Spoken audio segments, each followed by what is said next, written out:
Good day, ladies and gentlemen. We are glad you're watching. Thank you so much for making time to join us. This is Sound Candid Talk, open forum political discussion show, the show that gives you an opportunity to air what you feel and think about the latest development on our political front.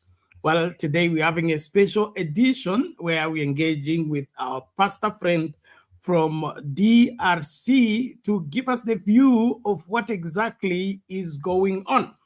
That is informed by the kind of information that is rolling out from the media in different parts of the world concerning the DRC and Rwanda. And we had a discussion yesterday and concluded that we would want to hear from the horse's mouth.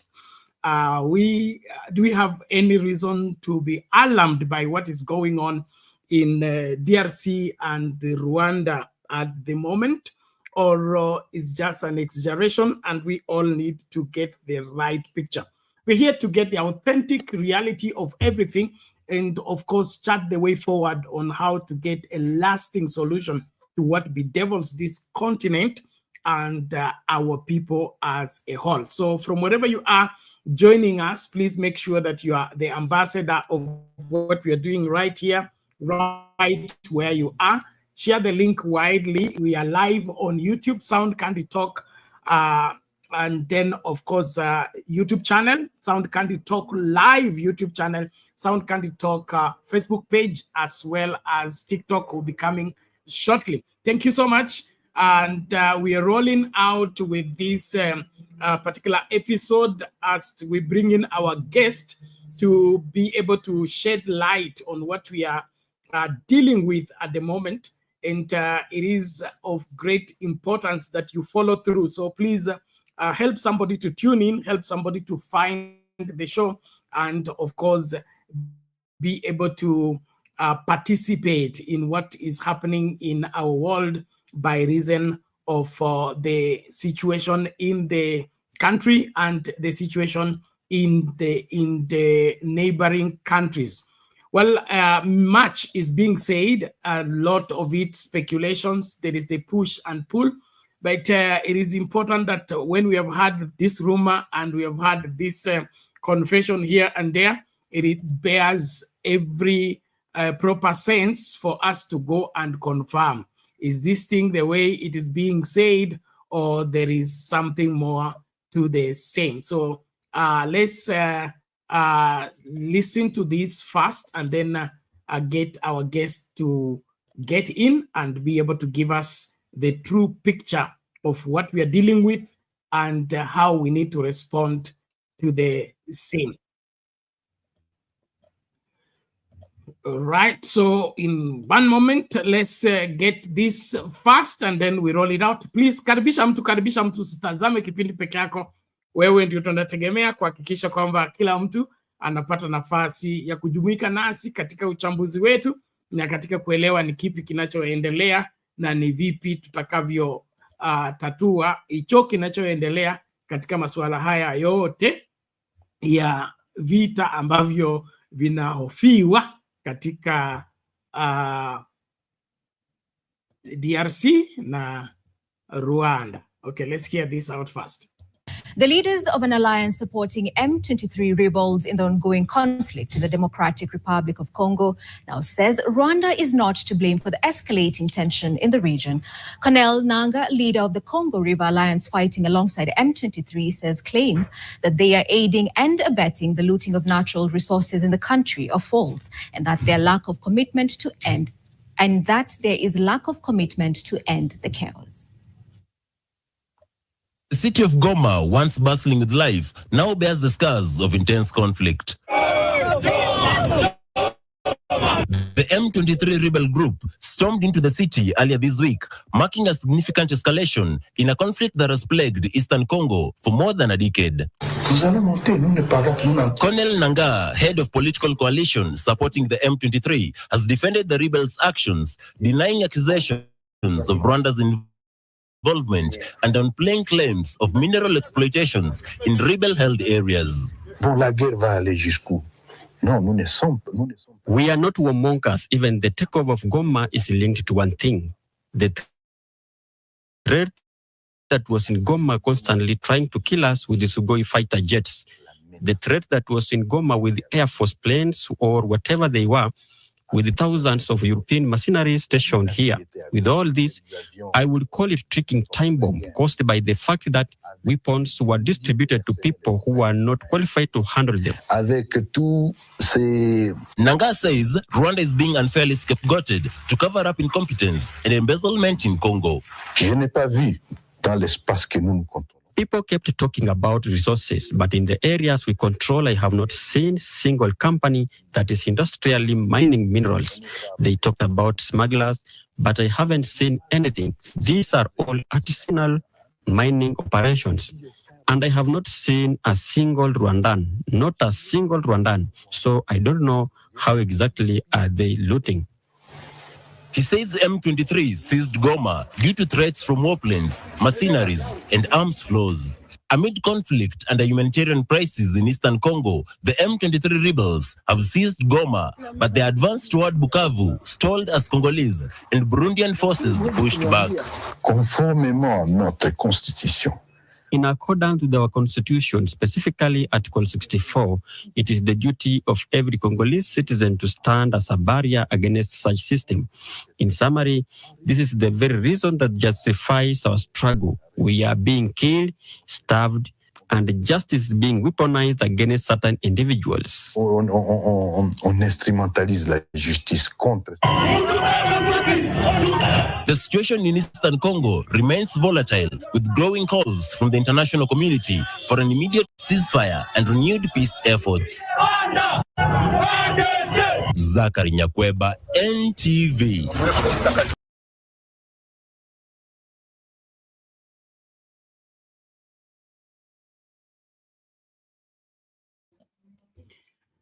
Okay, hali ndio hivyo mambo yanavyoripotiwa kule Congo na Rwanda.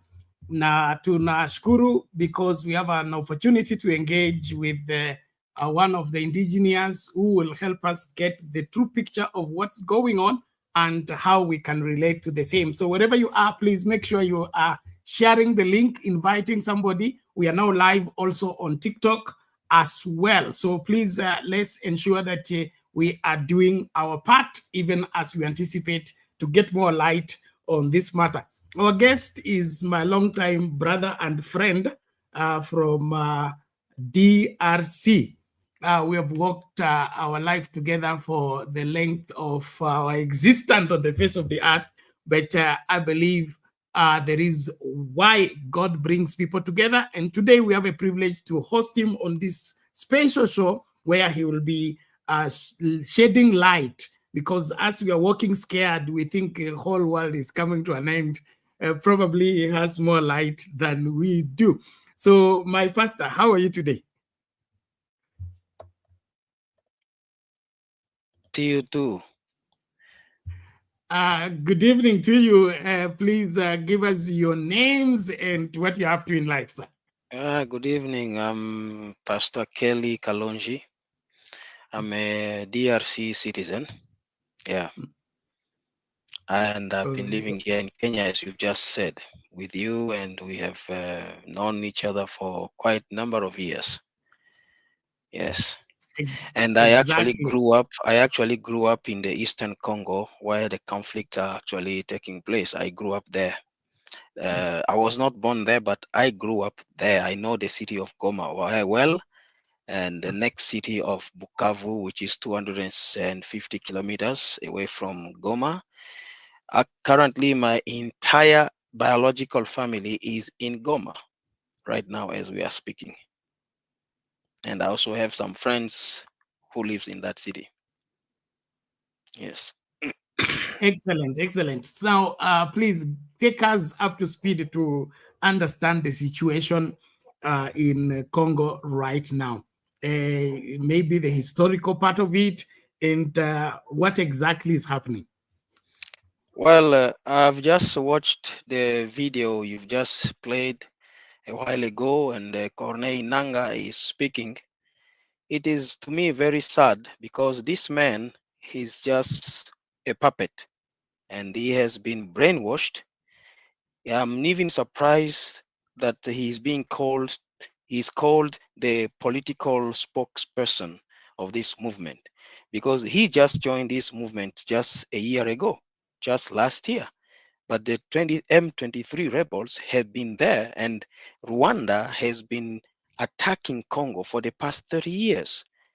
So the man just joined recently, and he's a political spokesperson, and whatever he has spoken over there, it's really very shocking to me. But anyway, we understand him. He's already condemned to death. The justice system of Congo has already passed a judgment on him. He's actually a dead man, as you see him talking. Once he will be arrested, that's it. He will just go for execution. His judgment has just been spoken, has been pronounced already. This movement, and he is speaking like he is defending now Rwanda. The M23 is just a name, but what is there is that the Rwandan army is the one which is invading Congo. And Rwanda has been using one or two Congolese who have been brainwashed and who have been let's say bribed, people who are ready to sell their own souls for a few cash. And he has joined the business. It is also a business war. What he is denying, when I just listened to that video, he is denying exactly what is going on. They are looting minerals from Congo. How do you explain Rwanda last year exported 140 tons of coltan to the European market, and yet there is not even a grain of that mineral in Rwanda? How do you explain that? The European Union in 2021 went ahead and signed an agreement for strategic minerals with Rwanda, yet there is not even a sand of any mineral in Rwanda. The whole of Africa know that Rwanda is a country with no mineral at all. Even if it is a country that is neighboring with Congo with rich minerals, but where the limit is, the border is, when you start Rwanda, there is not even a sand of it.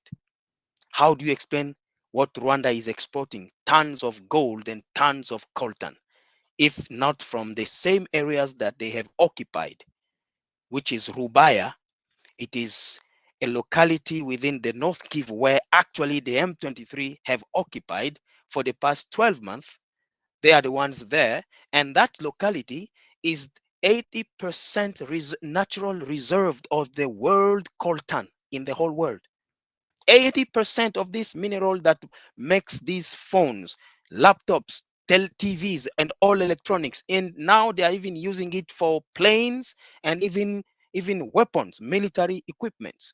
Now, 80% of the world reserved of that mineral is found there exactly where they have occupied. How can he deny that they are not looting that? Practically, is it possible?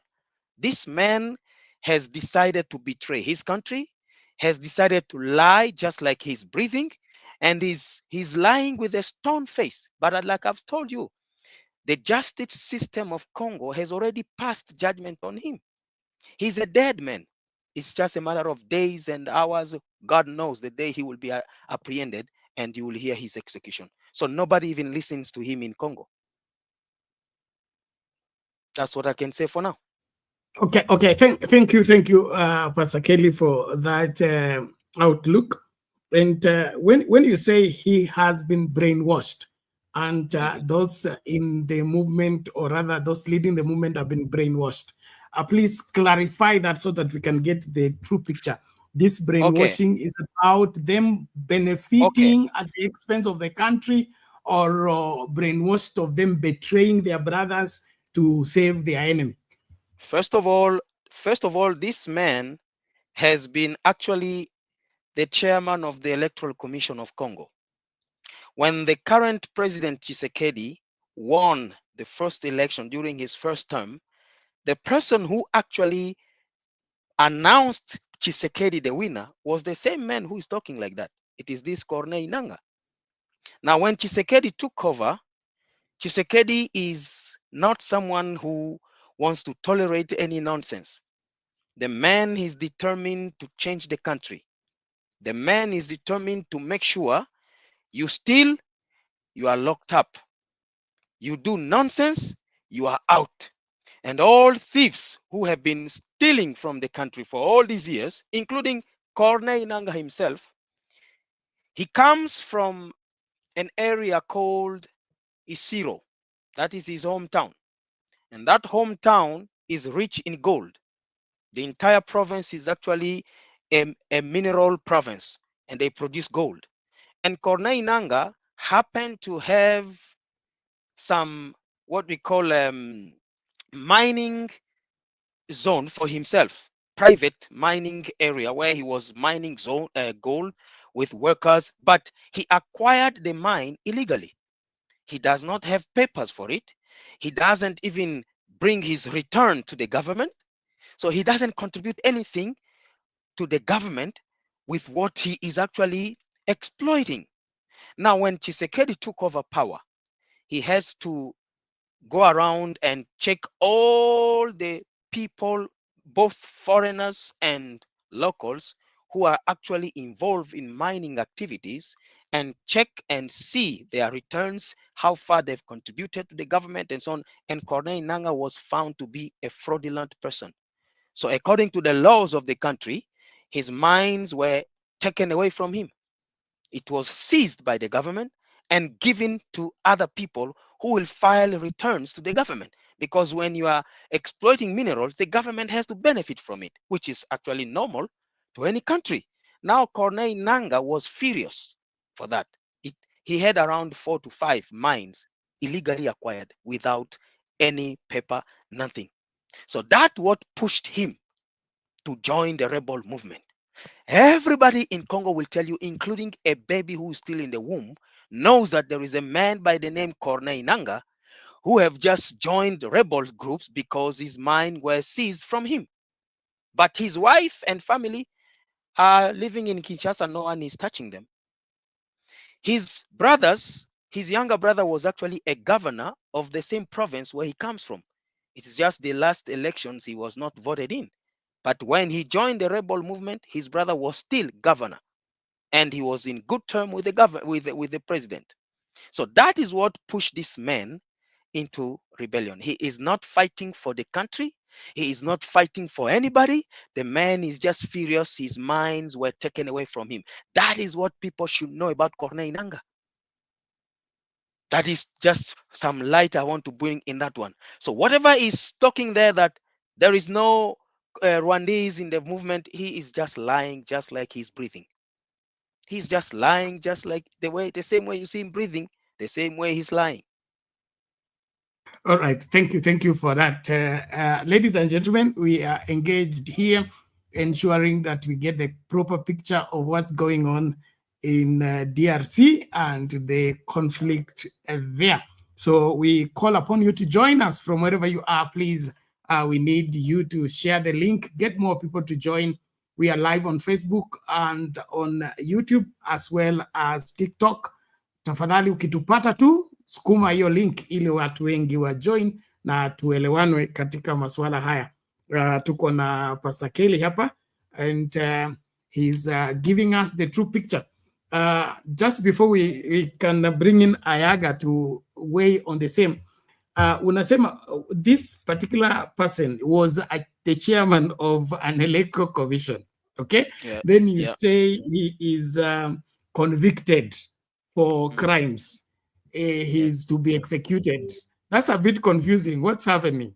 We have a criminal, we have a chairman of electoral commission. I said he was former chairman of electoral commission. He's actually the one who pronounced Tshisekedi the winner of 2018 general elections.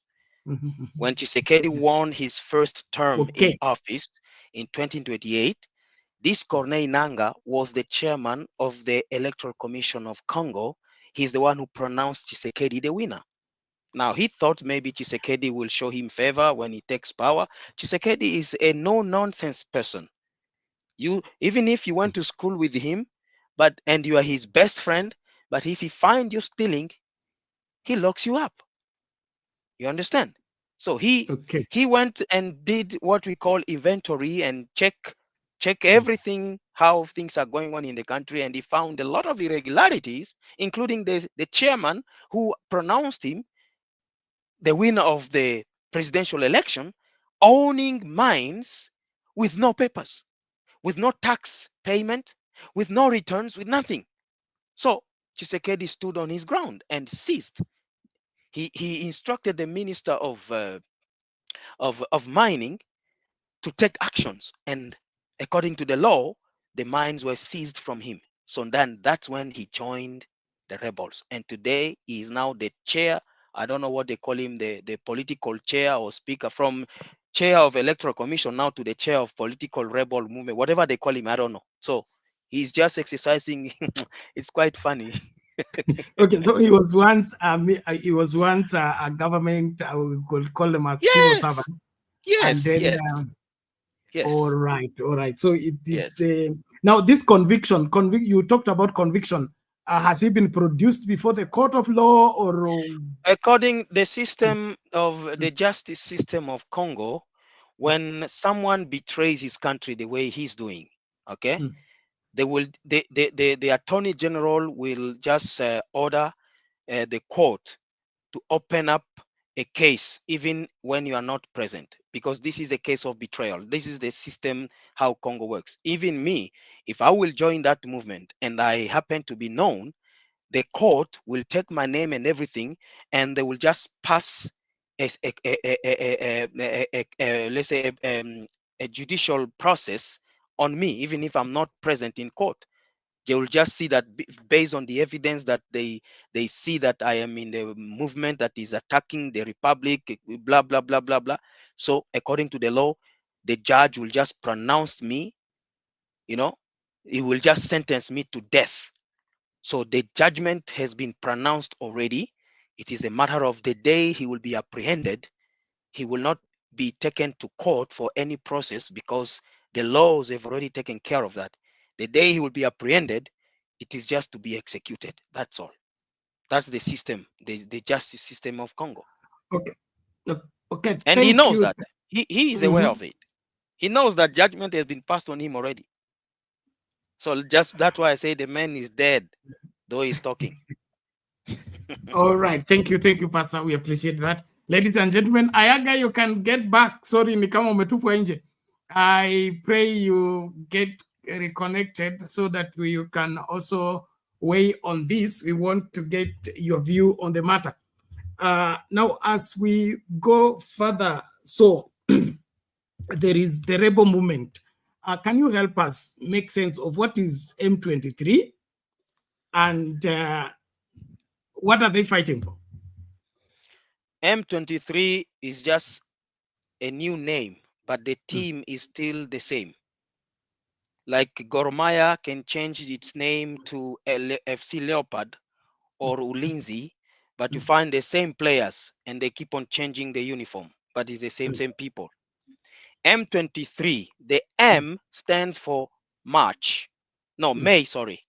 May. And 23 stands for the 23rd of May, okay, when there was an agreement between the government of Congo, which was led by Joseph Kabila, whom we will also talk, if there will be time, I will also talk about him. That is another person who has put our country into what it is today, because there are a lot to speak about him. And these people, before they became M23, the movement of May the 23rd, okay, that's why they say M23. It is May the 23rd, the day there was an agreement between their former movement, which was CNDP, which was led by Laurent Nkunda. Everybody in Kenya have heard about the name Nkunda, who is another Rwandese that the government of Rwanda has infiltrated our country under the irresponsibility of the man I just mentioned, the former president Joseph Kabila. the man that has been put on the seat of Congo, he has never been elected. When Mzee Laurent Desire Kabila, you heard of him, who was a true Congolese by blood, father and mother both Congolese, and his origin, his location, sublocation, where he was born, everything is known by Congolese. But the man who was called by the name Joseph Kabila, nobody even knows where he was born. Nobody even knows his mother. So nobody knows where he came from. So he was put on the seat when Mzee Laurent Desire Kabila was killed. There was a small constitution, but it was never followed. The constitution said that if the president dies, actually the president of the Senate, or in Congo, you know, we call them president. In Kenya, you call them speaker. Okay, but in Congo, both the speaker of the Senate and the parliament, they are called president. They just bear the name. Okay, so it is the speaker of the Senate who was supposed to take over, transition for 3 months, and then organizes fresh elections. That was never respected. Joseph Kabila was just, boom, installed there. When you look at his face, he was just looking like a Rwandese. No physiognomy of the Congolese people is found in that man. In fact, he could not even speak proper French. You could hear his French with an accent of Rwandese people. You understand that? He could not even speak Lingala. And up to today, the man doesn't speak Lingala. Congolese speak Lingala, but he doesn't. Now, their plan was in 2007, now Laurent Kunda started his movement, SNDP. In the same area these people are fighting, they just keep on turning around the same area. He started the movement. Whatever they fight for, believe you me, up to now, it is not clear. But we have come to understand that Rwanda wants a portion of land around 300 kilometers square within that part where they are fighting. He wants that land to be annexed to become Rwanda, the land that has the 80% reserved of coltan in the whole world. He is claiming that by saying that when they helped Mzee Laurent Desire Kabila to kick out Mobutu from power, they had agreements signed between Rwanda and Laurent Desire Kabila when he was coming in as a rebel, that he will offer Rwanda that portion of land. It is called the agreements of Lemera. In French, they call it les accords de Lemera. It was done somewhere in a place called Lemera. That's where they met and signed the MOU that once we help you kick out Mobutu, okay, this is what we will get. Now what we will get is that 300 kilometers square, and they knew that that place has those strategic minerals that the world needs today for transition of, from this revolution of technology that is taking place in the world. So Rwanda wants to own that land. Now, when they kicked out, yes. Just hold on. We're coming back on the same. Thank you so much for that enlightening information. I want to have Ayaga, if you have more information or question to our guest, please come in so that we can go further.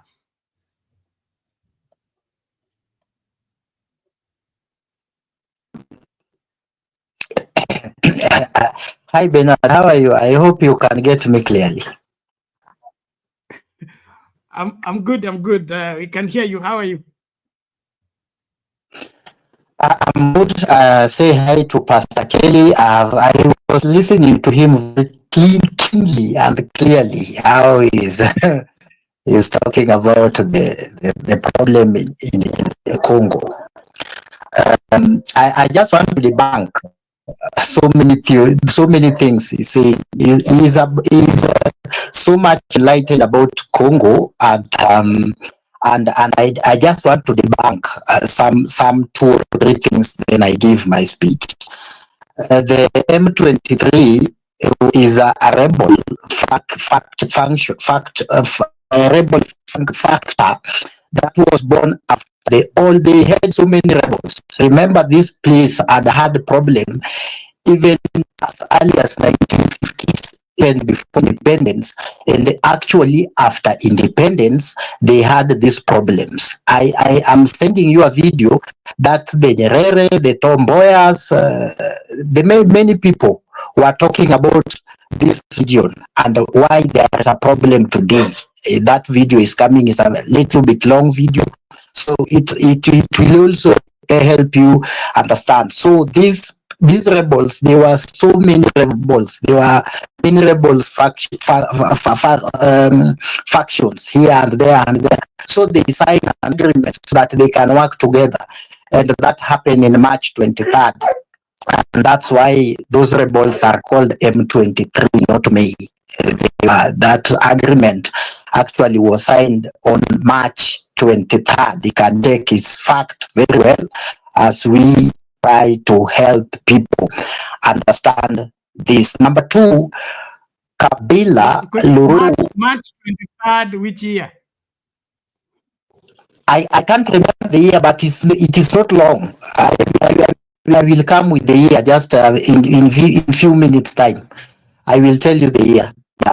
It is March 23rd. That's why it is called M23. So, number two, I want to debunk this theory of Joseph was not the son of Kabila. Remember, Congo had never had a stable government, and Kabila was staying in foreign countries. He was not staying in Congo, though he was fighting, leading a rebel that overthrew Mbusi Seseko, but he was doing it outside. Just like, do you know Mbusi, the son of M7, was born here in Nairobi and raised here in Nairobi, and I think went back to Kampala when his father took over the office as the president at the age of above 18, or he was almost 18. He was just a very old young man that has now grown up. So you can't expect that when Kabila took over and settled with his family back in Congo, that young man could be so much fluent in Kilingala and French when he was not maybe living in a French-speaking country. We have the son of Uhuru Kenyatta. I saw him with William Ruto the other day. He could not even speak Kiswahili, and his father is here. I doubt if he can speak Kijaluo. We saw the likes of Raila Odinga's kids. This one, junior one, cannot speak Kijaluo in Fidel Odinga's burial. Doesn't mean he's not Raila Odinga's son. And they have problems speaking in Kiswahili. So let us sometimes, when we say things, that young man was Kabila's son. So the problem that Kabila was a gorilla, he couldn't settle in Congo like him who was born in Congo. He couldn't settle in Congo with his family. They always take their family out of those countries, but when they succeeded to take power, they bring their family later. So you get that their families, those young kids, cannot either speak Lingala or the native language where those people are coming from. So I think I must debunk that. And number three, I also must debunk this notion of Colonel Nanga. These people are brainwashed. They are not brainwashed. These people are fighting for their rights, and they are fighting for their right. The problem is there is loss of life that we need to condemn, but there is also infringement of the right of the Banyale people by the previous regimes and the current regime in Congo. That must be said. Let me now go straight to the point. Historically, if you look at the boundaries in what we call the countries in Africa, what the colonial did, they separated people. For example, I will tell you, in Kenya, we have the Somalis of Kenya. Yeah? Sorry for intercepting. You have opened 3 strong questions that will require a response. So before you go to the boundary history, I would want Pastor Kelley to have a response to those 3 issues, and then we'll get back to you. You give us that boundary issue, and then we'll play that. I think I have a short clip of Nyerere and Tomboya already on the queue, so you refer to them, we'll play. as you get into the historical of boundaries. Reverend Kelley, you seem not to be agreeing with Ayaga on his claim. Unmute, your mic is off. My mic open is off. Now. It's open yeah, now. I'm saying, go ahead. Okay, thank you. Can you hear me now? I'm actually laughing when I'm hearing him talking. He seems to know Congo and the history of Congo, but in a very, let's say, weird manner. He talks really, he knows Congo. I'm laughing at him, in fact.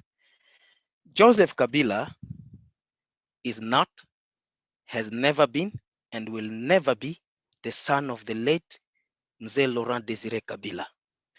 As we are speaking, the true biological family of Mzee Laurent Desire Kabila have opened up a case in Congo. They could not do that during the 18 years of Joseph Kabila because all of them ran out of the country. And when you see those boys standing, there is Ibrahim and his brother. When you see them, those of us who knew, and if you knew Mzee Laurent Desire Kabila, if they can stand like this, and Kabila Mzee in front of, in the middle of them, and the so-called Joseph Kabila, whom we know the true name is Hippolyte Kanambe Kazemberere from Rwanda. If he also stand in that family and they ask you, can you show us among these one who looks like Mzee Laurent Desire Kabila? My pastor, when I look at your children, though they are girls, but I see their face in you. I see they look exactly like you. How can you deny the face of children who looks exactly like Mzee Laurent Desire Kabila, and another one who is a Rwandese from the Tutsi community? You know, the way they look alike. When you see Masais, they all look alike, isn't it? You can just see awa ni Masai. You can see Luos, awa ni Wajaluo. Okay, when you see Kikuyus, awa ni wa Kikuyus. The same thing you can see. The Tutsi from Rwanda and Burundi, they look alike. You just say, awa ni Watusi, awa ni these are Hutus, and these are Bantus.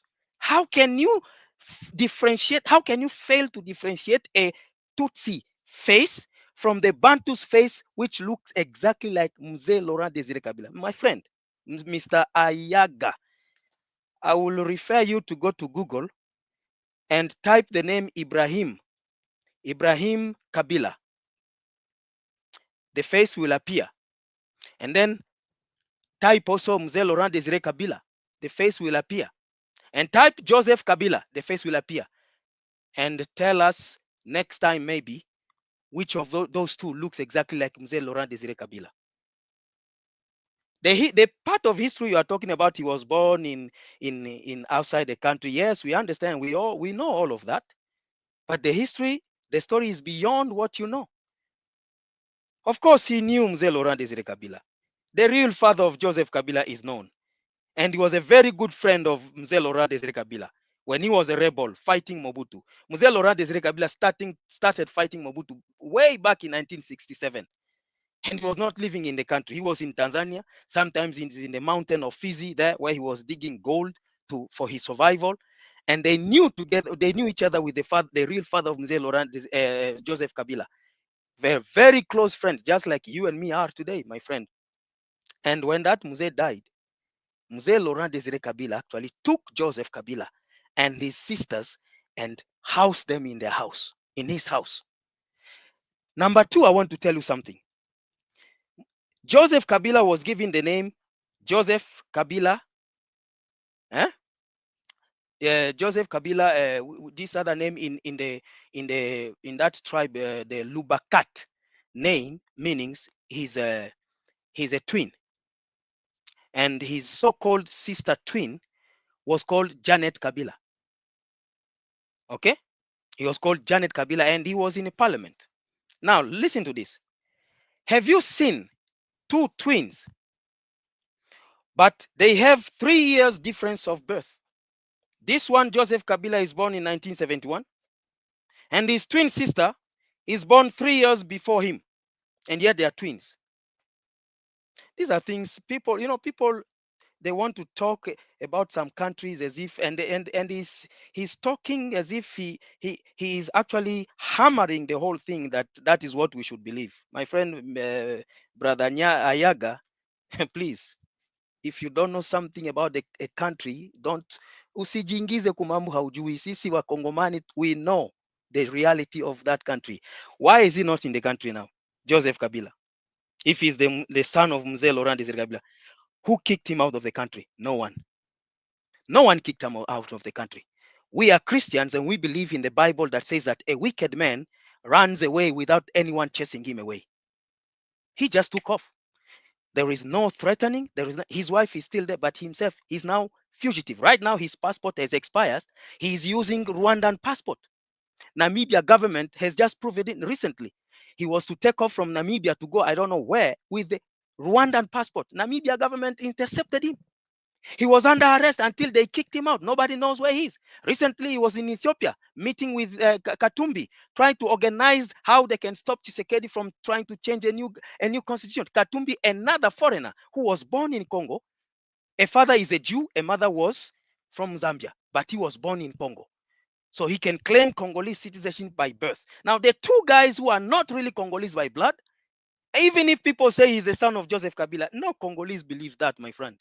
No one will believe you, even if you shout it or you scream it or you put it in a song and you record an album, nobody will dance that music. You believe what you believe, but as Congolese, we know what we believe. Just like I cannot force any Kenyan to believe something that they don't know about their country, or they know about their country. And then I come up with something, I say, because I've stayed in Kenya for long now, I start speaking that I know Kenya. No. And these rebels, they are not even Congolese rebels. These are Rwanda army wanting to cut a piece of land of Congo. They take 1, 2, 3 people and they put there from Congo, being brainwashed. Even if you don't believe it, we do. You don't believe it, but we Congolese, we do.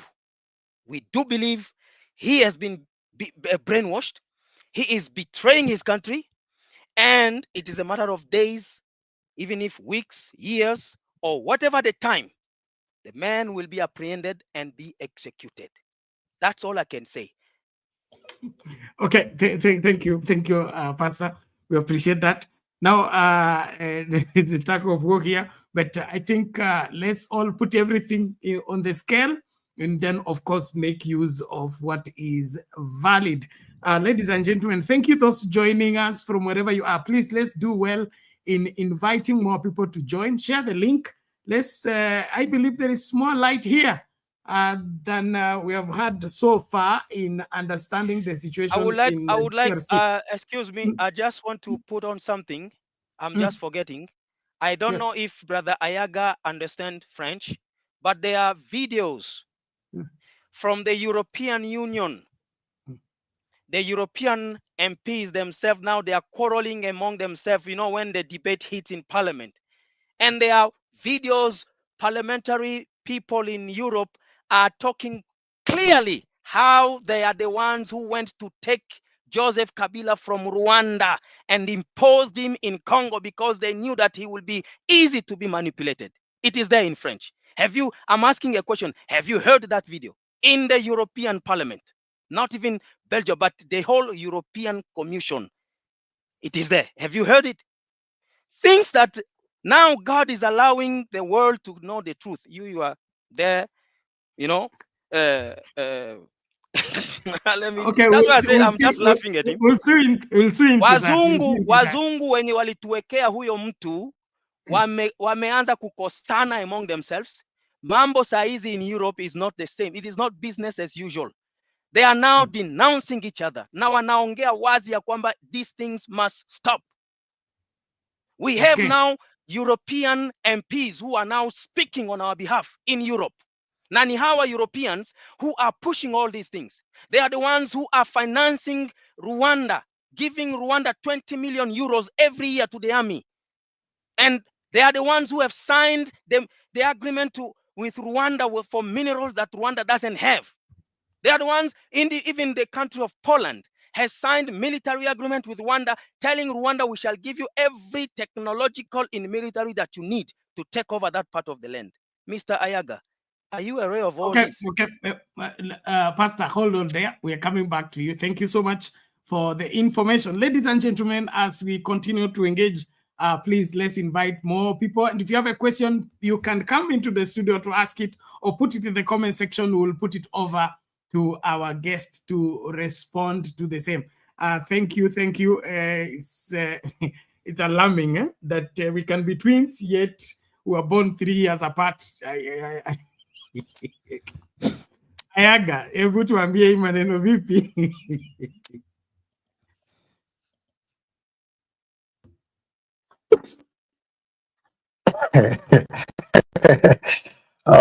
Okay.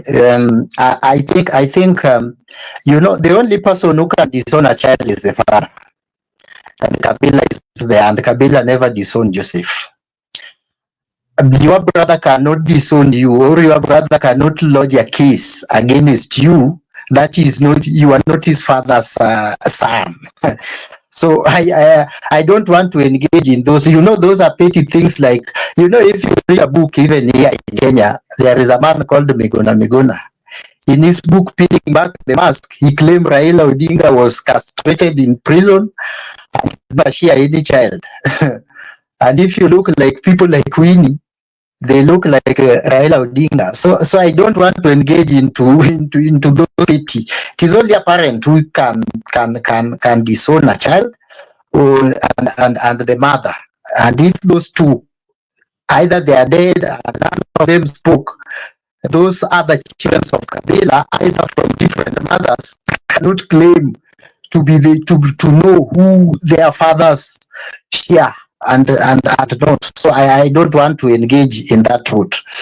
And what I'm also saying, being that I'm coming from Kenya, doesn't make me know more about Kenya than other people. There are people who goes into history of reading any other history, like even in South Africa, but you never set your foot in South Africa. Then there is this thing called the brainwash. I beg my pastor that you take time sometimes to listen, because if you listen only to things that serves you, you may get wrong information. Sometimes you get things contrary to your beliefs or what you think you ought to know. You can come with a clear picture. Just hold on, Ayaga. Just hold on, Ayaga. I want your mic has issues. There is a lot of cracking while you are speaking. You need either to reduce the volume of your mic or something like that. Secondly, I would want us to have a progressive engagement. That is, if you refute what Kelly said, you refute it on the grounds of you have this information. Not who read what, who did not read what. You say Kabila is the son of so and so because of this and this. Not to the approach that if we continue in that line, it's going to degenerate. Now it begins who is more learned, who is more read, who has what and what. That's not what we seek. We are seeking for required information. And then on the issue of brothers denying others as their father's son, it's a very valid issue. My own father, my father was the only son to my grandpa, okay, and he has strange brothers who himself tells us this one is for that angle, and this one is for that angle, and this one is for that angle, because our younger, our step grandpa came when Papa was flat. He was about to die. So you cannot say the information is not anywhere. And then in the African setting, I could take on your son if you are good friends. Friendship were covenantal in the sense that when we are friends, we became more than brothers. That if you died like in war, I could take on your children, raise them like my children, give them the best of education without segregating.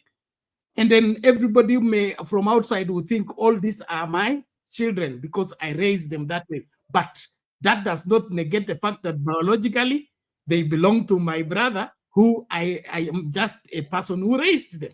So whatever you are bringing is neither here or there. They are valid ways of children growing along my children who are not my children, and because of my relationship with the father, it obligates me to raise them rightly for the sake of our friendship.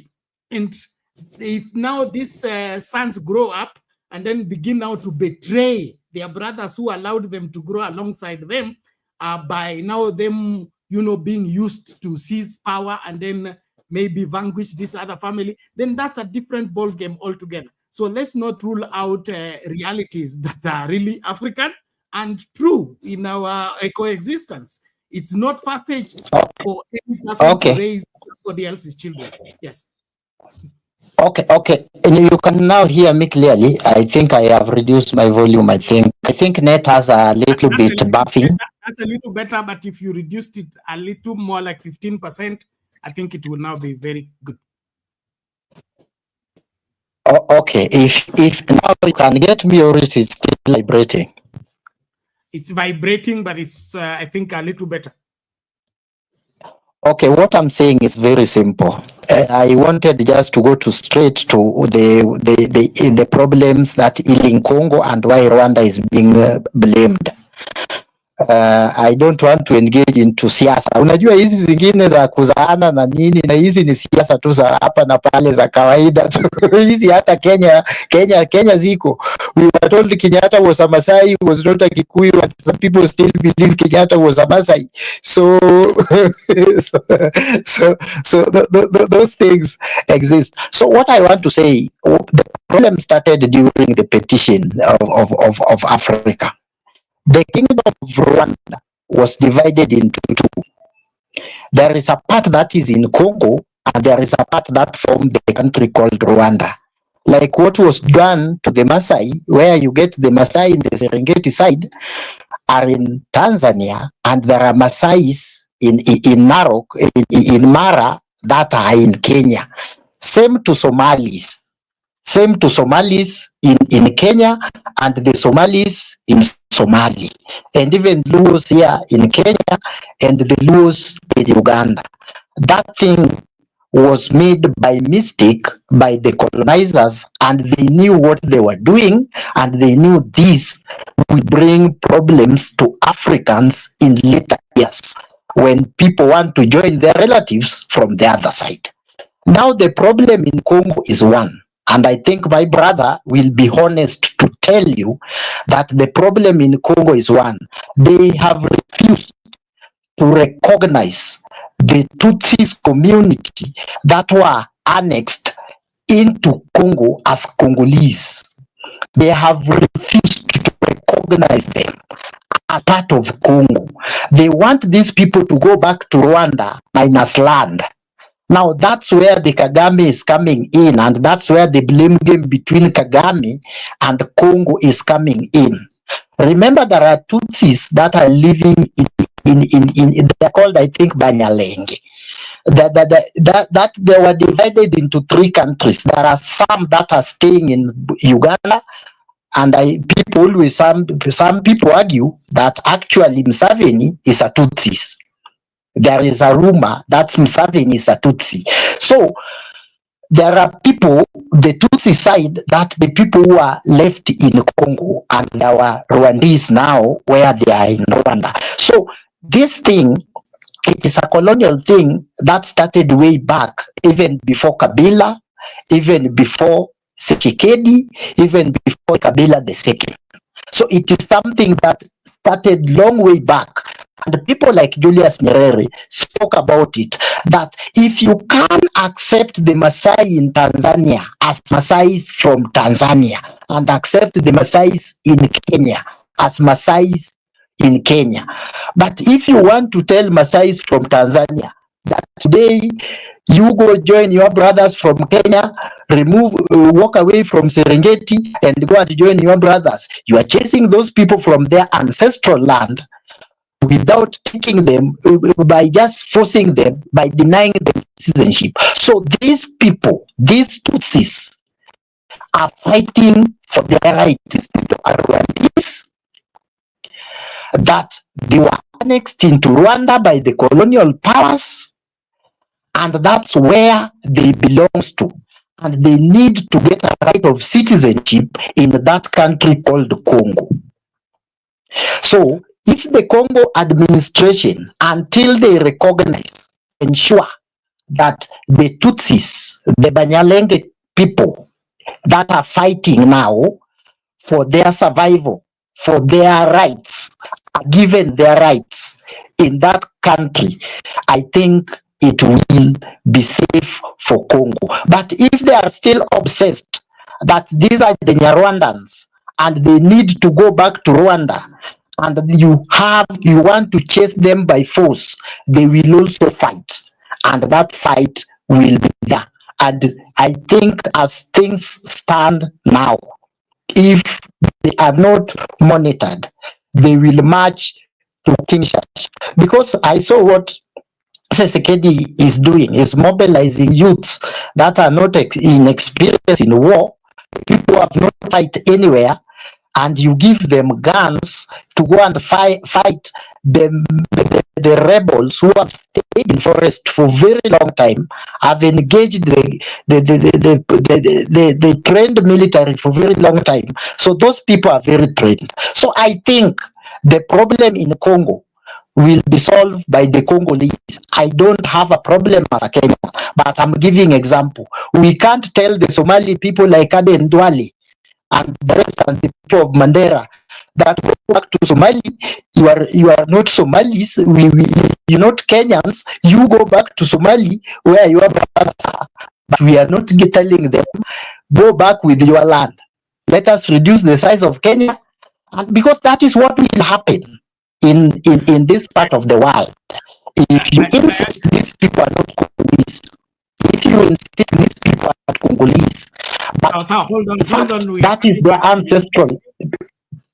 Yeah? Yeah, you just hold on there. We are coming back to you. Thank you. You have made your point.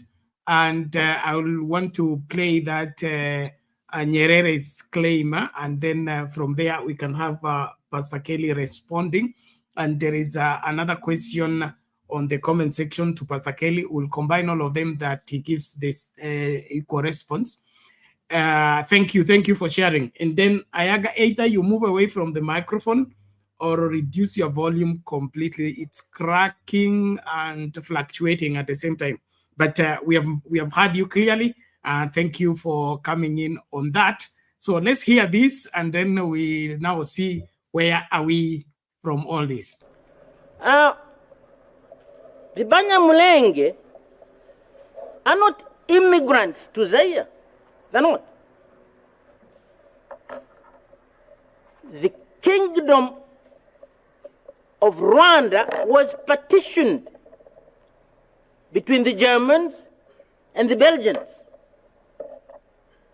And the Belgians took a part of the kingdom of Rwanda, the traditional kingdom of Rwanda, with the people. So when we say respect that border, which was agreed between the Germans and the Belgians, we must also be saying respect the people whom you received under that partition. You can't turn around and say, we no longer want you. You are no longer citizens of our country. What are you going to do? Are you going to return them alone, or you return them with the piece of land? You can't say go home. Home where? We couldn't in Tanzania get fed up with the Maasai and say the Maasai go home to Kenya. Kenya is not their home. These are Maasai of Tanzania. And my friend Moi can't, for some reason or other, get fed up with the Maasai of Kenya and say go back to Tanzania. That it's not back to Tanzania. They've never been in Tanzania. They've always been there. Their country was partitioned between the British and the Germans. And part of them went to Dutch East Africa, and part of them went to British East Africa. They are Kenyans. They're not Tanzanians. And our Maasai are Tanzanians. They're not Kenyans. If we want them to live under the same flag, Kenya and Tanzania should federate. The only way we can put the Maasai under the same flag. So that's a problem in Zaire. This problem of the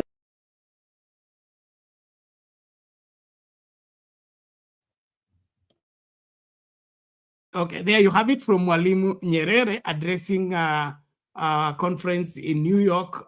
That must be back in 1986 or something. But to add on that, there is a question here. I want to ask Kelly, who is Mama Olivia, who lived in Kinshasa as the mother of Joseph Kabila? Is that true? If you have that information, probably you should also consider that. And then Putin is asking, what is Trump saying concerning the situation in Congo? I don't know. You will let us know. So, Pastor Kelley, you can respond to that, and then we get back to continue. Okay, there you go. Your mic is on now. Thank you. Thank you very much. First of all, the first question about Oliva, it is Olive Lembe. She's not the mother of Kabila. She's actually the wife. Okay? And she's living in Kinshasa. It is the legitimate wife of Joseph Kabila, but we don't call him that name anymore because we have known his real name. And about Trump, recently there has been a question that has been asked to him. He said he cannot respond at the moment. That is a serious case. So we are yet also to know what Trump said. Now, if I can go back to what Mwalimu Nyerere has spoken, what Ayaga spoke, allow me to tell Brother Yaga, you have some truth in what you've just said. There are elements of truth in things you've spoken, but it is not the entire truth. There are somewhere you have some distorted truth. And unfortunately, that is what the Kagame Rwanda government wants you to believe. Unfortunately, you have believed that. The partition of Africa, just like Nyerere said, Congo is not different. Every country in Africa or in the world, including America itself, where there is a border, you'll find Texas in America bordering Mexico. You'll find Mexican in America and some in the other side. So you'll find Spanish being spoken in those areas of America, which is bordering Mexico. That's why states like Texas and California and this Arizona, you find a lot of Spanish speaking there, and even Spanish has been taken like second language after English. Myself, as I'm speaking, I come from Kasai province. Kasai province is a province that is bordering Angola. We share border with Angola. And my tribe is called the Luba people. My tribe has been cut into two. Part of my people are in Angola. They are Angolans. When you cross over to Angola, the official language they speak is Portuguese. And when you come to Congo, the official language we speak is French. But when we speak mother tongue, we speak the same language. We all speak Chiluba. When you go to West Congo, which is Congo Central, you heard of a town called Matadi.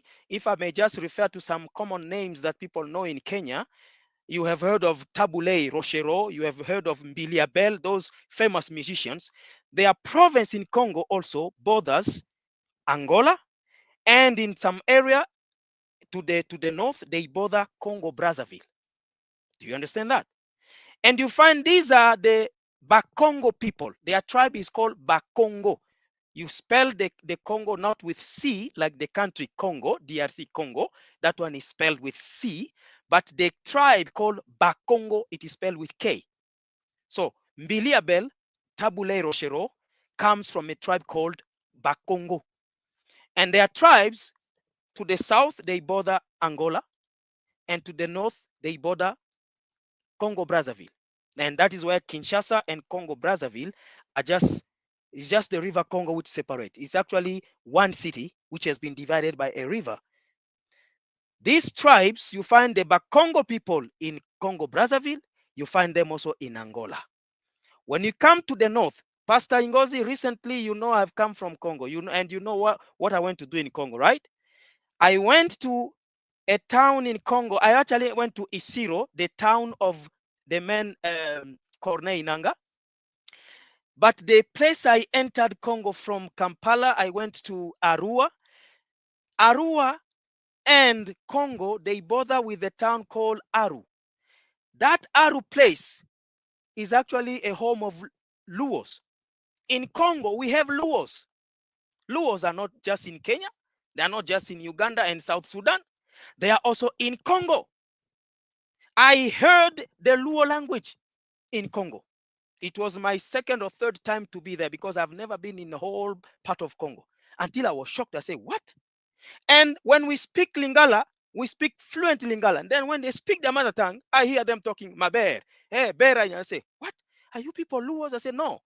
We are what they call here in Congo, if I can remember just that name of the Lugbara. In Congo, they are called the Lugbara. In Kenya, they are called the Luo people. The language is the same. And the physiognomy, you see the way they are dark and blah, blah, you know, just the same. So we have Luo people in Congo.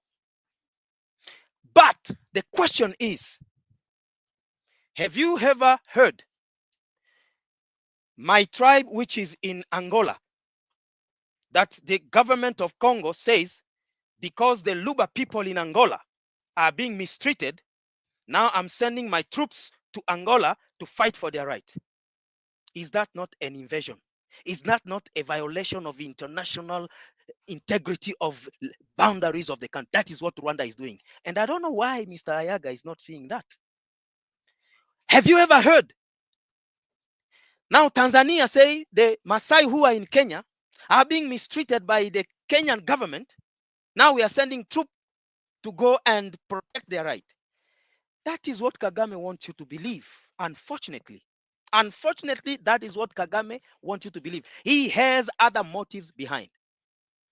Coming back to what Mwalimu Nyerere have spoken, he's speaking of the Banyamulenge. Yes, Banyamulenges are Tutsis. But Mulenge, the Banyamulenge does not exist. The Tutsi exist.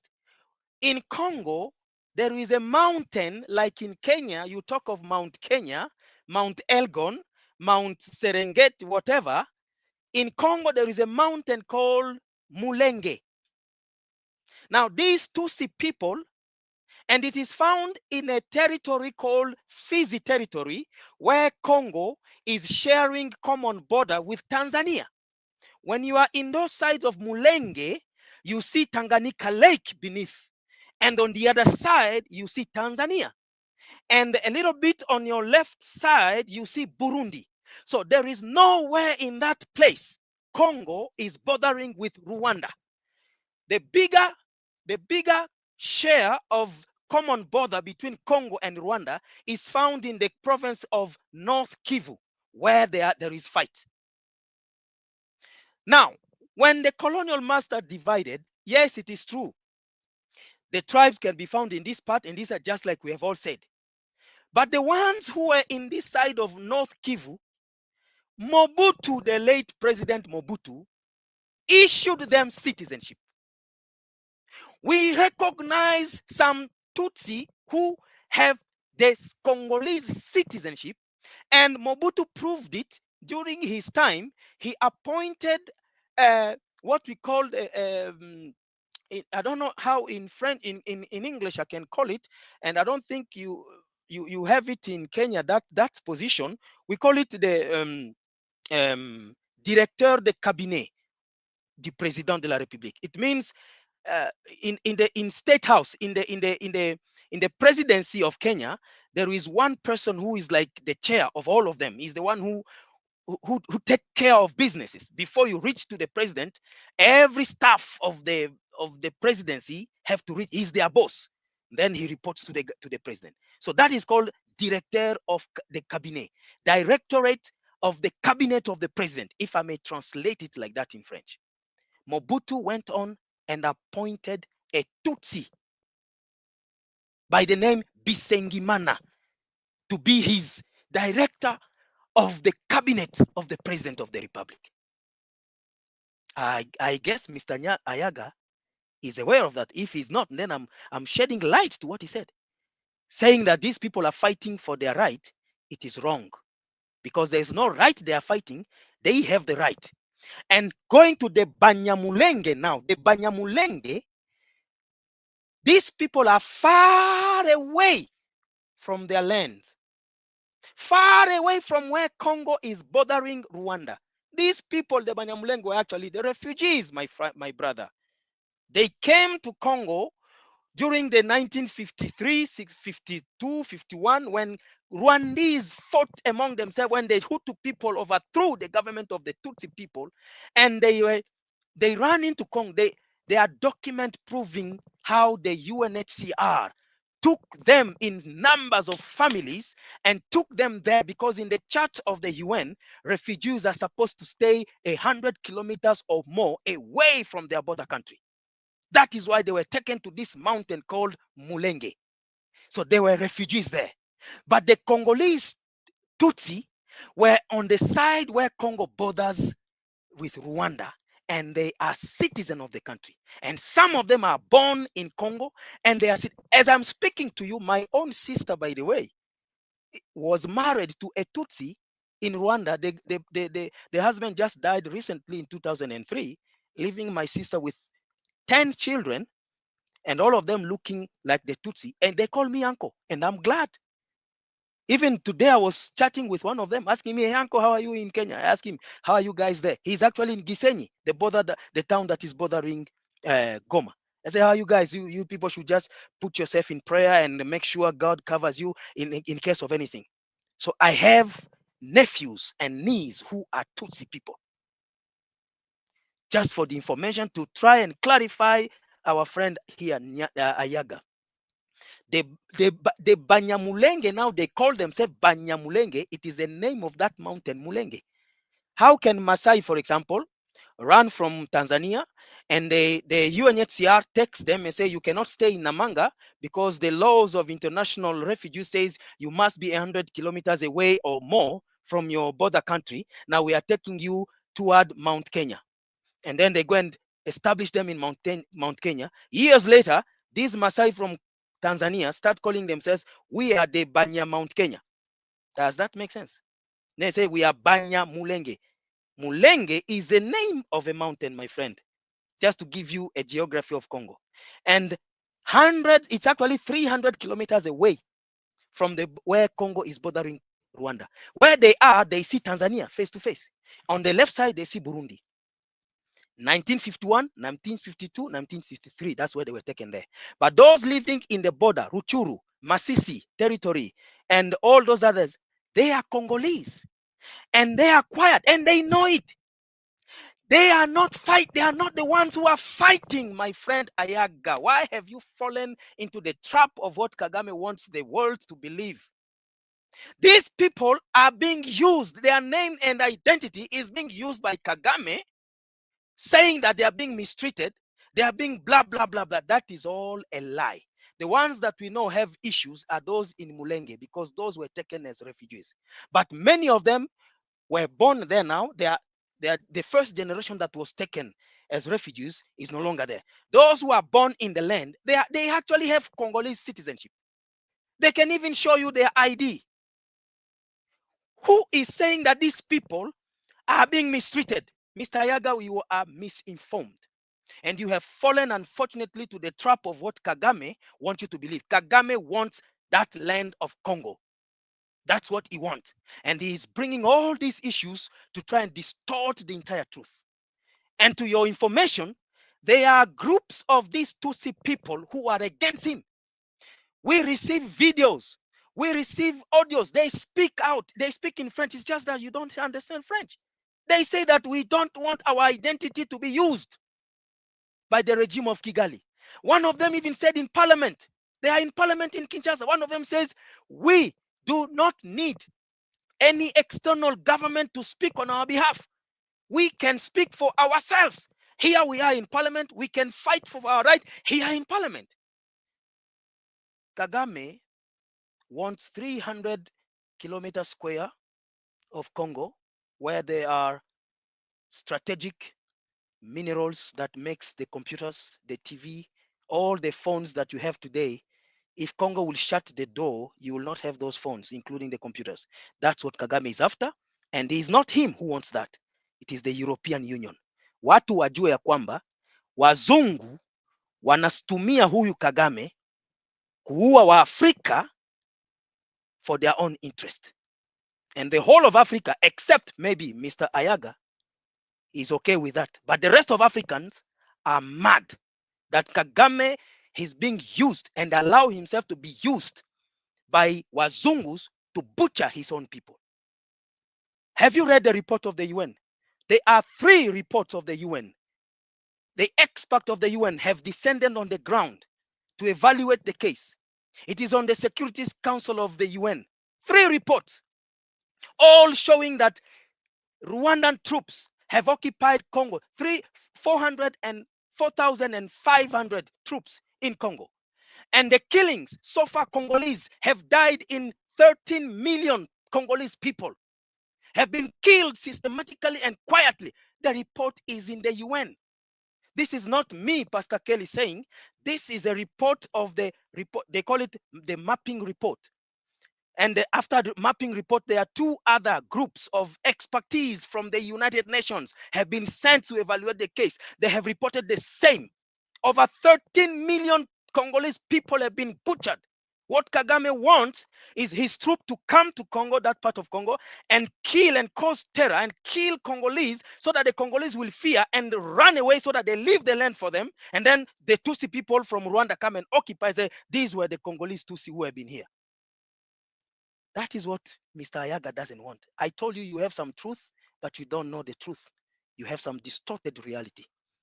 There is no true Congolese who will listen to you and agree with you. In fact, it is making our heart to bleed, the things that Kagame has made you believe, and unfortunately you have believed. The Tutsi Congolese are there. They have their identity. They have their IDs. They are not the one fighting. They are not the one fighting. Kagame is using their identity. That's all. Okay. Thank you, Pastor Kelley. We appreciate that. Ladies and gentlemen, as we continue to engage, let's continue inviting each other, participate into the show. Give the video a thumbs up, please, and let's focus and ensure that we get what needs to be gotten. That explanation by Pastor Kelley almost fits the Dadaab camp, refugee camp in Northeastern. It has a majority of the refugees from Somalia. So the Somali government could come to Kenya to ensure that we don't mistreat the Somalis. I don't know how that plays out in the law. Ayaga, if you're here, you should now help me make sense of the same as we continue to engage. What Pastor Kelley has said, what is your view? And is there any legality in crossing over the border to go and save somebody who is your family or your relative or your community? Is there any legal grounds for that? And that legal ground, is it supported by the international law? Ayaga.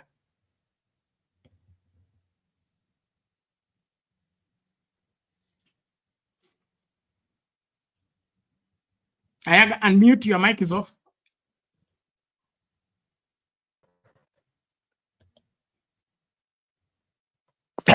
Okay, you can hear me now. I think I've changed into another gadget. Yeah, that's much better. Go ahead, we can hear you.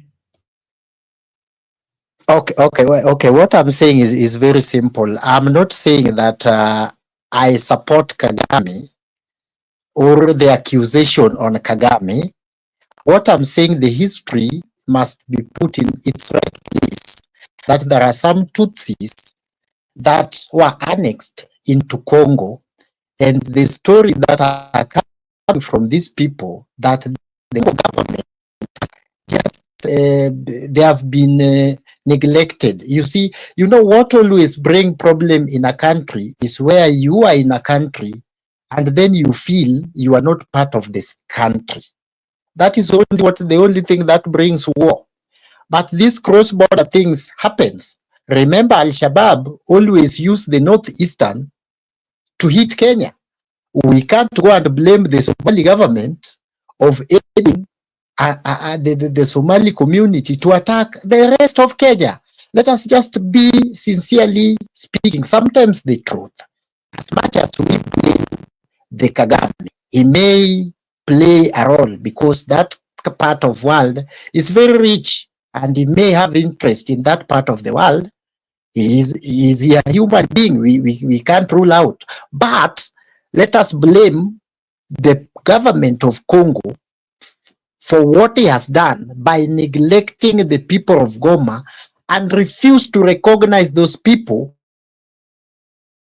as part of their territory. They always recognize the land, but not the people. Order. There is no way you can recognize. Hold on.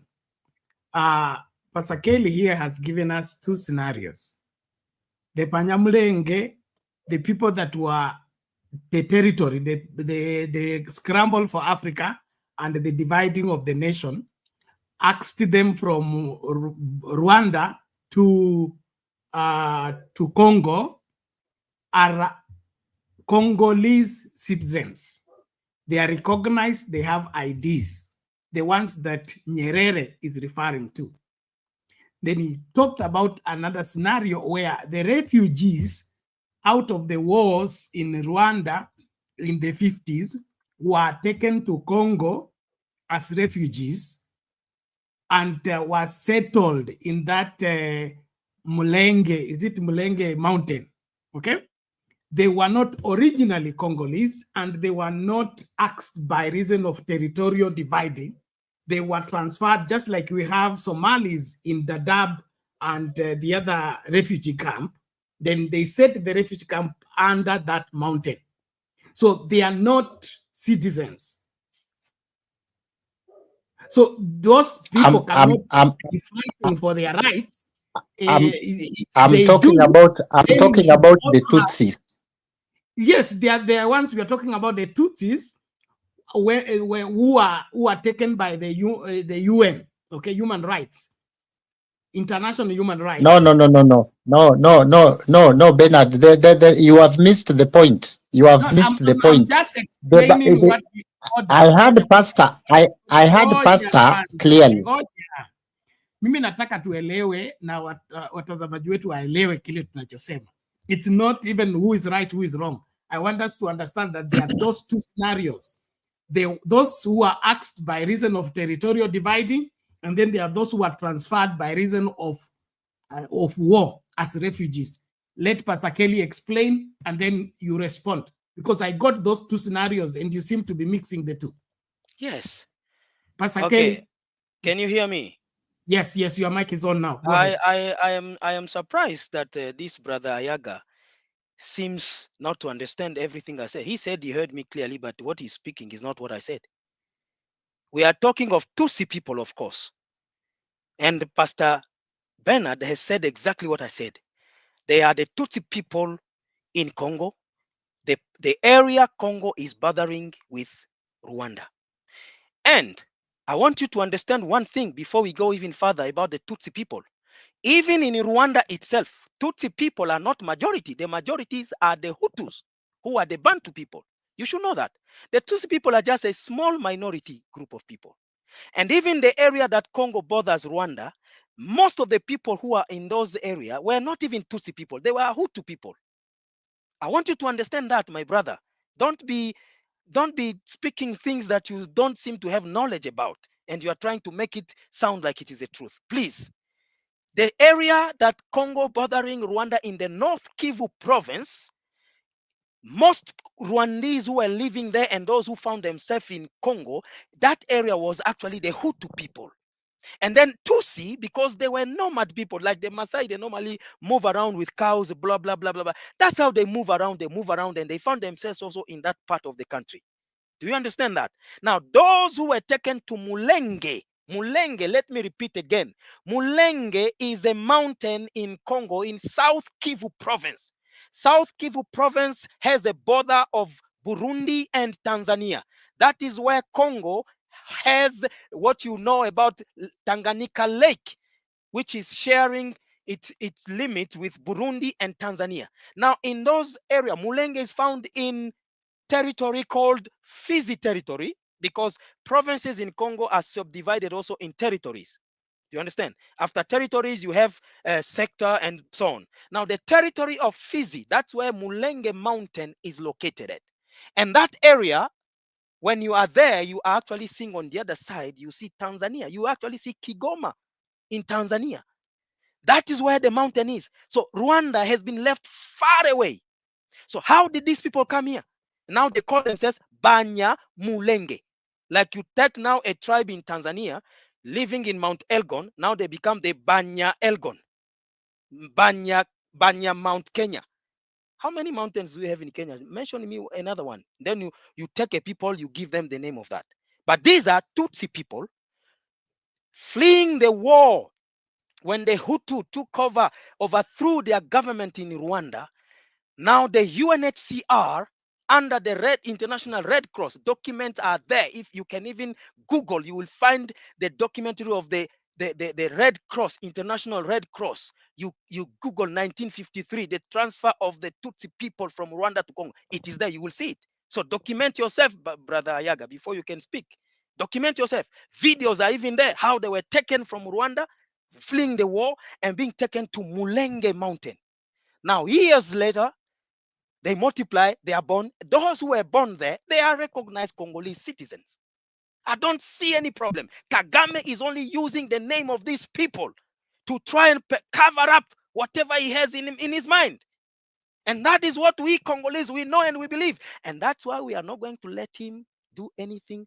Oh, Tutsis are being mistreated. Where have you heard the Tutsi? Have you seen the Tutsi people themselves coming up and say, we are being mistreated? This Corneille Nangaa is a Congolese and he's a Bantu. He's not a Tutsi. So why is it not a Tutsi can come appear on TV or on camera and say, we have been mistreated in Congo? Can you show me an evidence of that, Mr. Ayaga?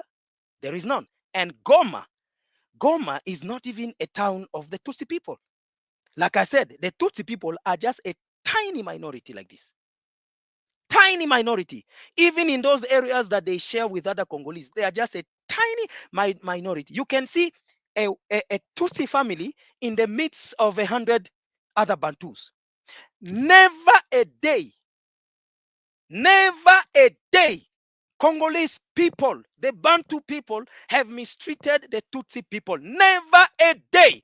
History has proven that Congolese people, we have experienced hospitality to these people. During the genocide of 1994, when they were butchered in thousands, they ran into Congo. We received them. Mobutu opened a corridor and allowed them to come. We received them. Personally, I have been in school with some of them. One day, I even found myself in Rwanda and Kigali, and I saw a guy, a soldier in Kagame's government, calling my name. I looked around as a soldier of Rwanda calling me, only to see that he was my colleague. We sat on the same bench. He was actually on my left. Now, all these things that Congolese government is to be blamed, that is, allow me to use the term. No, I don't want to use that, but it is bullshit. It is a lie from the devil that Kagame wants people like Ayaga to believe. Unfortunately, he has believed it. There is no Tutsi Congolese that has been mistreated by Congo government. I've said it earlier here. Mobutu went on appointing the highest office. Now I can remember that. In Kenya, during Moi, you used to have a position called the head of public service, right? And I remember there was one Dr. Ricky something, a white man. He was having that. Yes. That's exactly the there. post now. Yes, that's now the post. It is still today in the government of Congo. And Mobutu appointed a Tutsi to be the head of public service. How can you keep on insisting that blame Congolese government, blame Congolese for mistreating you? Brother, please stop that. Stop that. You have fallen into the trap of what Kagame wants you people and people like you and others in the world to believe. Unfortunately, that's clear enough. Thank you, Pastor. Hold it. And if allow me one thing, please. Yes. Before I forget this, he's talking of the division of lands in Africa. Brother Ayaga needs to be instructed or to be taught the history of Congo. How did Congo became Congo? How did Congo had that? You see that map of Congo, the way geographically it is. How did Congo became like that? There's no time to talk about that. But Africa was divided in the Berlin Conference in 1885, correct? I want him to Google and see the Africa map in 1885. I'm sure even now as I'm speaking, he's doing that. I hope so. I want you to Google Africa map of 1885 and see what Africa looked like. If you will see Rwanda or Burundi, you tell me when you speak. Tell me I see Rwanda and Burundi here in 1885. Rwanda and Burundi did not even exist. Our colonial masters created Rwanda and Burundi. The recent king of Belgium is just that because his country, Belgium, is part of the European Union, which is accomplice of what is happening in Congo, they actually told him to shut up. But there was a time when Kagame now, for the first time in Benin, when he went to Benin, that is the first time Kagame opened up and say, it is not a matter of anything, it is a matter of land. They are Congolese lands, they are Rwandese land which are in Congo. Now it is no longer the Tutsi people are being mistreated in Congo. Kagame spoke it himself that it is about land. Our land is in Congo. Now, what is which? Is it the Tutsi people being mistreated or is it a matter of land? He spoke it clearly in Benin, and when he spoke it, that's when the king of Belgium reacted and he sent a tweet. It is written in French. He said, if I may translate, he said, Kagame is mad. Rwanda and Burundi does not exist. We created it. End of quote. Okay, ladies and gentlemen, thank you so much for being part of the great conversation on Sound Candy Talk. I believe you're learning something even as we engage with Pastor Kelley.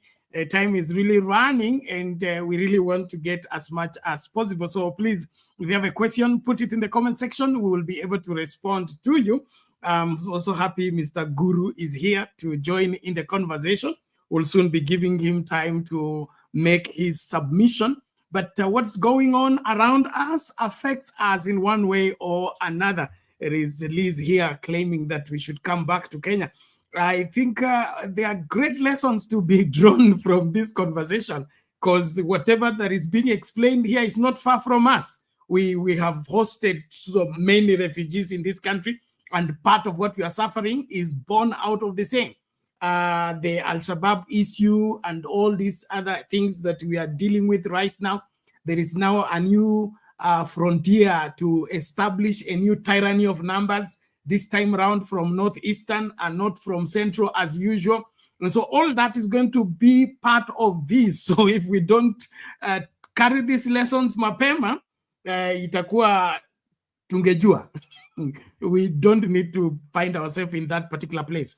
And then also, please, let's mind our language. State your view on this particular show. And of course, on this channel, we seek what is valid, what is respectful, and what should be, if you don't agree with somebody, tell us the reasons, not to call him names or call her names. Calling names is not helping. And we are really pushing so that we move away from the politics of calling names to the politics of fact, sense, and excellence. Let beat me because of your enlightenment and proper excellence of your understanding of issues, not because you are able to run me down by shouting and calling, dragging my name in the mud so that I look bad. And then because you are bad and you have made me look very bad, so you are better because you have made me look very bad. That's the wrong way to go about this. And that has brought us where we are today. And so we need to change our approach and begin to look at what is best in this scenario and what should be done. And then, of course, distorting history. We are victims of distorted history. And when we don't correct our history, we remain without proper identity. And that gives an upper hand to our enemies to prevail over us, because they swing us from east to west, north to south. You know, all of it in the pretext that they want to settle us down when they are really playing us. And so when, you know, push come to shove, we must remove those history maps and begin to ask those questions and get right answers. Thank you very much. So Ayaga, I'll give you your moment. Please, let's go precise to the point and execute whatever that needs to be executed in the interest of time. We need to also have Mr. Guru share, and we'll need to release Pastor Kelley as an early morning engagement. So naomba tafadhali tuchunge muda tunapotoa maoni yetu. Ayaga, go ahead. Oh, okay. I think you can get me clearly. So what I'm saying is very simple. As much as I believe, and I said myself that I don't agree and the accusation of either Kabila is funding or supporting the revolt in Congo, but the administration in Congo, because M23 is not only the rebel faction in Congo. They may be the active one now, but there are people, there are many more rebels that are still dominant in that country, and they are operating more so in the Eastern Congo. So, okay, so there are so many rebels in that country. That country is not safe. Hold on. Pastor Kelley, just hold on. We are coming back to you. Respond. Your mic is off. You cannot be heard. Hold on first. He finishes his submission, and then you will be able to respond. So Ayaga, you talked about Kabila. Are we talking about Kagame or Kabila? Let's also be, you know, keen. I'm talking about Kagame.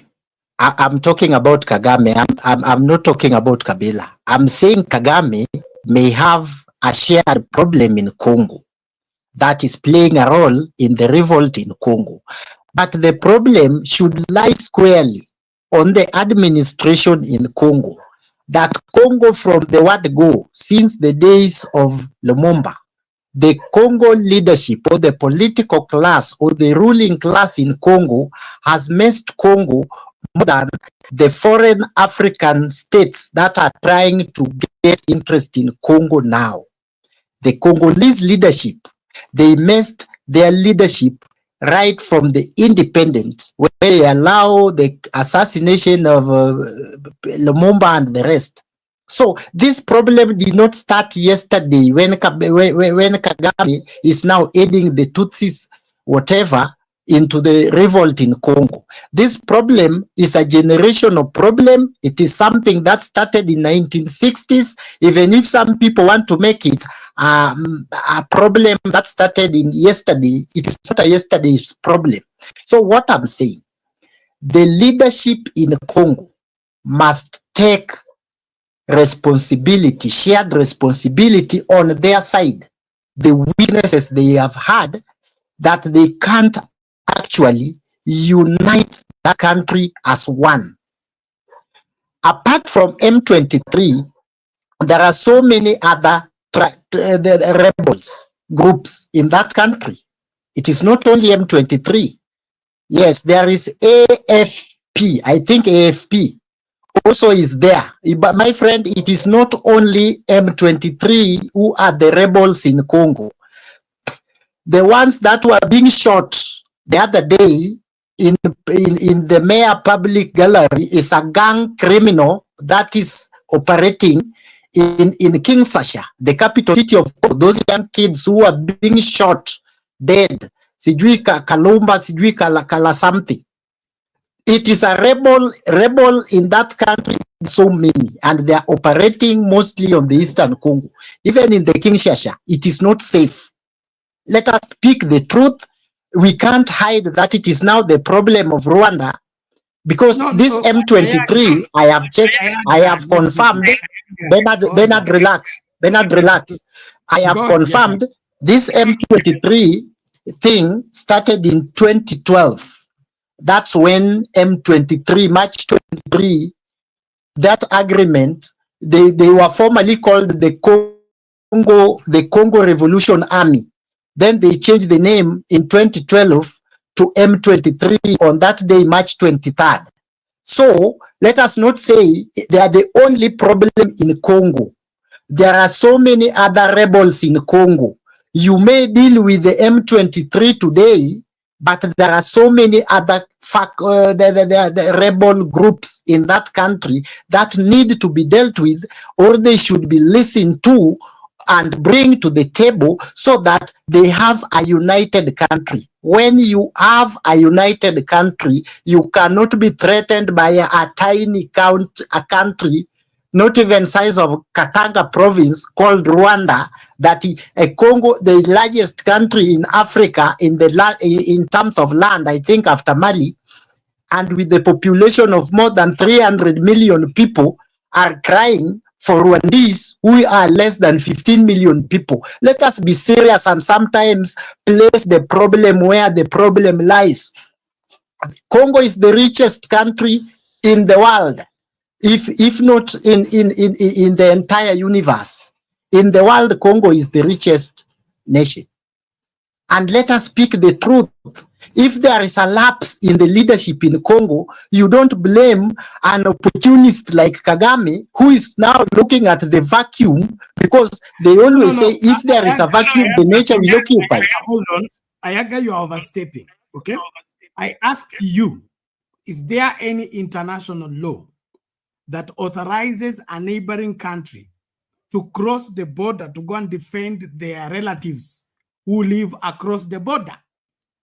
Is there any such requirement? Like the Busia border, we have the Angomudi's family. Okay, you know Angomudi, the former vice president of Kenya. His brother was a minister in Uganda. So part of his family is in Uganda, part of his family is in Kenya. If the Angomudi family is being mistreated in Uganda, can Kenya government cross the border to go and defend Angomudi's family in Uganda? Is that valid internationally?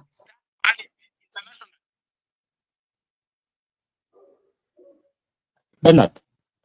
Yes. There is no law. There is no law, but let me explain. Let me explain. Let me just explain. Let me explain. No, let's settle it there. Kagame is in violation. Because there is allegation. You know, you cannot accuse Kagame. You cannot. We are not yet there is no allegation. That's allegation. You don't have evidence that Kagame is aiding Congo, the war in Congo. You should also not persecute Kagame on rumors. There is a video to that effect. There's a video to that effect where Kagame No. Which video? If his people are being mistreated, he has a right to go and defend them. Okay, and that is. I've heard those are allegations. It is an accusation. I argue you're making now noise. Let's do this.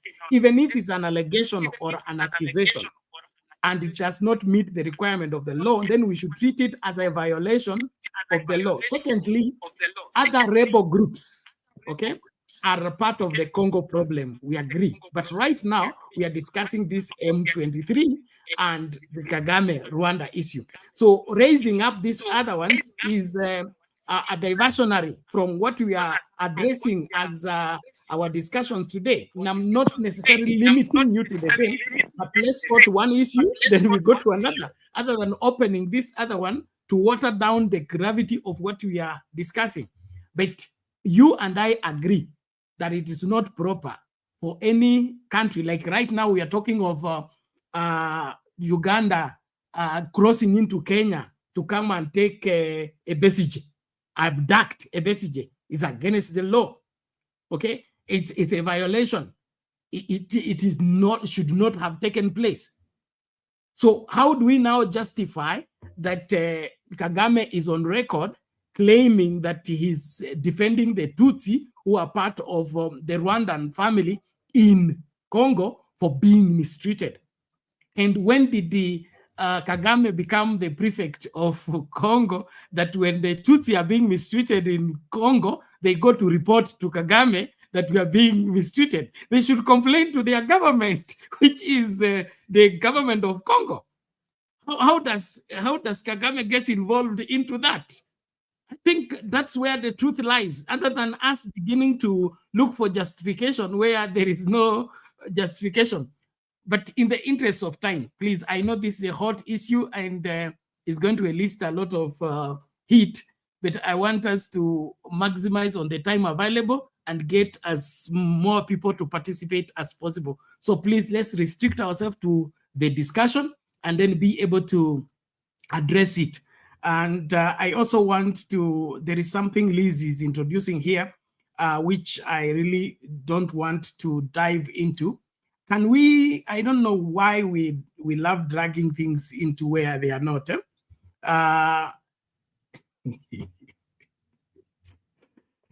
Hey, this country is full of signs, wonders, and miracles. Let me just leave it there. So Ayaga, please, let's hold it there. Let's hear Guru. Eli has also come in. We need to release Pastor Kelley. So I want Guru to raise his point, Eli also to raise his point, and then we will give Kelley his final remarks as he responds to whatever that may have arisen. Then we release him as we continue with the show. The rest of us will continue with the show as usual, but our guest who has contributed greatly on shedding the light on what's going on, and we believe we'll get him back again to dive into whatever that is happening. So naomba tafadhali tupatie Mr. Guru nafasi, alafu Eli, then we go back to Pastor Kelley to give his response and closing remark. We release him and continue with the conversation. Mr. Guru, karibu, how are you today?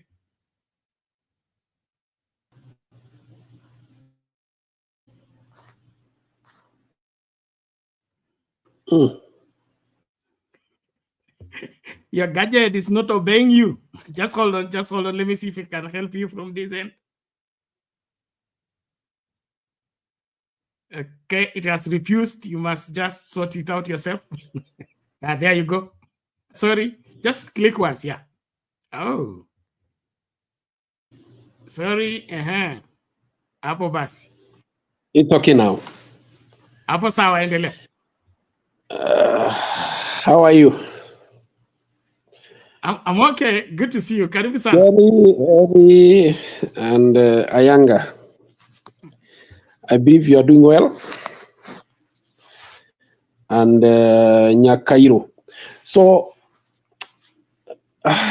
the Congo crisis is just an epitome of the bitter colonial history that Africa has gone through. The defined rule that goes back to the colonial times.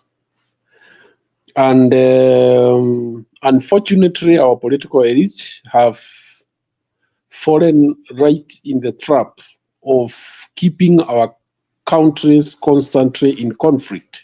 But the Congo crisis has to do also with the resources they are in.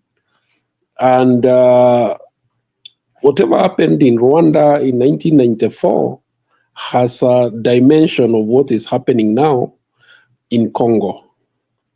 It's just like us here. We have Somalis on our side, and then there is a Somali on the other side.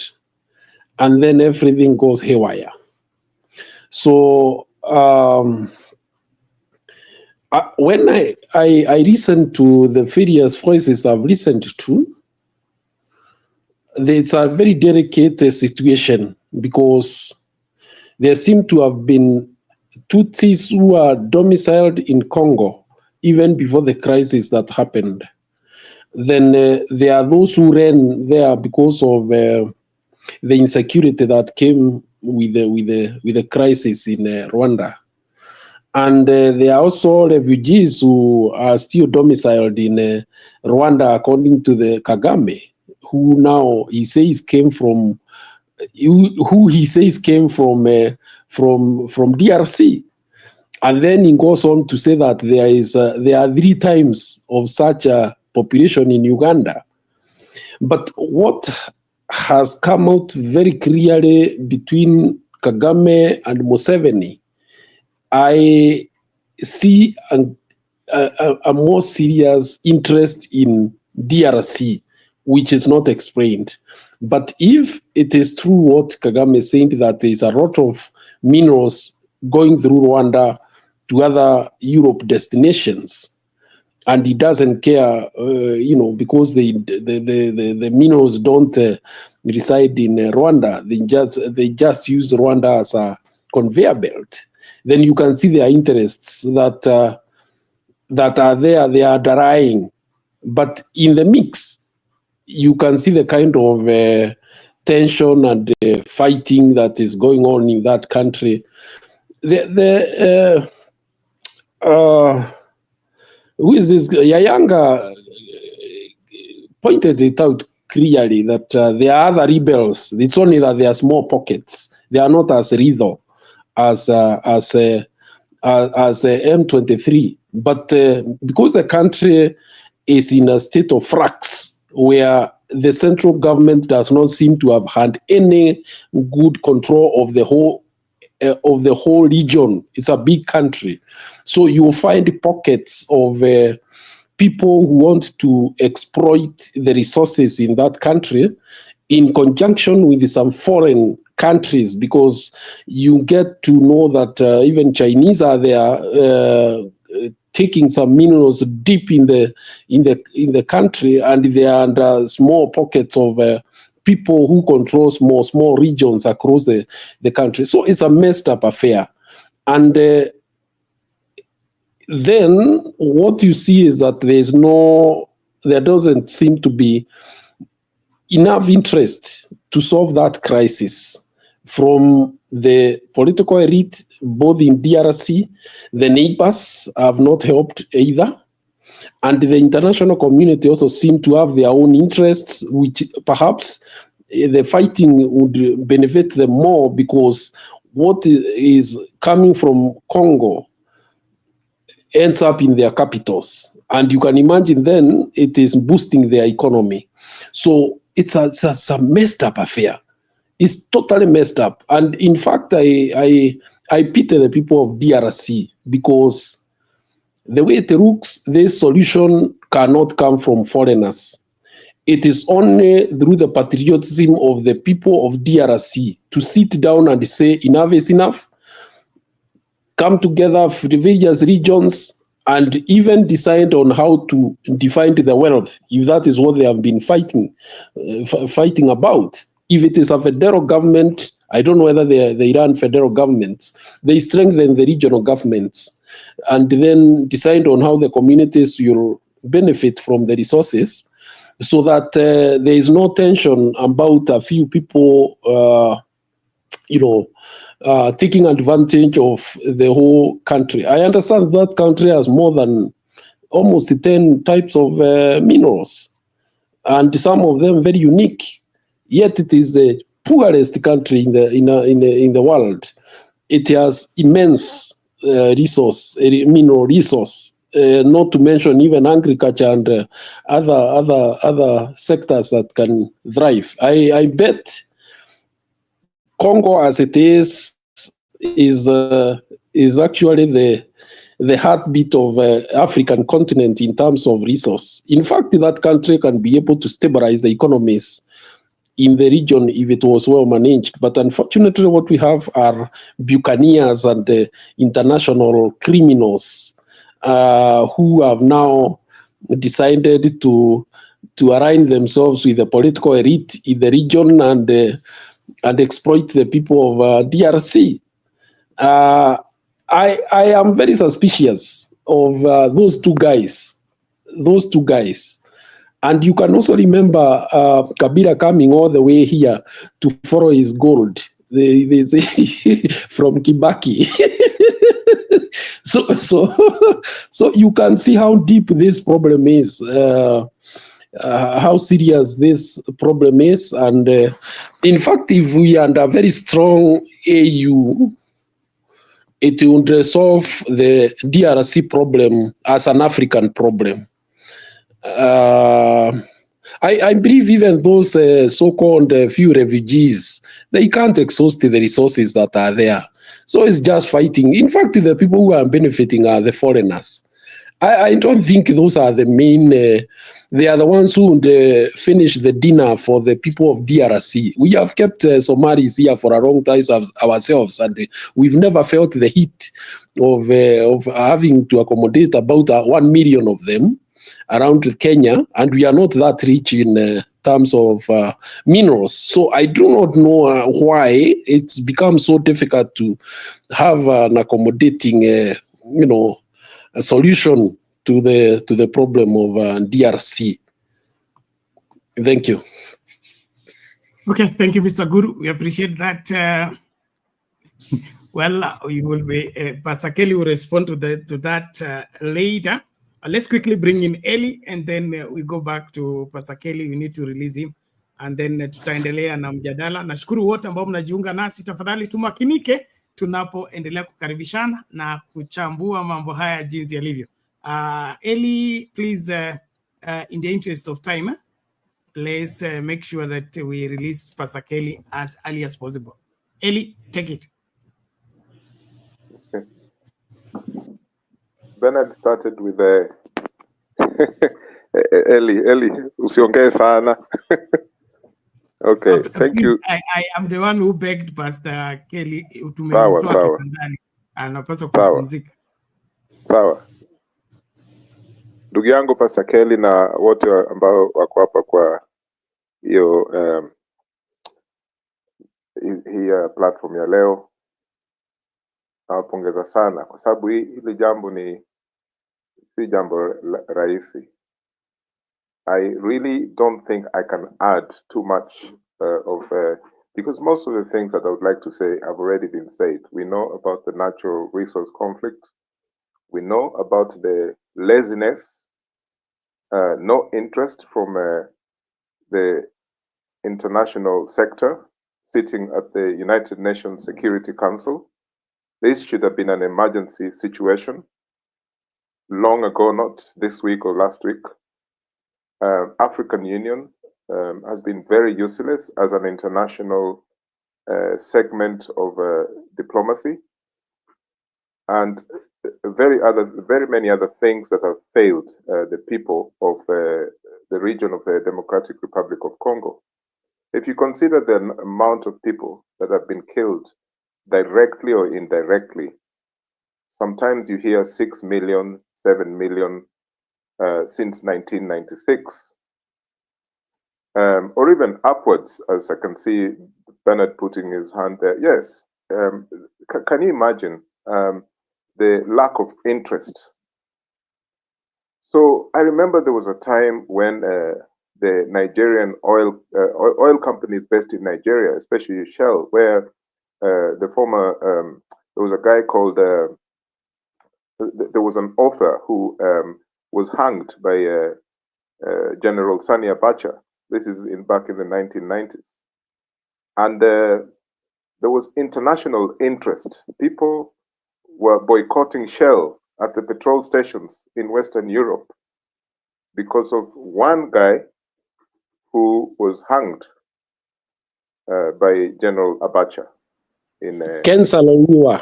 Yeah, Ken Saro-Wiwa. Yes, Ken Saro-Wiwa. So that was like a landmark thing in terms of civil disobedience and ethical consumerism, where people buy something because they're rejecting companies like Shell, who were part of the problem in Nigeria. But if you look at the issue in Congo, for all these years, we keep talking about the mineral strength that this country has. But we know, and there's been United Nations reports about which corporate companies, global companies, are directly or indirectly involved in this mess. And what is it that African Union should have done? So you find that in the past, we used to speak about the West are messing up the Congo. But we know that China is there, the Russians are there, many African countries are in the Congo. Like Kenya is a hub for, transporting these minerals. You know, in the same way, like Kamlesh partly lied about Kenya having the quality of gold and commercial gold like Tanzania and so on and so forth. It's the same way Kenyans are parading themselves as producers of coltan. The same thing that Rwanda is doing next door to the Congo. Rwanda has some coltan, which is used for producing. No. Give me 2 seconds. Rwanda, look, my brother, when we're discussing this, even though you're from the Congo, we have to be balanced. It's okay, Eli. I have not finished. Pastor, hold on. Rwanda has you respond. A really small. Eli, just focus and execute. Yeah, okay, I'll focus. Rwanda has a very, very tiny amount of coltan. Rwanda uses that to stage itself as a producer of coltan, a big lie, right? So the ones that it's stealing in North Kivu, it's parading itself as one of the producers of coltan. And these companies know this. This has been in the United Nations report. And this is, I think, one of the most serious issues in this conflict. It is as simple as that. That countries are really, really eating up Congo left, right, and center. Like it's like a, the cartography of Congo is like Congo is a bit like it's owned by countries, including Kenya. Everyone has an interest in there, right? It's a shame. And for me, the big problem is the international community. And when I say that, I don't mean just the Wazungu. I mean the African Union, SADC in the Southern Africa, ECOWAS, all the organizations in Africa. East African community is a joke. Even Kagame, who I don't have time for, has recognized that it's a joke. But what is important in all this is that if there was a form of international diplomacy that can make this a thorough emergency situation with instant sanctions, yani zile sanctions hata ukiona M23, they cannot even own one pistol. You know? There are some sanctions that you understand these people, they pursue such sanctions because it's oil. Western countries, right? But when it comes to Africa, I mean, we are producing the most important item from the Congo. Even now, as we are talking, we would not be having this visual audio discussion without coltan that comes from, I think, 93% from the Congo, the rest, I think, Canada or something like that.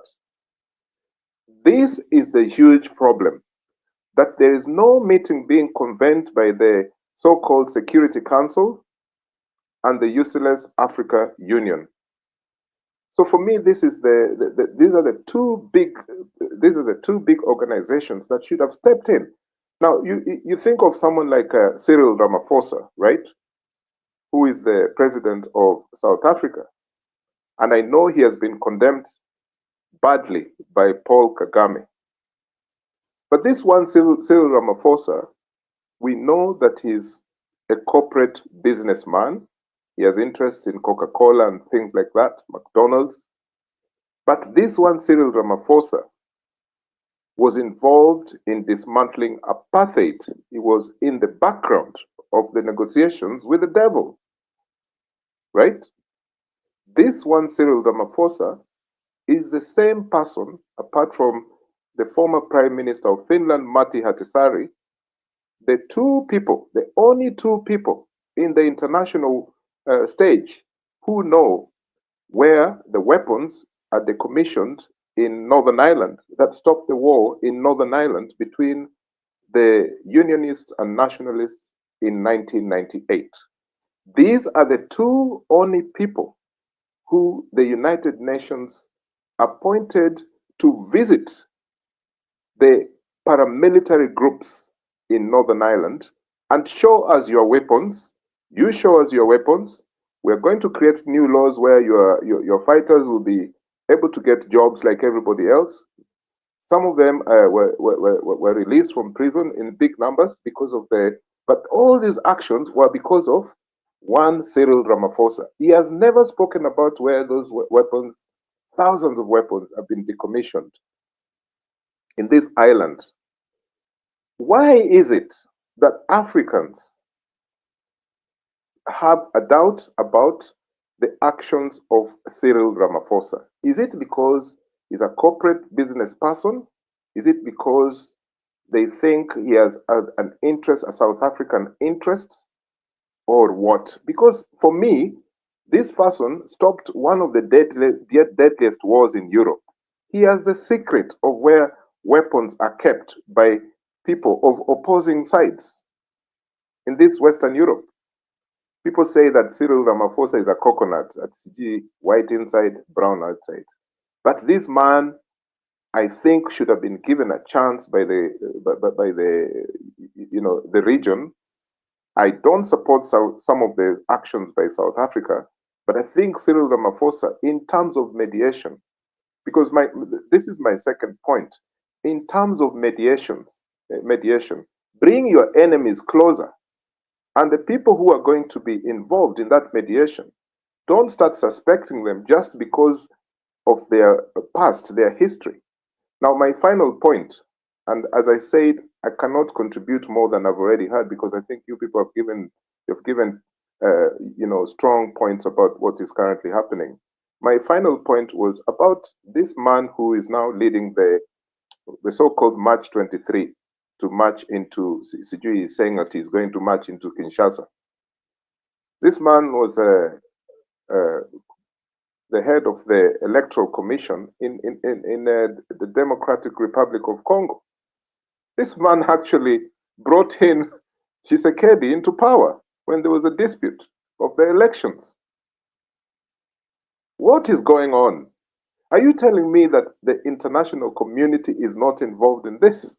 There is something spectacularly wrong with our thinking about, when we are being toyed about like by Europeans, is a disaster. Look at the way hundreds of so-called mercenaries, these are just thugs who have come to the Congo, right? But these are not the first type of mercenaries that we see in Africa. Congo is not special. These people have been doing this dirty job in places like Guinea and many other countries, even Burundi. But then, why is it? I fail to understand. Is it because the African Union failed Tshisekedi, failed the people of Congo? So now Wazungus have been brought here to stop a conflict, but then in guise of, these people have been brought here to steal the wealth, to protect the stolen wealth. So my submission is as simple as that. Number one, the international community vis-a-vis the Security Council and the African Union, the UN Security Council and the African Union. And then we have failed to give certain individuals, time to mediate in this conflict. And my third point is, I'm really, really, really thinking, why did even those mercenaries be allowed to jump into those aeroplanes ati wanakimbia huko haraka? Wangefungwa wote, either on the Congo side or Rwanda side. That's my point. Thank you. Okay, thank you, Eli. We appreciate that great, vast information. Naomba, in the interest of time, I give to Pastor Kelley. You can respond, Pastor Kelley. You give your closing remark, and then we'll let you, then ndio tufungulie mama here and Lala to continue with the show. Otherwise, I would want everybody, please, let's focus. It's important to draw lessons from the conversation. And then please, history is factual. History is factual in the sense that those people we are talking about are not imaginations. They must be real people, and they must have lived in a specific place at a specific time. That's why I'm talking about history is factual. And so when there is a claim of something in the history, we go and confirm it. as it is. If there's distortion to that particular history, then compare it, like the Bible says, where there are 2 or 3 witnesses, a matter is settled. If there's a dispute that Jomo Kenyatta existed in Kenya, then let's go and confirm. We should get at least where this information came from. And if we are in doubt, we find another witness of the same, then we run into conclusion. So it's not a matter of push and pull. Otherwise, thank you so much. Tuendelee hivyo hivyo. Pastor Kelley, as you respond, there is Putney here suggesting that Tshisekedi should go and look for Putney to help him sort out the issues in the Congo. I don't know what is your take on the same. Karibu, lakini. Okay, is my mic on? Are you hearing me? Yes, your mic is on. Go ahead. Well, let me start with that. Actually, Congo and Russia have got military agreement as well as with China. Okay, Congo has strengthened its diplomatic relations with Russia and China, and most of our weapons that we are using now in our current army, which is being rebuilt and reorganized by the President Tshisekedi, is coming from Russia and China. Okay, just to make it clear, because just like somebody here mentioned, I think Ayaga, I don't see him as if he's disappeared. He has mentioned that way from independence, there has been a lot of things going on in Congo, mismanagement. I agree with him, all that. Mobutu did not really lead that country well. He was also used by Westerners, especially Americans, to kill Lumumba. Actually, he's the one who arrested Lumumba and handed him over to the Belgians, who killed him and put his body in acid, and they dissolved him. And when he took over, he was not serving the country. He was serving the interest of those who put him in power. Now, when they were tired of him, now they brought in Mzee Laurent Desire Kabila. And when he came to power, but they used Uganda and Rwanda to help him fight Mobutu. When he came to power, he opened his eyes. He wanted to change the whole thing and play a game with them to overthrow them. And they ended up killing him. They brought Hippolyte Kanambe Kazemberere, whom they surnamed Joseph Kabila, so-called son of Mzee Laurent Desire Kabila. So all this while, we did not have an army in Congo. So anybody could come in the Congo and do whatever they want. Somebody here mentioned there are so many rebel groups in Congo. I want to say that is not true. There is a misconception of what we call voluntary defense force. There are these young men who have opened up their eyes, just like you and me can sit in this platform and we are discussing, we are shedding light to each other. I'm sure there is something I can say that can shed light to you and you can understand, and you can say something I agree with you and something I don't. Now, there is this new generation in Congo. Young people are opening their eyes.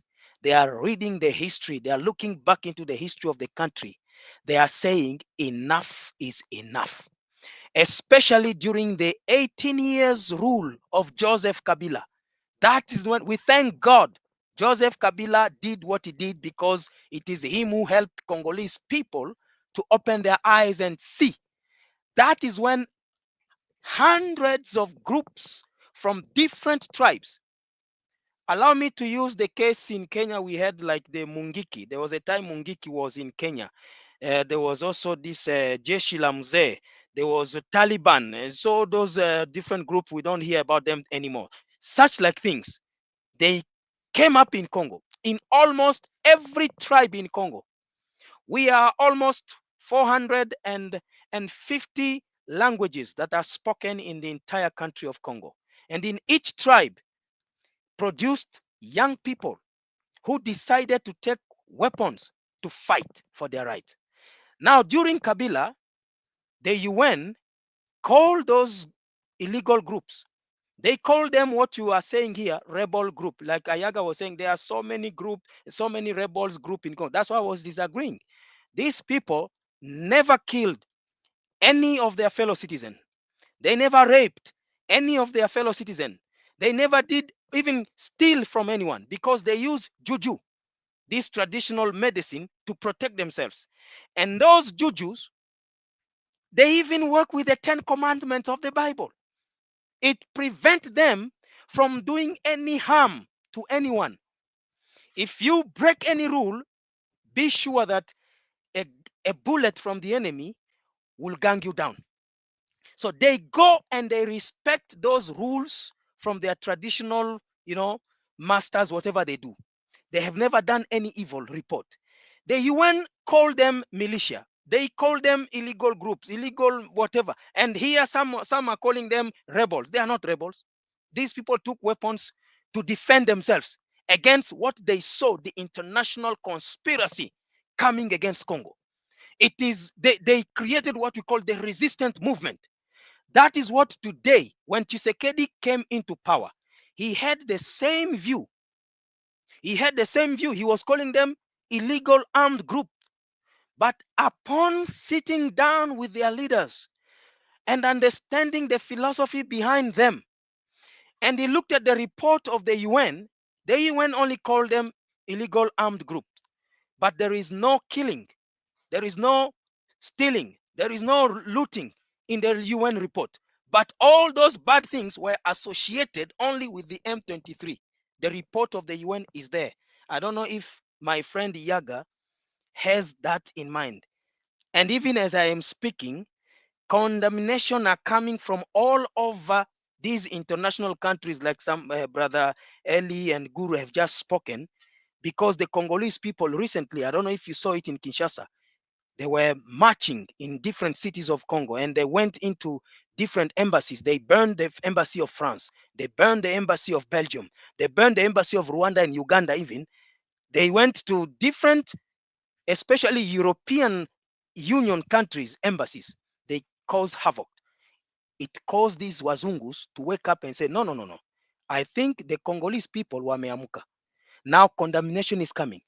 The Security Council has issued a lot of condemnations against Rwanda and asking Paul Kagame to withdraw 4,500 troops in the land of Congo.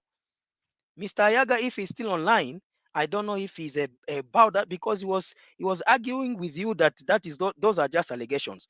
Allegation, you mean that even the Security Council, and actually it is the ambassador of the United States which condemned Rwanda, and the ambassador of the United States is the one who gave the exact figure of the troops that Rwanda has in Congo.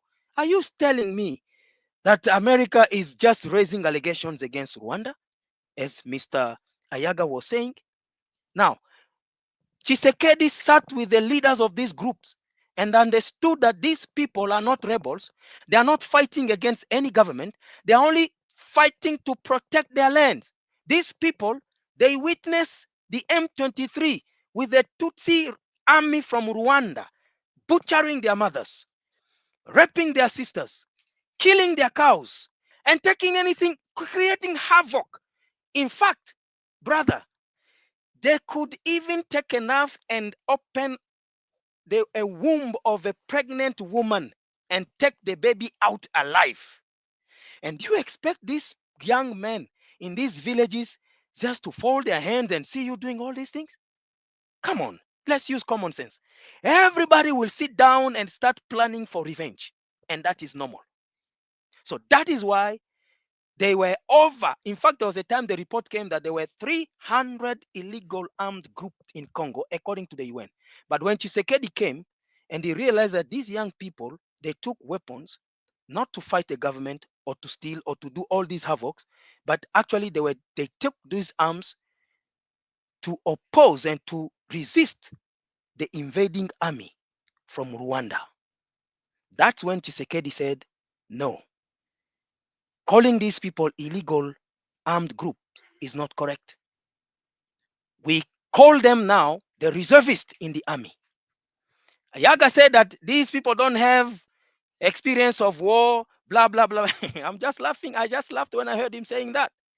Because look at how they have killed a lot of Rwandan army in the Congo, and these are special force from Rwanda. Yet they are being killed like flies by these so-called untrained people.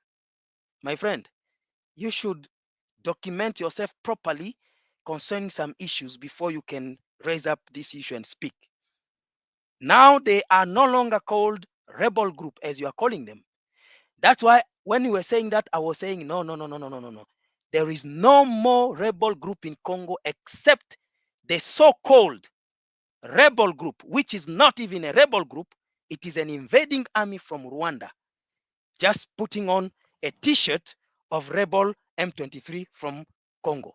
And they take Corneille Inanga, they take another guy called Willy Goma. They are not even 10 Congolese in the whole thing. And they put them in front to be speaking and then make it appear that it is a Congolese affair. No. Coming to the minerals, Brother Eli, I think, is the one who was raising that issue. I want to make it clear. Let Kenyans know. Yes, Congo is rich in minerals. God has blessed that country with everything that you can imagine.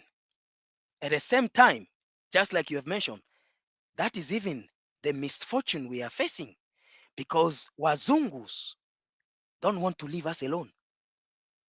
And that is why Congo is the way it is to this day. But we thank God, everything has got a beginning and everything has got an end. With the man called Tshisekedi, we are beginning to see the light at the end of the tunnel. We are beginning to see the end of all these things you have spoken. I agree with you. There has been mismanagement. There has been this and that and that. International community, wazungu kuingilia kati, kuua our leaders so that they can put whoever they want. But with Tshisekedi, wamefail. Wamefail. Tshisekedi have understood the philosophy of bringing Congo together, and Congo is not divided like Mr. Ayaga has spoken. I wonder in which Africa he lives in. Congo is not united. Of course, in every country, politically, there is the government and there is opposition leaders. Wako hapo. Just like in Kenya, we have also opposition. They can also make their declarations. When the government does this, they have also a say to speak, and that they do in parliament, which is there, which is normal. But when it comes to armed group, ni hiyo tu invading army ya kutoka Rwanda. Hizo zingine walichukuanga bunduki wapigane na invading armies. In the Ituri province where the Congo borders Uganda, there was militia called Zaire, there were nini Mobondo. In Kinshasa, there is now Mobondo, which they have risen, na ni watu wanatoka Congo Brazzaville, just in the bit of trying to destabilize the country. Hiyo ndio kitu I want this brother Ayaga to understand, and anyone listening to me. But the government is dealing with them seriously. He's talking about people who have been killed in Kinshasa. Those were what we call kuluna. He did not know the proper name to call them. They are called kuluna. Kuluna is our street boys, and then they turned into gang. Like in Haiti, you see now in Haiti, there were group of gangs, and they are just killing people with machetes. Now the police in Kinshasa have organized, and they are catching them. Tshisekedi, first of all, was taking some of them by force and taking them into training. Some of them, as I'm speaking, have been trained into what we call builders of the country. Wamekuwa waseremali, wanajenga sasa nini viti, they work in mechanic, they work in different, and then in agriculture. There is now the national service. Like in Kenya, you have the youth service, national youth service. Tshisekedi has instituted that. Ameanzisha hiyo, na ni hawa vijana ndio wamewatoa kwa street kuwaweka kwa hiyo service. Sasa wanalima, wanatoa mahindi, chakula imeanza kuonekana kwa jeshi. That is what jeshi is eating, and police. Wale walikataa, they are the ones who are being killed. There was a time Michuki ordered the police to shoot, to kill. Aliua wajambazi wote Kenya. Tuliona Kenya during Michuki time, mikoro walipunguka. That's the same thing now is happening in Congo. I don't know why Ayaga have a problem with that. So coming to mineral, nirudi tena kwa minerals. Even you listening to me, if you want to go to do mineral business in Congo, you are welcome. There is no disorder.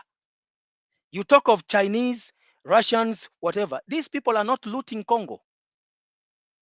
China has signed bilateral agreement with Congo, mineral against infrastructure. You know Congo didn't have roads. But as I'm speaking under Tshisekedi, China exploits minerals in exchange. This year alone, China has given to Congo $7 billion. And they are using it to build roads. Right now, kuna barabara inajengwa kutoka hapa border ya Uganda inaenda mpaka Kisangani, over 1,300 kilometers. And other roads are being built by the Chinese, just like they are building in Kenya. Si wao ndio walijenga SGR and so on. Now, the same agreement in Congo, Congo doesn't give money to China. China come exploit minerals, and then in exchange, wanatujengea barabara, the infrastructure. The same with all these. That is the kind of organization Tshisekedi has come to restructure everything, to put now things in order. Sasa kufika kwa pande ya Coltan huko sasa North Kivu mahali wanapambana, hapo ndipo Kagame analeta shida. Anataka hiyo sehemu iye wake. My brother Eli, allow me with humility of heart to contradict you. Rwanda does not even have a drop of coltan, neither any mineral. Please do not believe the lie that Kagame wants you to believe. Rwanda haina hata toni moja, kamchanga kamoja of any minerals. Hana. Ayaga called Kagame opportunist, and that's exactly what he is. And that's exactly who he is. Personally, I remember sometimes back in 2003 or whatever, I was just living here in Kenya. I went to Congo. I bought some diamond. I brought to Kenya to sell hapa kwa Waindi hapa some diamond. But during that time, there was war in Sierra Leone and in Liberia. So there was an embargo from the international community for all minerals coming from Africa, because they said it is financing the wars. Now, I didn't make good money, so I dropped. So, which means, ukitaka, enda tu, Congo Embassy iko hapa. Just introduce yourself, nataka kwenda kuinvest kwa biashara ya minerals. Just follow the law. Follow the law. Pay all the dues to the government. And unapewa license yako, and you start exploiting. Ukitaka kuitoa Congo ipeleke Russia, just pay the dues of the government and you will be served. So hakuna shida, hakuna eti foreigners, they are there, they are looting. No, they are not looting. With Tshisekedi, restructure kila kitu, serikali sasa inapata sehemu yake. But it was not so with Kabila, 18 years. He came to power as a rebel. Alikuwa amevaa gumboot akikuja kwa power. Amemaliza 18 years, the guy is flying private jets, having different businesses all over the world. Mtu alikuja rebel anavaa gumboot, alinunua Kikomba. 18 years, he's flying private jet. Of course, you are right to say that kumekuwa mismanagement. Yeah, that's the case of Kabila, can tell you that. Lakini Tshisekedi amekuja kuharibu hiyo maneno yote. Amefungia wazungu njia na ndio hawamtaki. They want to sacrifice him the same way they did with Lumumba. But unfortunately for them, I believe God's time has come for Congo. Ndio unaona wa vijana waliamuka wamechukua bunduki, wale munawaita eti rebel. They are not rebels. These are self-defense people. They are defending now their country from invasion of any. They don't want any nonsense. Na Tshisekedi amewa legalize kuwafanya kuwa army reservist. They are fighting alongside the National Army of Congo. Na saa hizi tunaongea na nyinyi, thousands of them are coming after these M23 have taken over Goma. Wamejitokeza, yani wazimu imetoka kwa kichwa. I don't know, ni vile tu so many videos are in French, amwezi mkaelewa labda if you don't speak French. That is why some of the informations are not coming to you that way. But I want you to know, in brief, Kagame is an opportunist, an armed robber, a gangster that Africa does not need. That is what you should know. Hata huko kwake Rwanda, Rwandese people don't want him. Hawamtaki na hawafurahie. They don't support him for what he's doing in Congo. Nyarwanda wanajua vile tumeishi na wao in harmony. It is only when Kagame came to power ndio munaanza kuona shida kati ya Congo na Rwanda. Kwa nini haikukuweko wakati ya Habyarimana? Kwa nini haikukuweko wakati ya Michombero? Kwa nini haikukuweko before that? Only when Kagame came to power, Congo na Rwanda inaanza vita. Why? Anatumiwa na wazungu kupora mali ya Kongo, kuua Wakongomani, anapeleka Ulaya, anapewa pesa na haifaidi Wanyarwanda wote. Anyone who is supporting Kagame should not call himself an African leader. African Union, yes, it has failed. I agree with you. And East Africa, OPIA, it may fail. Just like someone has said that it is a joke. That someone said that Kagame himself called it a joke. It is true. In fact, I don't even see the agendas of these organizations. I don't know what is the agenda of East Africa Community and African Union. Ni nini wanafanyanga hatuonangi. Africans are killing each other. Moja anavamia mwingine, moja anavamia, but they are quiet. What statement have you heard from the African Union concerning the issue of Rwanda and Congo? None. Wale wanatoa statement European Union and the Security Council in the UN huko ngambo. But African organizations, they don't say anything. So, kwa hivyo, to conclude as I'm going to sleep, Congo imekuwa mismanaged, correct? Wazungu never wanted to give us peace, but their time is over. There is no division in Congo like someone has spoken here. Hiyo nimekataa. All, of course, ile political division ya vyama vya siasa hiyo haikosangi, but that doesn't mean that the country is divided. No, it is just different of opinion politically. The opposition atakuja wanataka kura wao ndio washinde, huyu anakuja mimi nataka kushikilia tu niendelee kushikilia power. That is normal. Hata Kenya tunaona hiyo. That doesn't mean Congo is divided. Hakuna mahali Congo iko divided. And Tshisekedi has over 80% support of the Congolese people. It has been proven during the recent election. Alipata kura 73.6% out of 28 candidates. Yeye mwenyewe akapata 73.6%. Wakongomani wanamuunga mkono. Na hata kama mandate yake naisha, people want to see him back. That is why people are agitating that hii katiba tuibadilishe, imupatie huyu na nafasi, because we don't see someone else who is fighting for the country like that man is fighting. Tshisekedi akiuawa, basi mjue Kongo inaisha. Wazungu akifaulu kuua Tshisekedi, mjue Kongo inaisha na it will disappear from the map of Africa. So he is our hope. We want him to stay. The next 5 years ikiisha, before it finishes, we want the constitution to change so that we give him more time. At least aweke misingi. He is putting foundation for the country. And our Kongomani tumeona hiyo. Na Kagame hataki hivyo. Kwa sababu katiba tuko nayo hata saizi sio yetu, ni wazungu walituwekea. So Congolese are peaceful people. Hawana shida na mtu. Hawafukuzi wageni, hawachukie wageni. Watutsi wako Congo na kuna wasehemu yao wa Kongomani. I said it earlier. I have nieces and nephews who are Tutsi. My sister married a Tutsi guy. Na wamezaa watoto 10. So niko na relatives in Rwanda, Tutsi people. Sina chuki na wao. I love them. They call me uncle and I feel okay. So mambo ya Kagame. You need to differentiate Kagame and the Tutsi tribe. Kagame is not equal to Tutsi tribe. He is using the name Tutsi tribe. And the Tutsi who are in Congo, the Congolese Tutsi, he is using them to perpetrate his hidden agenda, which is looting the mineral of Congo. Na anataka hiyo sehemu ya Rubaya. Rubaya is where the 80% of world reserve of coltan is found.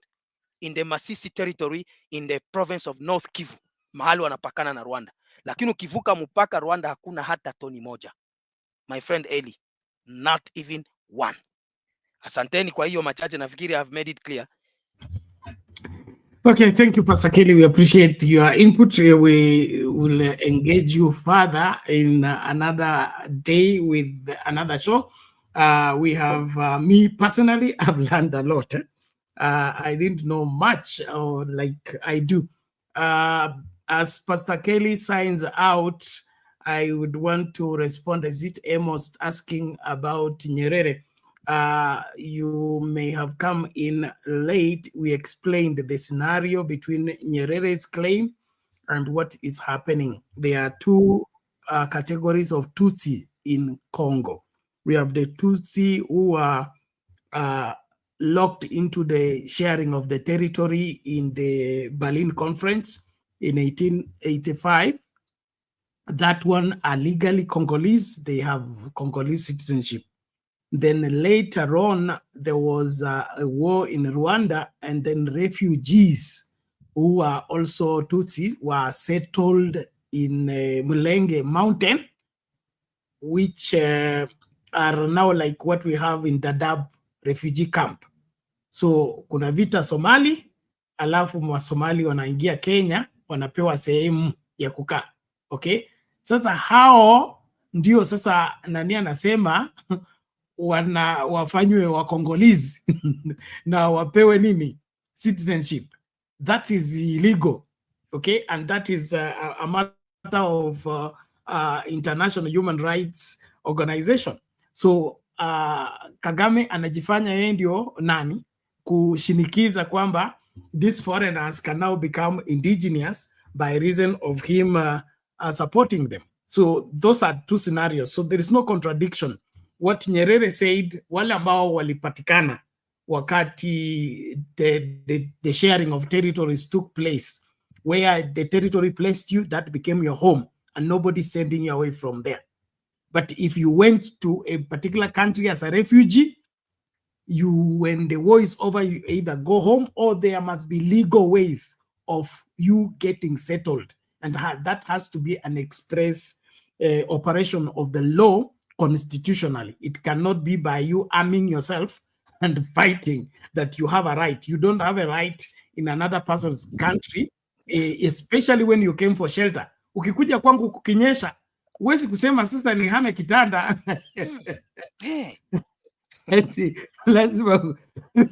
You have a right to sleep in my house. Mvua ikiisha unakanyaga nje.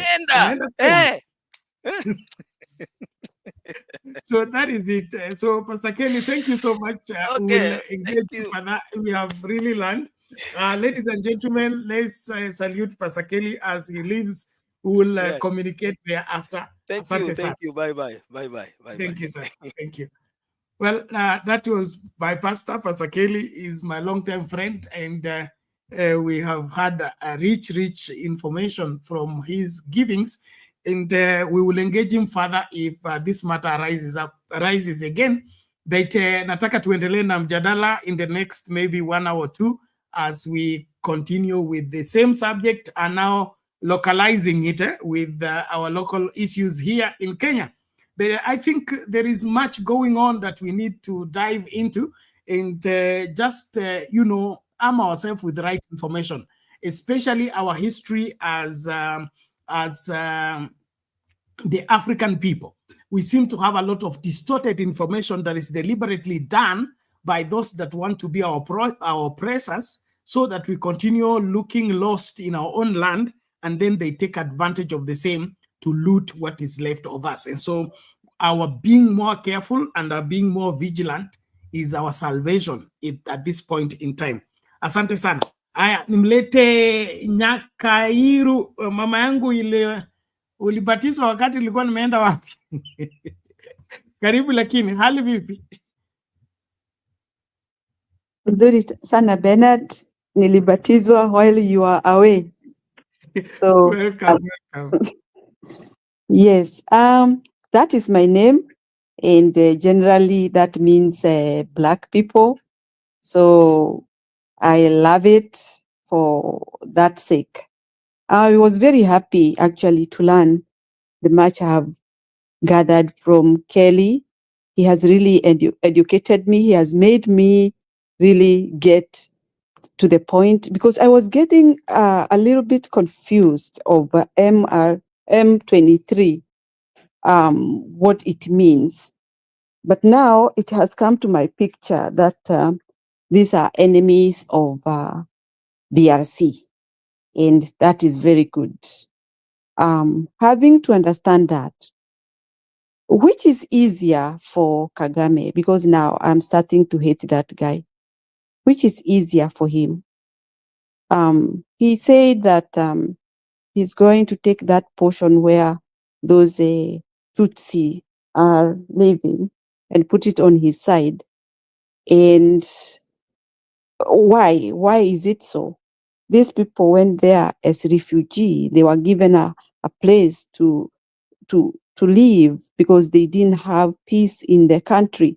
And so when I give you space, when you are in problems, does it mean you come and take what I have because I have given you a space to stay?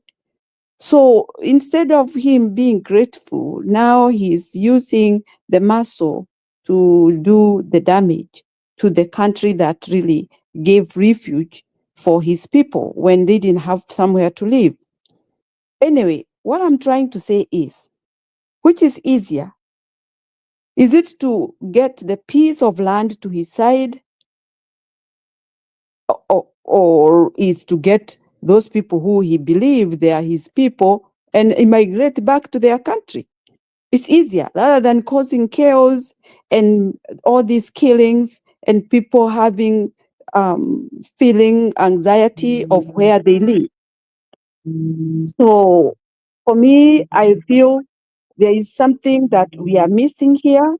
And Kagame, I believe he has something that he is hiding, and he is not letting us know exactly what he is after.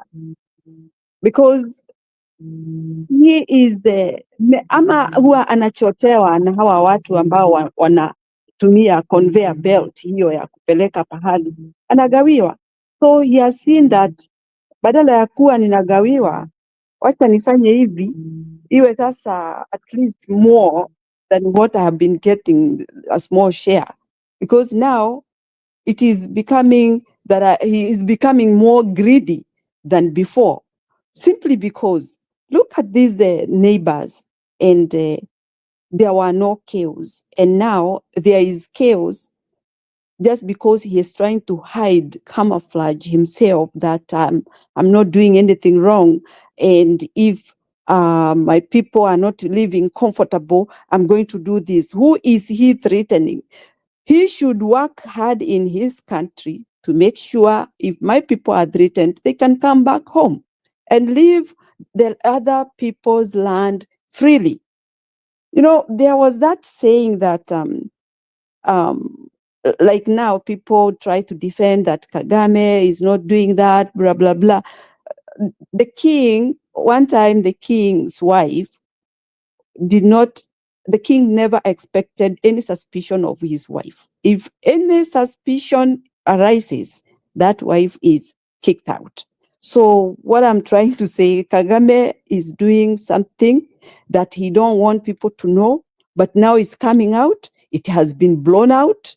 Everybody now knows what he is after, and he should be ashamed, and he should stop what he is doing and put his feet in his country, in his perimeter. Don't tamper with the people's life. And when you send a troop from your country, what does that mean? What does it show who you are? Opportunist. Mtu ambaye anatumia hiyo opportunity ya kuwa, kwa sababu kuna watu wanapata zaidi, mimi sasa nimejua njia. It's like he has discovered a way of how he can help himself and get more of what he wanted. So for me, I just feel like it's so sympathetic to see Congolese are being killed by somebody who has peace in his country. Nobody is, being killed in his country, but he can bring chaos in another country because he has a way and trying to use the small number that are in the country, and they were not there because they were supposed to be there. They were being given somewhere to live for the time being, maybe. And that is what I'm looking in my country, Kenya. These people are being let to come in. This will be the same thing will be happening in our country. Simply because there are people coming slowly by slowly, and we have seen them now starting to grow horns and trying to tell us we are here, and we have come, and we are here to stay. And that will be another problem, just like what is happening in Congo. And we have to be vigilant. Kenyans, we are being invaded slowly by slowly without our knowledge, but I believe Kenyans are aware, but it's only that we have a regime that is not ready to fight back and say, we don't want this because this will be chaos later. And he might not be there when this chaos come for him to be blamed. And so Kenyans, we have to be very careful of what is going on in our country. And we should shout before it becomes a hard work to deal with it. Asante Bernard. Thank you. All right. Thank you, Mami. We appreciate that. And that is how, our politics has become, where people camouflage. They come as your helper when they're really after your own life. And you house like that proverbial expression ya ngamia, akaingiza kichwa, akasema, hii nondo inasikia, nayo ikaingia kidogo, alafu before you know it, wakaingia kwa hema yote, then wanataka kuinua hema, waende nayo. I think it's important that we get our history right, and of course, support what is right. And then as Africans, we have been victims of our own brothers and sisters betraying us to our oppressors. For how long do we want this to continue? I think we need to reach a place where we say no. We need to flex our own muscle, dig our own farms, grow our own crops, dig our own wells, and be able to feed our own people. We cannot continue selling our brothers and sisters for a few pieces of silver in the pretext that we are building on, wealth at the expense of the progress of our continent. So people like Kagame pretending not to be puppets when they are actually puppets, and then in the process they are selling what should be used to build Africa, what should be used to advance Africa, to people who are not interested in building Africa. They would rather have Africa remain as a source of raw material forever than let it develop and become a finished product continent where we are trading with the rest of the world as to the international terms of trade, where they pay the same value, like what Traore is saying. If you want our minerals, then you buy it at the market price of the international market, not for you to come and pick things here for cents and then go sell them in millions and then pretend to be helping us by sending us aid, which you call aid, and then loan, which we pay perpetually, all of it for us to be enslaved forever. And so I really want us as people to dive deep and understand what is going with all this PR treatment that we are being given. So naomba tafadhali tunapoendelea kuangazia masuala haya, let's not be too much dismissal on some facts, but check them out, compare with the rest of the notes, and be able to take a proper stand.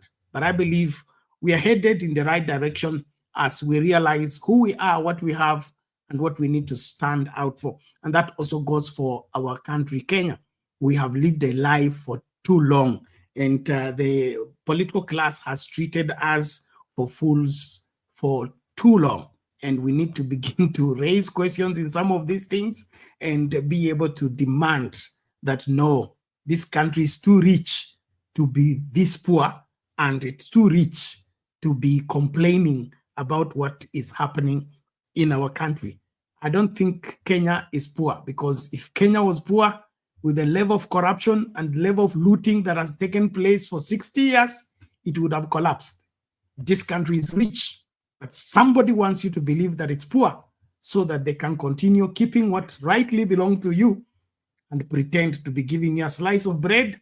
Wanasema serikali imekuja, imekuletea transformer, sasa imekuchimbia toilet na imekuletea fertilizer. We must change. Asante sana. I'm not closing. We still have got like an hour or so.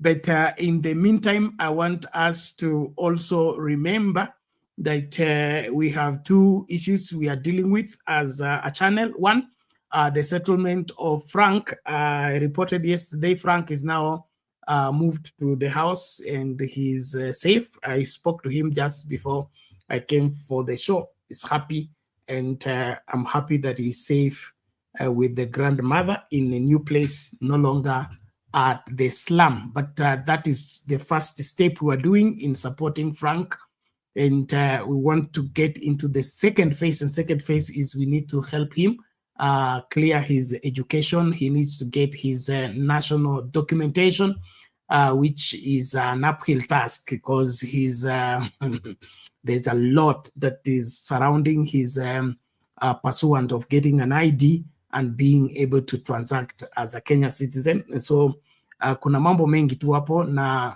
I believe we should adopt Frank as Sound Candy Talk son and to be able to support him all the way. I want to appreciate those who have sent in their contribution. I've received responses from, I think, 5 or 6 people who have come in very handy on this matter.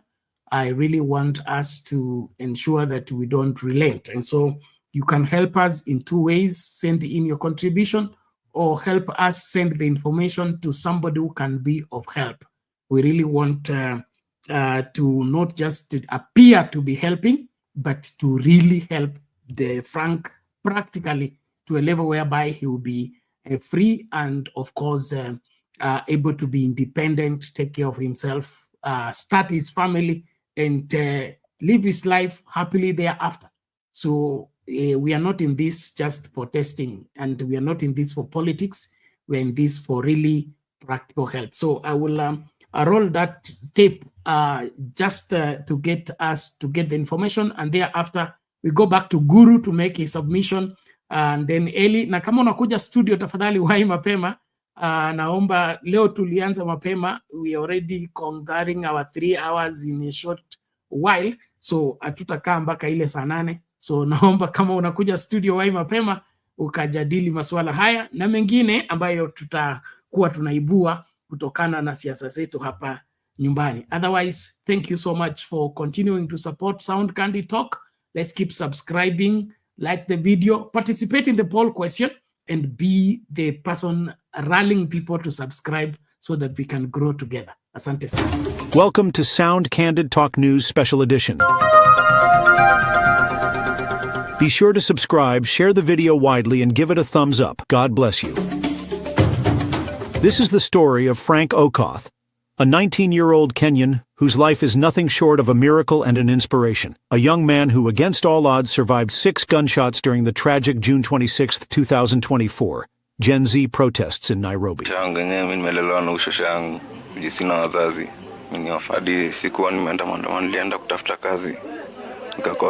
Frank is an orphan, raised by his aging maternal grandmother after losing his mother at the tender age of 8. He never knew his father, a result of a teenage pregnancy, and life has dealt him blow after blow. Frank and his grandmother have faced unspeakable challenges, including surviving 2 devastating slum fires that claimed everything they owned: his late mother's documents, birth certificates, and school papers, leaving them with nothing to rebuild their lives.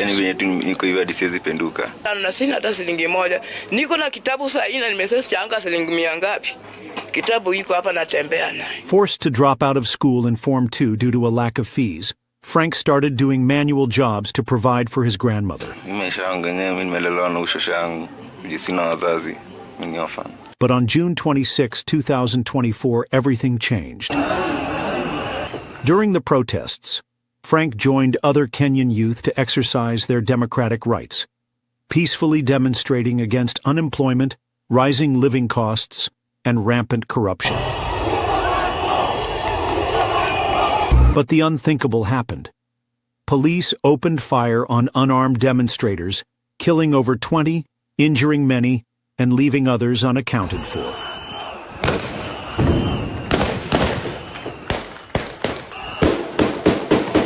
Frank was among the victims, hit by 6 bullets, yet by God's grace, he survived. After a series of life-saving surgeries, Frank can now walk again, but the bullets left a lasting impact. He can no longer perform heavy-duty jobs to support his grandmother.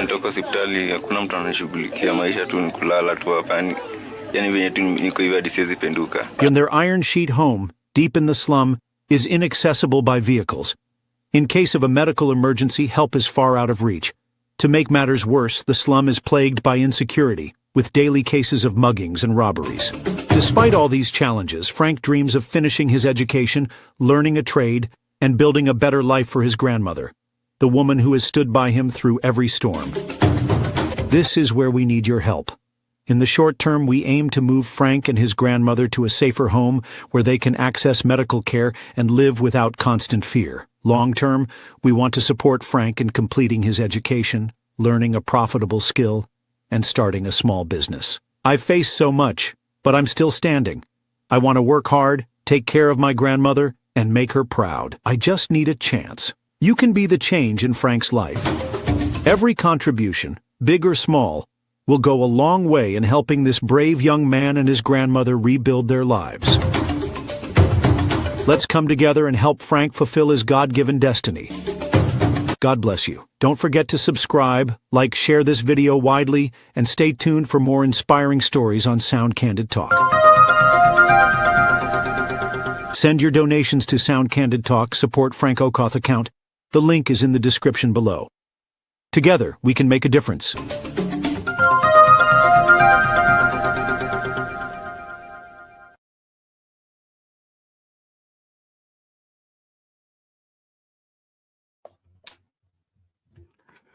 Welcome back, ladies and gentlemen. That is it, the story of Frank. We need you to participate into making your contribution towards the support and sustainability of Frank. We want to give them a sabbatical of worrying about their rent and their upkeep for a period of time so that they can heal and be able to face life squarely.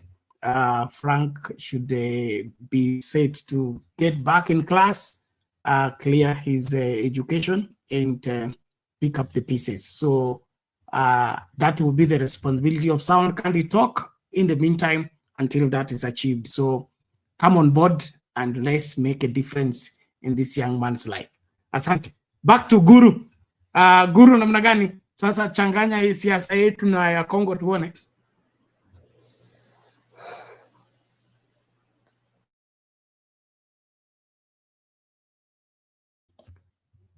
Guru, we can't hear you.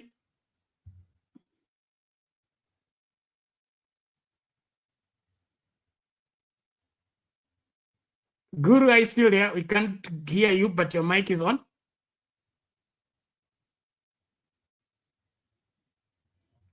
Ama mimi ndio niko na shida. I can hear you, Bernard. You can hear Guru. I don't hear Guru, Mimi. I don't hear him. Okay, I think his mic has an issue. Let's hear Eli, if you're there.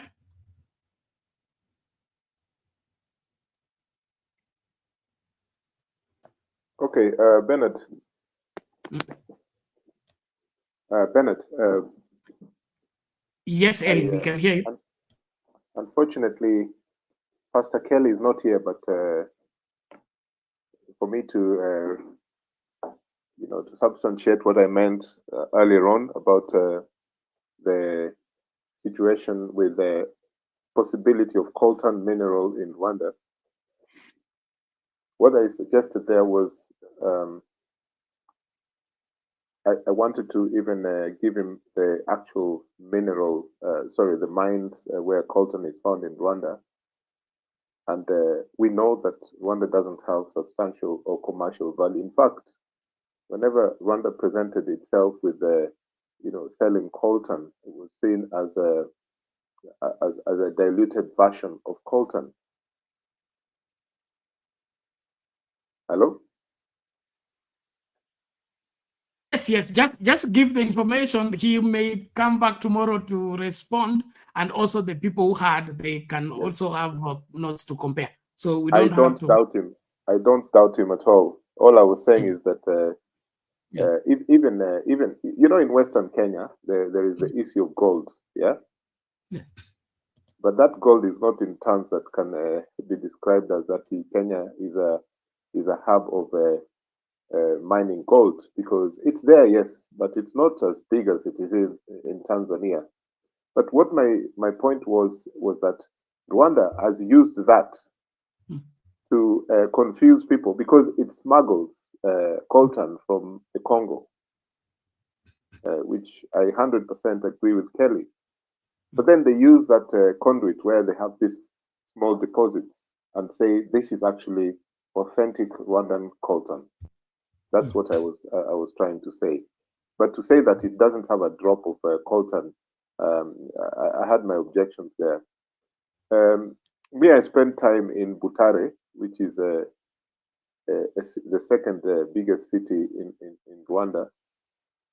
Between 2003 was it August? Around October 2003 and 9 months in Rwanda. And this was a time when the president of Rwanda was, being celebrated around the world because of the post-genocide, progressive regime. Of course, this, whatever Kagame was doing then, he still had so many enemies within and around that country, because people have always said that it is because of this man who was trained by the US as a military man, that it was because of him that the actual genocide took place in 1994. And years later, this was France and all those countries, they decided to absolve him from that. But the original claim is still stuck with the moderate Tutsis and the Hutus who side with them, who claim that if Kagame had not, ordered the planes to be shot that killed the 3 leaders, then they would not have had this genocidal situation. This history will continue haunting Kagame until he leaves office. Unfortunately, that's what history does to us. There are those people who are going to believe it, and there's people who will be in denial. What I think is, when are we going to have maybe African leaders, including Kagame and Tshisekedi, just sitting together? Because you have to bring your enemy closer. The closer you bring your enemy, the more you learn about your enemy. But if you're using all these proxies and hoping to fulfill your aim, because to be honest, Rwanda there is an existential, threat against Rwanda through the crisis in the Congo, and the same applies to the Congo. So both are actually suffering. Rwanda has those kind of,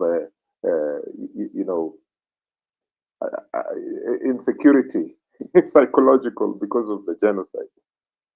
I don't want to go into the details of what the man said earlier, because it will then become tribal, But I think that those leaders, honestly, they have nothing to lose, Bernard. To come together, really, they have nothing to lose. They can sit down and they say, hey, guys, just me and Kagame, me, Tshisekedi and Kagame, this is what we have found out. This is what we can do. Yeah? Let us de-radicalize our aims. Rwanda can decide not to be expansionist, because that's what everyone is blaming Rwanda for, at the expansionism. The more tribal sentiments, you hear that people say that Uganda is run by a Tutsi, Ati Museveni and what. They were even claiming Kagame's, people are claiming that Kabila's son. I actually heard that comment from the pastor there earlier. He said the so-called son of Desiree Kabila, Joseph, so-called, because people say so-called because they claim that he's a Tutsi. So there's this theory of Tutsi expansionism in East and Central Africa. Me, I don't buy those things. As long as I'm a Pan-African, I believe that wherever you are, that is where you are. You can be a Meru in Garissa and you set your home there. Me, I don't care. So it's unfortunate that that agenda is driven. But these people, finally, in my submission about this situation, they can sit down and talk. like grown men. Not that those people who now, they are marching around villages with weapons that they have not even made. You know, this is what annoys me about Africa. These weapons we're using, si zile zetu za zamani. Hati sasa tuko na sijui machine guns, sijui what. Hizo vitu zina, yani niko na aibu sana sana kabisa. Unaona? I know that we have a situation of conflict because of resource and power-hungry leadership, but these people can still sit. But that's why I mentioned President Ramaphosa. Unfortunately, this one, he can't really directly be involved because there's conflict of interest now. But this man is known for bringing the hardcore enemies to the table. Ule Ramaphosa mmoja tu huyo. Okay. Mama there said something very abstract, but I want to know what she really meant. She said that, you know, Nyakairu, I think, she said that there is a situation in Kenya which is almost similar to what is happening in Congo, Rwanda. Until now, there are people who will claim that they are Kenyan, and now they are showing their real self. And they're actually broadcasting it openly. What can you do? This one will put Kenya into crisis. You know, such statements, you know, I'm sorry. We have to qualify them because we don't know the data, where it's coming from. Do you mean it's Somalis, Kenyan Somalis, or do you mean it's from this Penyluo historical event that happened in Kisumu? Because there were people from different parts of Africa doing Luoism in Kisumu. Do you know that thing actually has made an impact? You know, some people felt it and they said this is really dangerous. This transnational thing of Luos coming from 6 countries. I wonder, as a Pan-Africanist, me, I don't care. You come from Nigeria, you call yourself a Kenyan, I don't care, just come. So I wanted Mama to qualify what she meant there, not because I want to bash her, but I found it quite interesting coming from someone like her who always talks unity. Thank you. It's okay, thank you, Eli. But in just on that one alone, into Mama, I think you'll come back and maybe respond to that. But there's a really crisis on the same factor. Right now, the High Court has thrown out the census result for the 2019. Wow. Hey. I need to hear your link. That is good news. It's been thrown out on the same grounds, okay? That a particular population of a particular community had been reduced and other places have been inflated. All of it, the clear picture is for political reasons, okay? And the tribe that, or other community that is in this play is the one that is now talking of tyranny of numbers. So there is something very wrong with the way we are handling our population and our sovereignty as a people. As much as we are Pan-Africans, we must as well respect our borders and how we cross from one border to another. We cannot be borderless and still be, you know, insisting that we are sovereign. If we are borderless, let's remove all the borders, let everybody be an African everywhere. Then that's okay. But if our borders still hold and we have a flag and we swear allegiance to that particular flag, then we should be identifying with that flag. And if some people are assimilated, like we had there is a group from what is the name of the guy? The people from Tanzania or from Angola who had been settled somewhere in the coast, who had been now been given citizenship. Then let it be legal Okay, not that you arm yourself and say you want to fight for your rights when you are a refugee. And then, of course, the children that are born of the refugees, what becomes of them? That's now another issue with the new Trump review that you don't collect your citizenship where you are born. I don't know where else will you go to collect it, because your life needs to be counted from where it started. Now, I think I think we are winding up with the world. Somebody commented, they say, have you noted that only human beings pay to live on Earth? There is no other species on Earth that pays. Animals don't pay, mosquitoes don't pay. Only human beings pay to be on Earth. Why is that the case? Well, interesting indeed. Now, hivi. And so that I will send you the analysis. I got it from Kumekucha, but I'll get the really source. But it is now. They all say that those figures are not valid.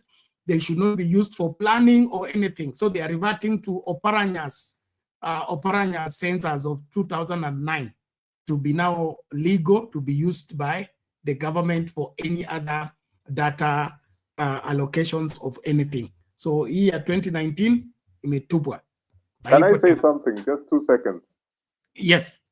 I think it was one of the ridiculous things about that census. I think it was somewhere in Northeastern. I don't know if it was Wajir. There was a county where there was a particular area where there were too many men and no women in the count. Exactly. And then comparing the population, that the population dropped by 63,000 people. After 10 years, how do we have a drop in the population of 63,000 except there was a fire or there was a war or there was something drastic that really affected the place? So it's crazy how we doctor things in the name of our politics. Na hii ni mbaya sana. Hata kuhesabu watu tunaingiza ndani siasa, ati tuonekane sisi ndio wengi na wengine ni wachache. Kama mnataka kuwa wengi, zaaneni. Wacha kwenda kubadilisha figures na kudanganya nchi mzima. All the same, naomba hivi tuokoe muda. Mr. Guru, come in please, and then we can have public participation. Yes, I think let me first say the pastor who comes from DRC. Okay, he had some insights, but he seemed to be a bit more of a Sisakendi apologist. I don't know, that is the image I got. He is praising every move he has made. Maybe it's good for the country, but it raises some fundamental issues, especially on impartiality. Nevertheless, I have no reason to dispute some of the things he said because he comes from there. I don't come from there. It's just an observation from my side. Now, coming to the Kenyan situation, what happened, Bernard? I actually participated in a collection of data in 2009. And I remember very well, Northeastern came up with the figures that did not tie at all in all aspects. And the government applied to recount the population again, because what figures came out did not tally with what is normal regression in population growth. And there were two issues. Either the previous census before 2009, there was serious undercounting. Okay? And then the figures were captured in 2009. But then again, the gender balance and the voter registration and all that did not tie at all. So the government, on its own motion, decided to do a recount. Do you know the people who rushed to court? The Somali elite. They said that recount cannot be done because that will be discriminating against a community. If the census was not carried well, it was not carried well across the country. And it became a big issue. And you know, this community has always been sensitive that, oh, they are marginalized, their people are, and you know, look down upon them. The government does not care about them. So the matter became so political at that time, and that matter was abandoned. So 2019, now the figures started coming. I think they collected, and there was more meticulous way of collecting data. You know, 2019 was more advanced, even in terms of technology. So that is the background of this thing. But I also don't. I look at it this way. Bernard, that was the time we were discussing about forming counties, county governments, in the run-up to 2010 constitution. I am of the feeling that there was a sinister elite conspiracy in that area to beef up numbers for purposes of skewing the boundaries for counties and constituencies. It can't be anything else. However, there is also the factor of the Somalis who infiltrated through due to what happened in 1991. That's another factor that we don't know how it has played out with the population there. So I get surprised when I see some of these Somali elite talk the way they are talking, and yet I know the background of what happened, that the government wanted to do a recount immediately. They actually rushed to court and prevented that from happening. And because it was a sensitive political matter, it was abandoned in 2009.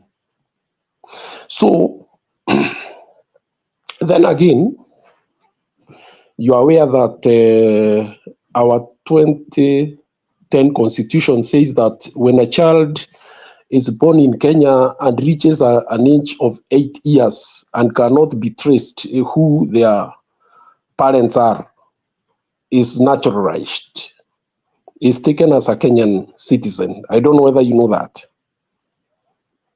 So there are many factors playing in that area, in that zone, and it is only a mass of population that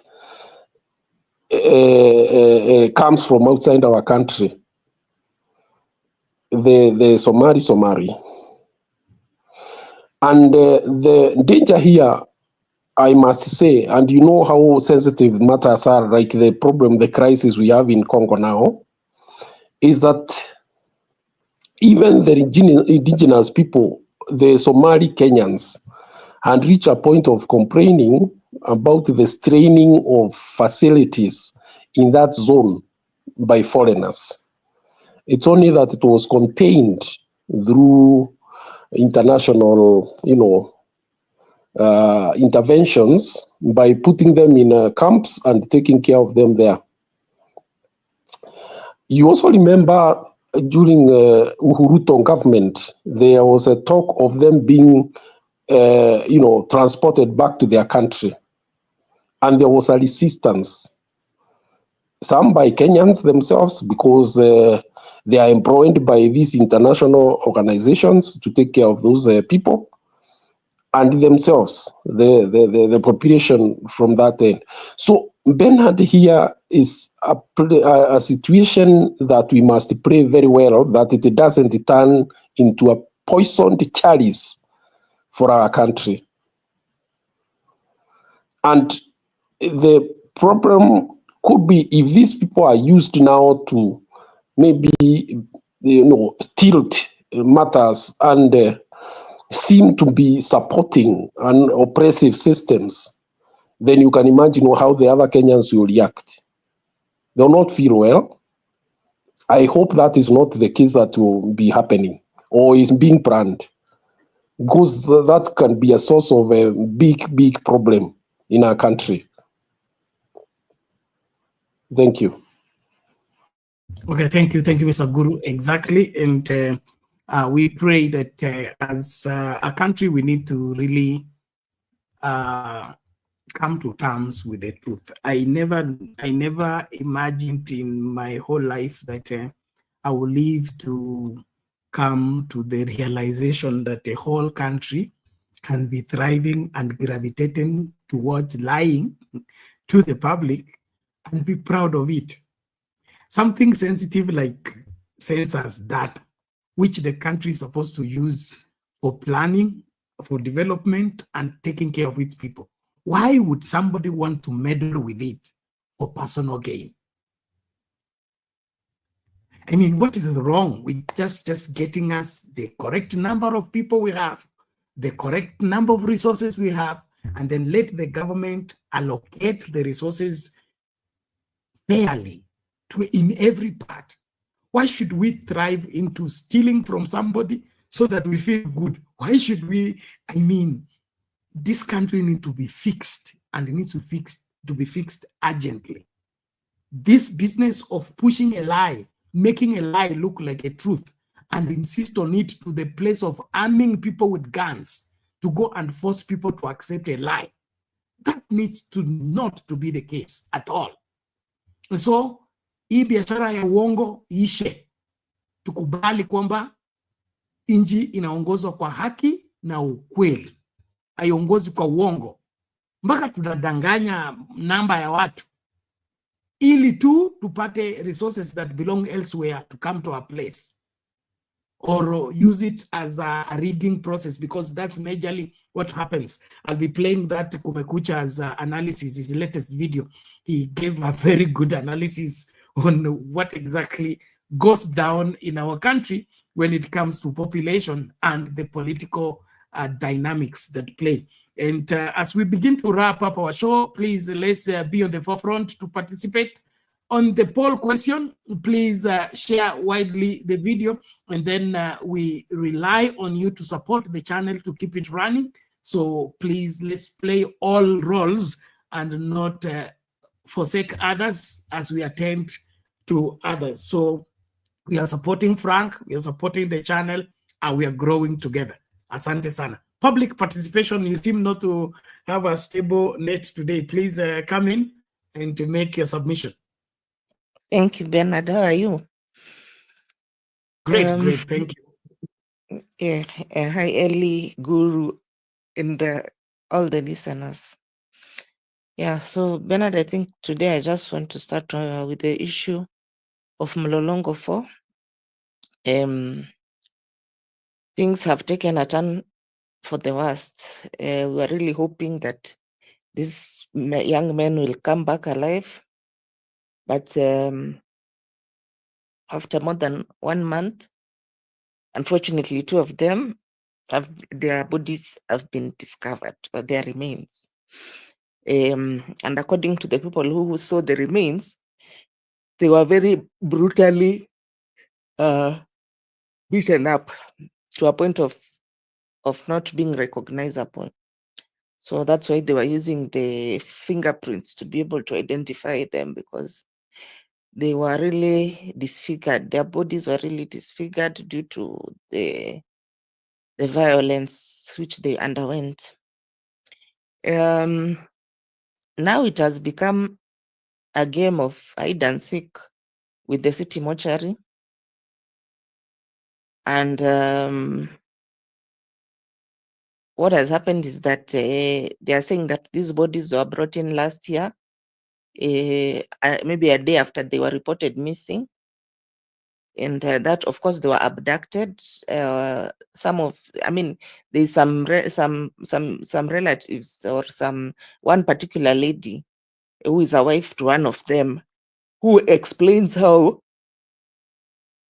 the man was abducted by people who seemed to be police. And now the issue is coming out that this issue of bodies and city mortuary, bodies of abductees rather, and city mortuary is a very complicated issue, because like now, one of the remaining two, there is a body which it claims to have been brought to the morgue, and around the time when after he went missing, and now the body has gone missing as well. The relatives of the two remaining were told to come in and on Saturday to be able to look into that issue, or to view. But they're being taken around, being told that there are too many bodies. Other times they're being told that the shift of the morgue attendants they found is not the one which is there. So it has gotten to a point where by now you not only have to deal with, right now it's a hot issue in Kenya. So probably that's why the bodies are being hidden. The body which was there was hidden, or even the other one is being hidden, because now it is a hot topic. It's hot in the media. During those days after the loved ones were abducted, the relatives went to the mortuary, and after going to the mortuary, they were told, okay, they were told this, there are no bodies. It was, which now turns out to be a lie, because the same morgue is saying that these bodies which ended up being identified as the slain young men arrived there about 1 or 2 days after the report of them missing. So all this time, the relatives have been going to the mortuary to go and check on their loved ones, whether their bodies are there. They had given out their prints, given out DNA, and they were told there are no bodies which are matching. Until when now, this past week, when they were told, now these are your relatives. So who now should we believe? The same people who are saying that who said to the relatives that these bodies are not there, they are not in the mortuary, there's no body which is matching the fingerprints. The same people now are saying that these bodies came in 1 day after the date of abduction. The same people on 1 day, they tell you there's a body, you come and look, then after that, the body disappears.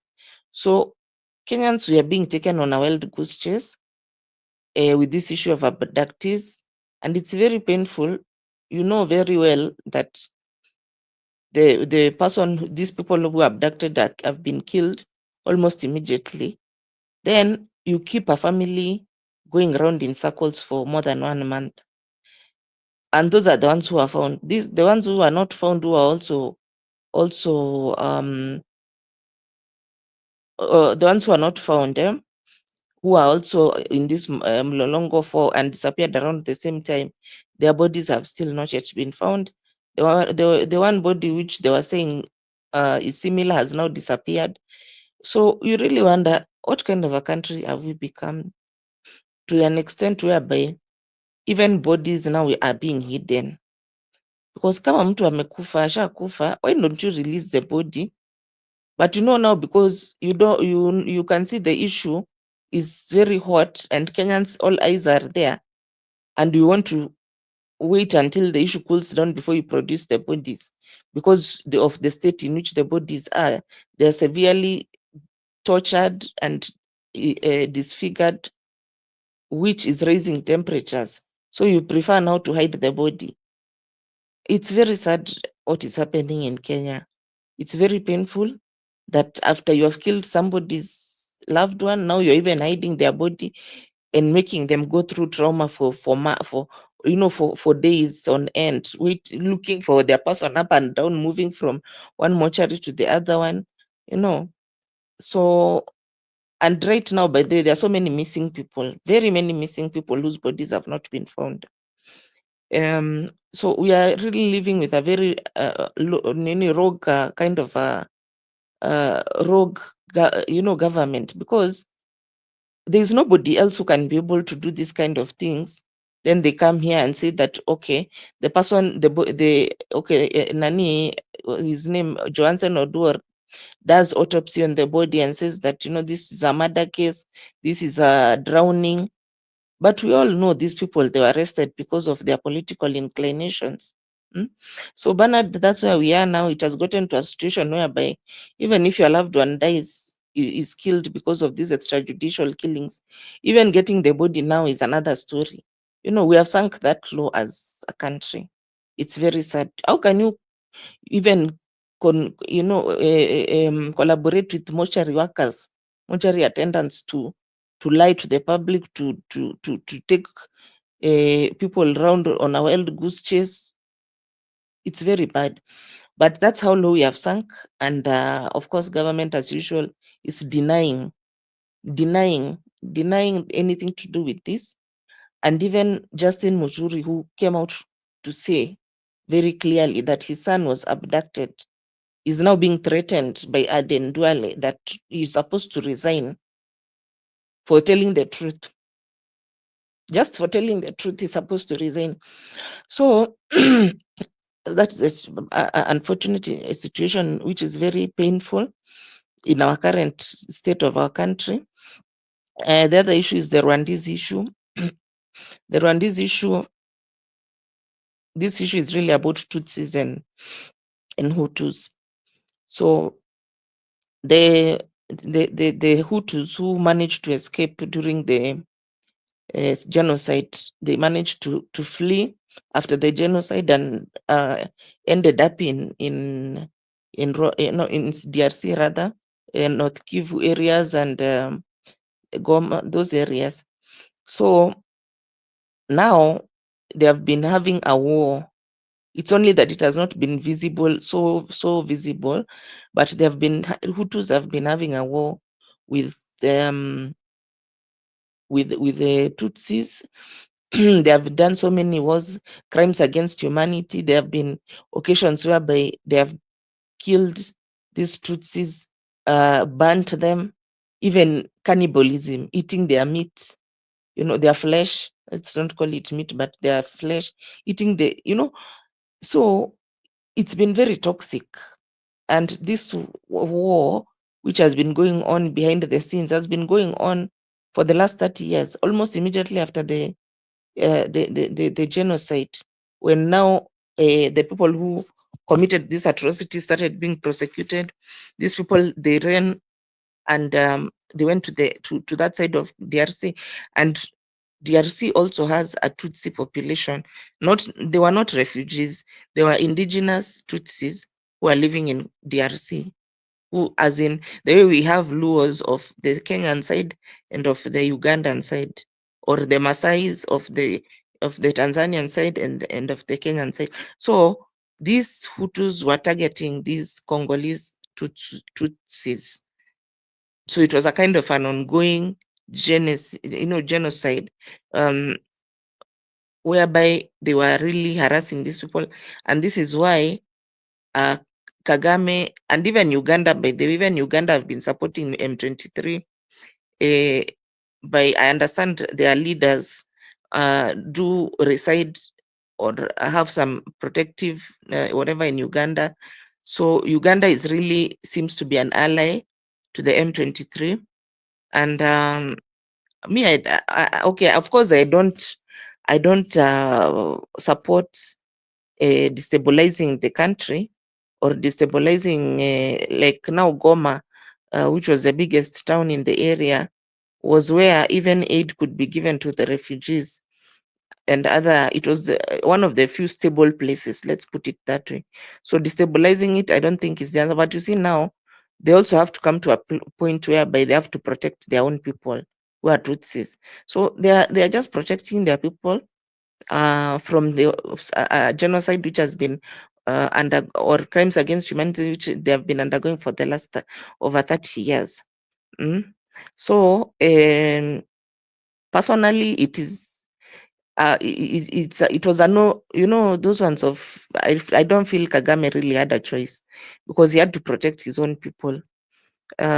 People may say it's because of minerals and all this, but for me personally, the way I've tried to understand the problem, really it's about protecting his people more than anything else.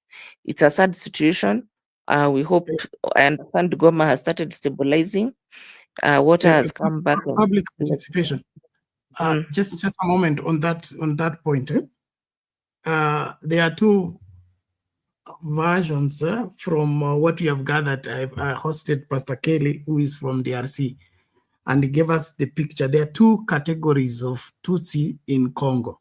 One, they are the ones after the Nyabalenge kingdom was split into two by the sharing of territories by the colonial powers. So we had one group, the way we have the border communities where now a community is cut into two. There are Congolese who are Tutsis and Congolese who are, Tutsis who are in Congo who are now Congolese, and then we have Tutsis who are in Rwanda who are Rwandese. Is it those ones were settled and accepted in Congo? They are citizens. There is no issue with those. But there is another group of Tutsis who are settled in Congo by the UN when there was an outbreak of the war, not even the genocide in the 60s, 50s. Then they were settled around Mount Nyamulenge. The pastor said Mulenge, there's a mountain called Mulenge, and then they were settled there the way we have the refugees in Dadaab, a refugee camp. Then these are these people who are now claiming to be Congolese and they want to be, to claim that they have rights. So they are fighting to be acknowledged and resettled in Congo as Congolese when they are not. And then they are being supported by who? Kagame. Now, Kagame crossing the border to support them, I don't think there is any international law that supports that. And him going on camera to acknowledge that, it shows that he either has disregard of the borders and the international law that invokes that. Then he says the conflict now between these Tutsis who are refugees in Congo with the population of the rest of the indigenous of the Congolese is in their excesses in now what you are calling the extension of the genocide. They were attacking the other communities, slaughter the women, rape them, kill the children and all that. So the rest of the population armed themselves against the so-called M23. So what's going on is a bit complex in view of that. It is not just the Congo government, or rather the DRC, refusing to acknowledge people or assimilate people, but we have a group that doesn't want to follow the due process in terms of, even if you want to be settled and you are a foreigner, there is a process towards that. And so that is where the issue is. And then the interest of Kagame. If, for example, I gave the example of Angomudi. Angomudi was vice president in Kenya, and his brother was a minister in Uganda. That means his family was cut into two. Some settled in Uganda, some settled in Kenya. So thank you. You're a Pan-Africanist. Thank you. Yes. So if the brothers of Angomudi Awori are being mistreated in Uganda, can the Kenya government cross over to go and defend them and say they are protecting them? That will be illegal and that will be breach of international relations. And so I don't see the justification of Kagame saying he's going to protect people who are in another person's soil under another flag, except it's an invasion. And if it's an invasion, it's an invitation for war. Public participation, I wanted to bring that in, even as you conclude. Tusikilize msimamo, tungatuke, masaa yameenda. Public participation, I hope that makes sense. Oh, okay. You see, Bernard, what I'm saying has also been a part of the issue, I believe, as in the fact that okay, I don't know, I don't know whether now it's from what I understood from Kagame, the indigenous Tutsis who are in DRC, as well as the Tutsis who crossed over during as you are saying, like what were Dadaab, who crossed over. So the way he's putting it is that he has been putting it is that the Hutus who are on the other side are still busy massacring the indigenous, so long as it's a Tutsi, whether it's the indigenous or the refugees. So that has been his point, that he's just defending his people. Of course, he doesn't say it openly that he's the one who's behind, but that's the logic behind it. That and there have been cases whereby it's been documented that Hutus were killing, even public killings of Tutsis, burning them. There's been cannibalism and all that. But anyway, those are claims which maybe we may not be able to substantiate. Thank you. Back to you. Okay. Thank you so much, public participation. Thank you, everyone, as we continue with the conversation. Asil 2 TV anasema Bernard, don't take Kelly's word. He has an issue. How do you separate them? Kelly is using Chisendo school of thought. The central government has refused to acknowledge the Nyamuleng. No, I'm not using Kelly's information only. It is tallying with what Nyerere said in 1986 in the conference in New York. I mean, and there is nothing new about people crossing over. We have had wars in Kenya. We are housing Congolese, we are housing Ugandans, we are housing Somalis, we are housing Sudanese. I mean, experience of people crossing border because of war, it's normal with us as Kenyans. But we have never had a case of another country coming to protect their people inside this country. The moment they cross the border, they come under the Kenyan flag, and then it becomes the responsibility of that particular government to take care of them. So if Somali came in here to protect the Somalis, and Uganda came here to protect Ugandans, Ethiopia came here to protect the Ethiopian, what will become of this country? I think we need to look into this for what it is, and that is there are many issues, but there is some light of truth in this.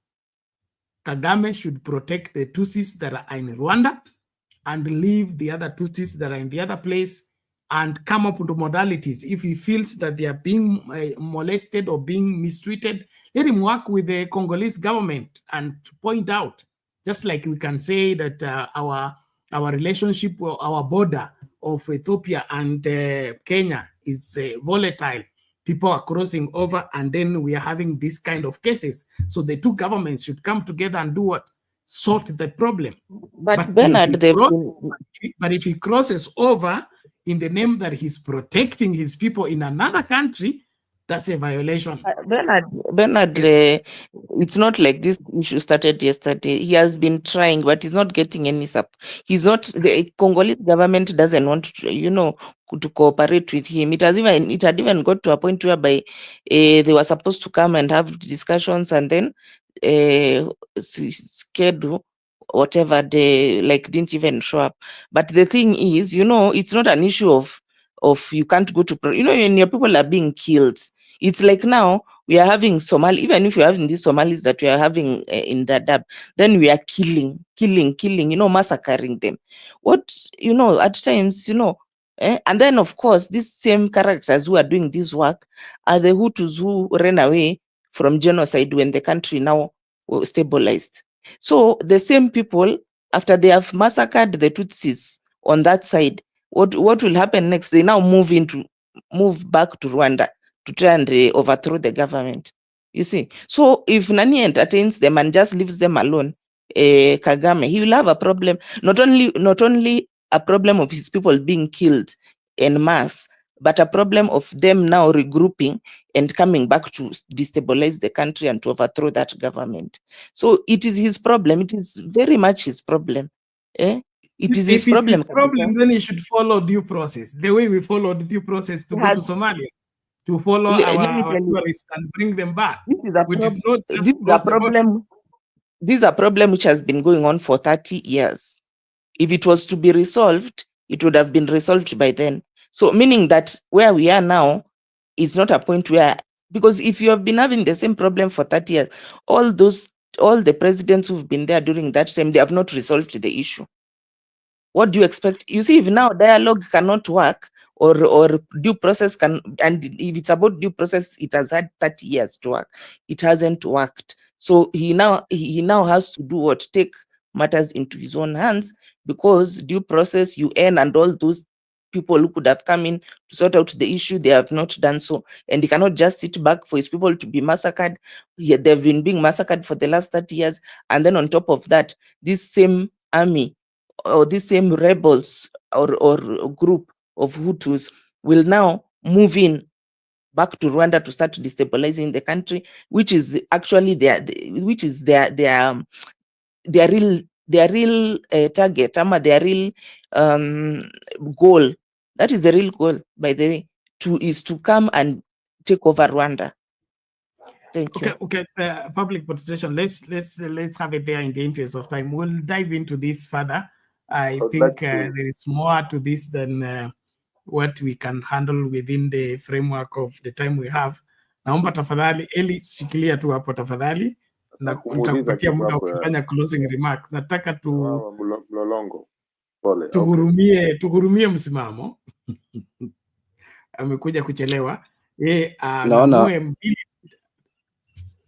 mwache Eli, naona nakerwa sana.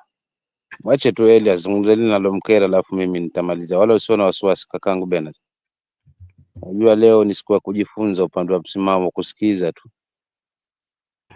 Haya Eli, kazi kwako. Asante msimamo. I wanted to just support my sister's position about these abductions. The way now even the bodies are being hidden and mistreated and things like that. I saw a comment there by Mato in regard to Robert Ouko, and there was the parliamentary report by Gor Sungu, how Robert Ouko was killed. That was a parliamentary report that he was actually killed in State House, Nakuru. And what we have is and then later on, there was the case against Jonah Anguka. So the state against a district commissioner, because that was a soft target. But what we had then is what we have now. The problem is investigations can take place, rumors can fly about, the truth is known, but nothing happens in terms of vindicating the truth and sending these people to jail. Is a big problem in our republic. And that's why I see where public participation is, commenting about what is happening now to these young people who have been abducted. We will know the truth. I mean, all stones will be turned. But the point of jailing or criminal offenses being, there's something that I don't understand about conviction of criminals in high-profile cases in Kenya. I just don't understand it. You can go way back to Kina Tomboya, how he was killed. I think the first, one of the original assassinations of Chief Wariu of the 1950s, that was during just towards the end of the colonial period, being killed by the Mau Mau, and the people who were targeted for jail or anything like that. They were still soft targets. The persons who were really involved were like Mbiu Koinange. He was a very powerful man thereafter. So this problem has been around since the colonial period. There has to be a paradigm shift in actually sentencing and putting these sort of people in jail. This is a big problem in our country. And I don't know which leader one day will say enough is enough, and that that leader can, can literally dictate to the honorable judiciary that this has to happen.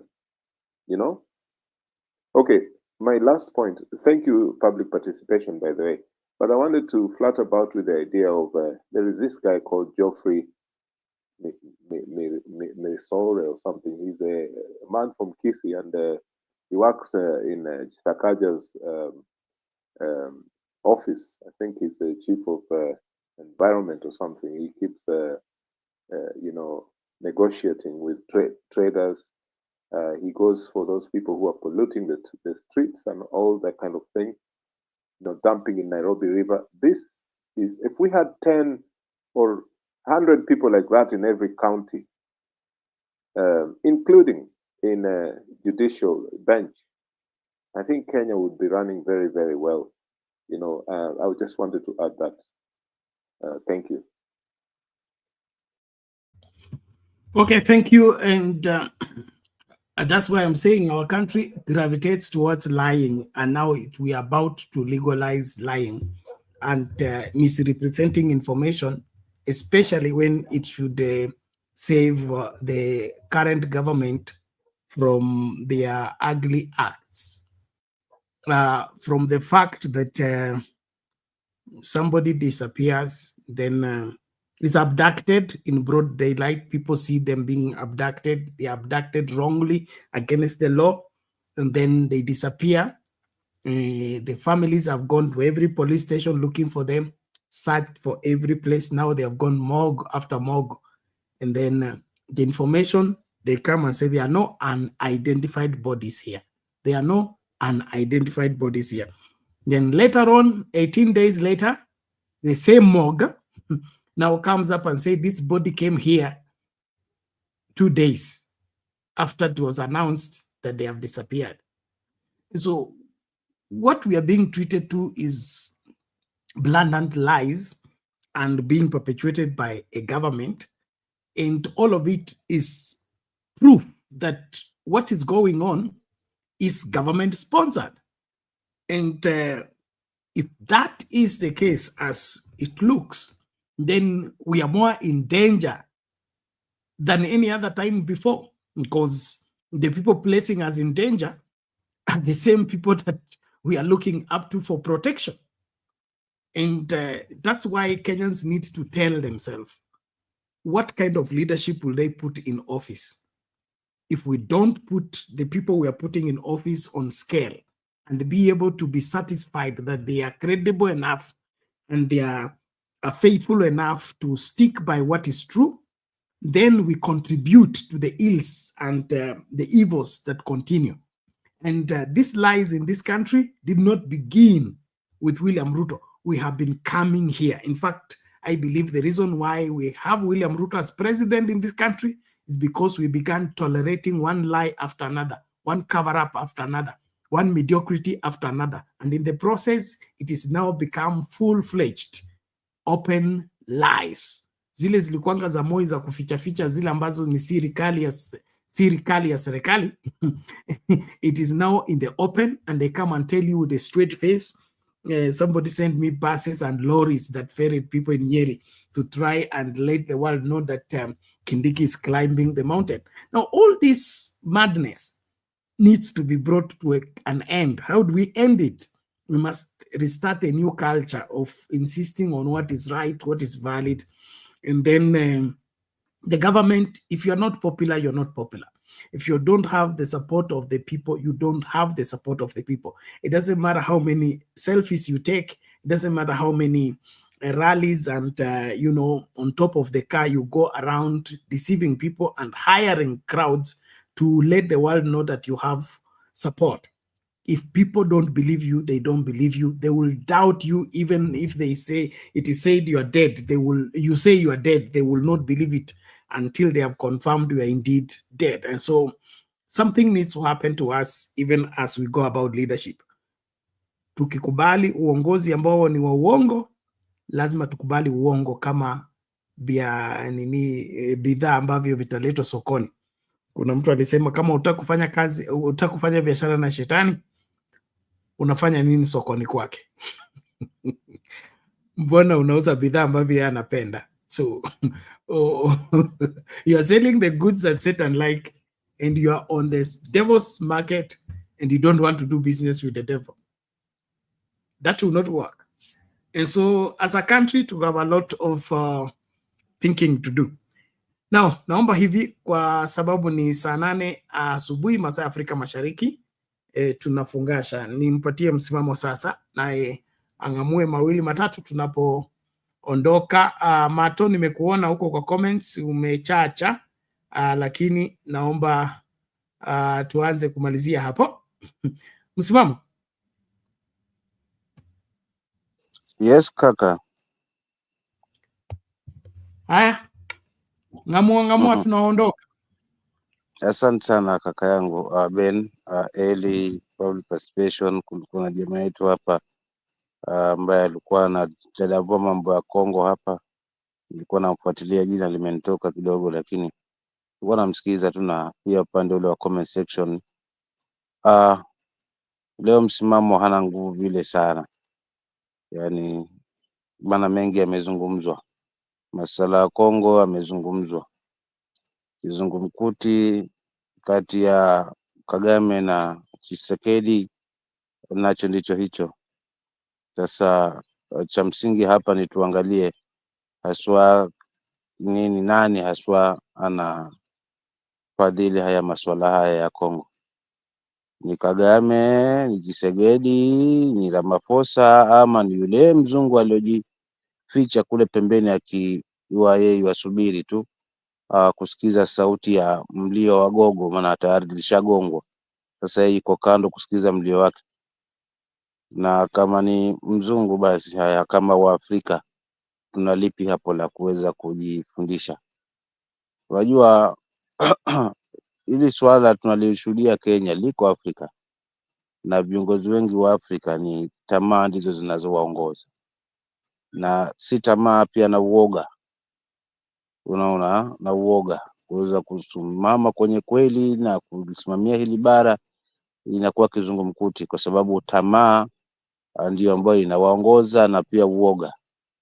Ushaona? Kwa hivyo akiona kuna mahali kuna mshiko, anamaidiwa mshiko, basi yuko tayari kuweza kusalti nchi ama kusalti watu wake kwa ajili ya mapeni, na kitishwa kidogo kwamba hatutakupa msaada, ukifanya hivi hatutakupa msaada tena, basi Mwafrika yeye anakunja.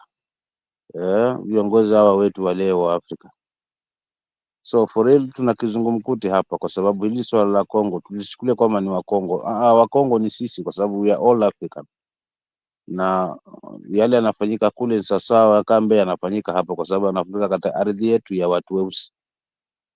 So umoja huu wa Afrika lazima kwanza tujitenge na hawa viongozi greedy. Wewe ukiona kiongozi yetu amebaki katika mamlaka kwa miaka ya kuhesabu na haondoki pale kwenye mamlaka, huyu mtu ni greedy. Na tuko na marais kama hao wengi tu Afrika ambao wameng'ang'ana katika mamlaka ama katika ngazi za uongozi, kana kwamba katika mataifa yao hakuna ambao wana uwezo huo. So unakuta ndoto za wale ambao wanahitaji kubadilisha hii Afrika ama kubadilisha nchi inaishia kuzimu. Inaishia kuzimu kwa njia ambazo ukizifuatilia kila mtu atakuwa anatoka kule, wengine anatoka na njia ile, yani hakuna mtu specific utaambiwa, hata japo mmeshuhudia, lakini au kurudi katika ngazi za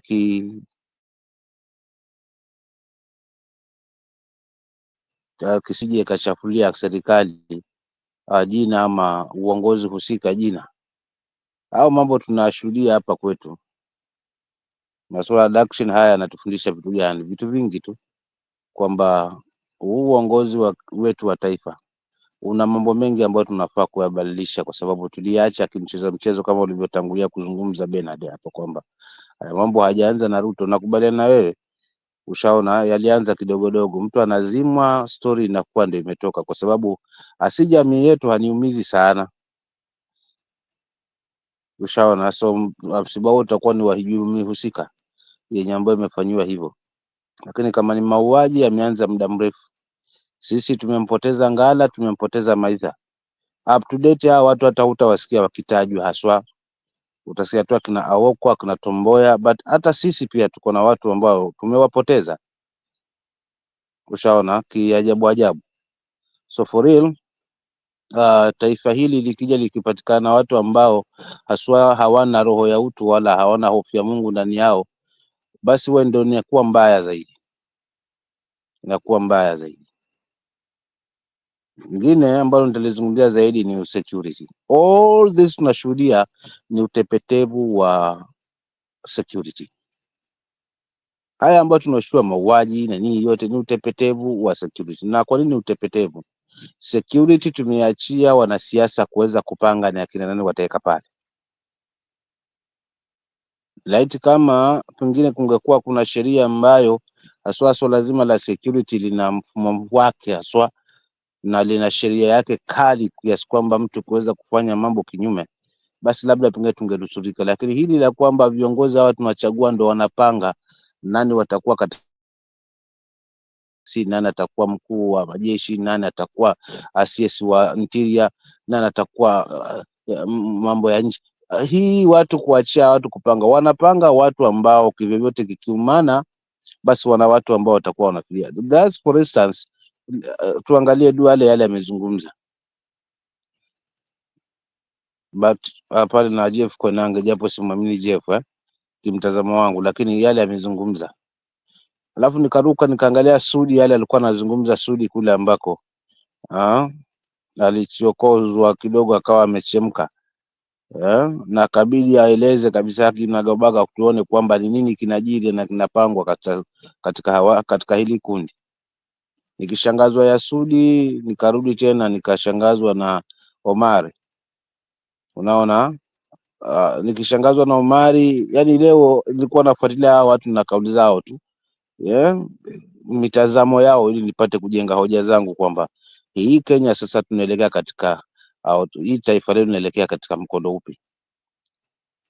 So kama tumefuatilia haswa hayo mazungumzo ya Sudi, mazungumzo ya Gashago pande ule, mazungumzo ya mwingine, ndio tunaleta ile tafsiri kwamba Kenya tunahitaji kwamba hili taifa lina mambo mengi ambayo tunafaa tuyazingatie na tuyafuatilie, kwa sababu yamekuwa kimchezo, sasa hivi yamekomaa, na kuna wale ambao hawana haya, labda ati wafanye usiku hawaonekani, yanafanywa peupe na hamna vya kufanya, kwa sababu tayari kwamba watu wana vijisababu vya kuweza kujificha haswa katika hayo ambayo si mazuri katika taifa.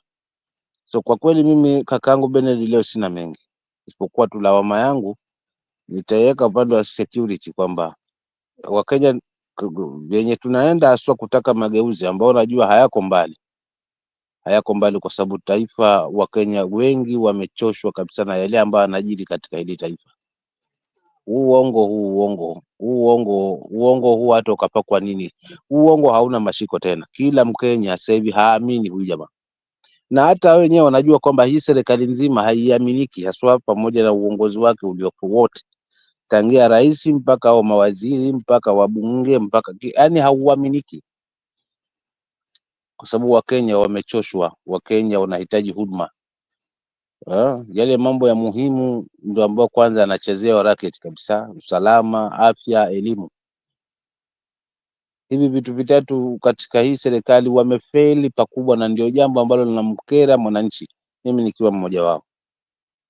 So kwa kweli huku kwamba tunachagua viongozi alafu tunawapa nafasi ya kuweza kuwaleta watakao kwenye mahakama ni watu wao, kwenye security ni watu wao, kwa sababu mimi nilidhania labda pengine Bernard kuondolewa kwa Koome yule IG wa polisi wakati kutakuwa na mabadiliko, but it's more worse hata kulukeni wakati huo.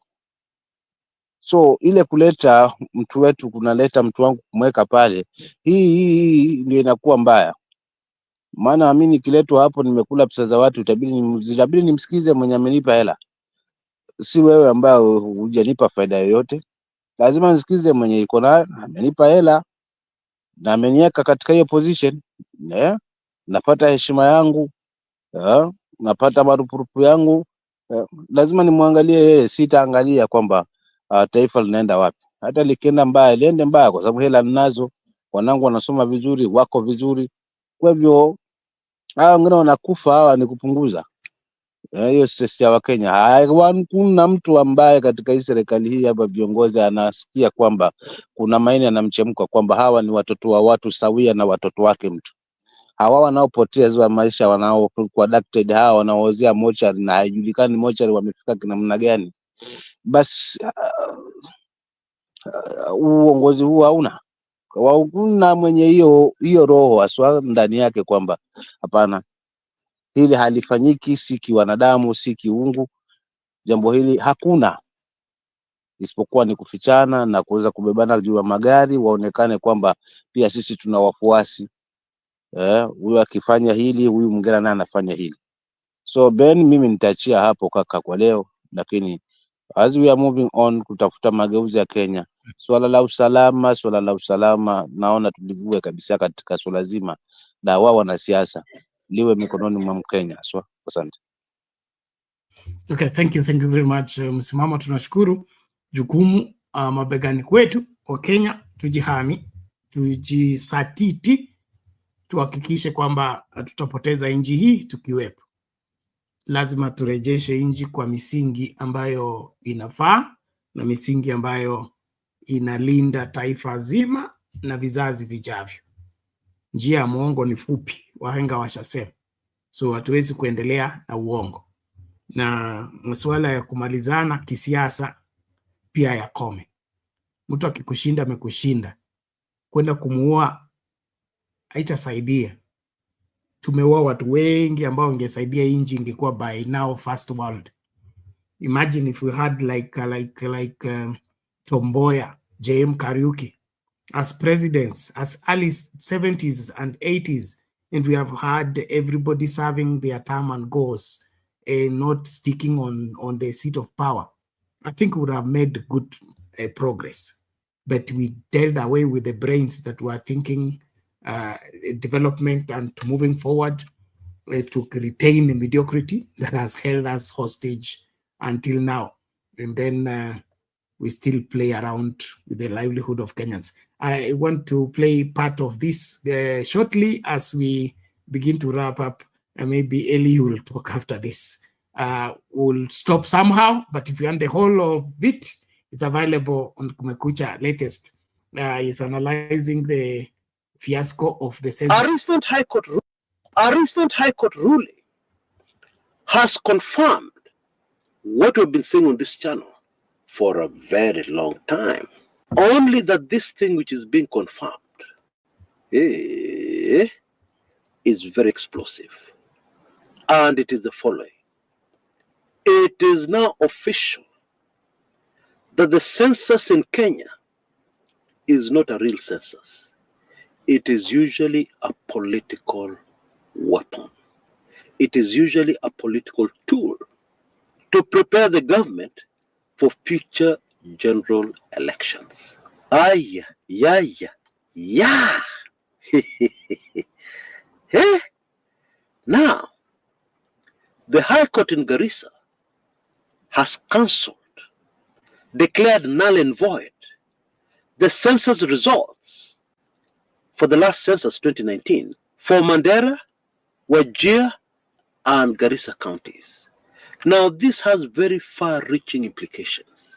because all state operations are now forbidden for using the 2019 figures for any planning, and especially for the allocation of resources. And for these 3 counties, they will now have to use 2009 census figures. Now, you know, one of the very odd, strange, bizarre things about the 2019 census is that the results told us that the populations of Mandera, Wajir, and Garissa County had reduced. You can see the figures on your screens right now. Without any major catastrophe, any major tragedy in the area that would have taken lives, the population of those 3 counties, if we are to believe the 2019 census, reduced. You ulisikia wapi?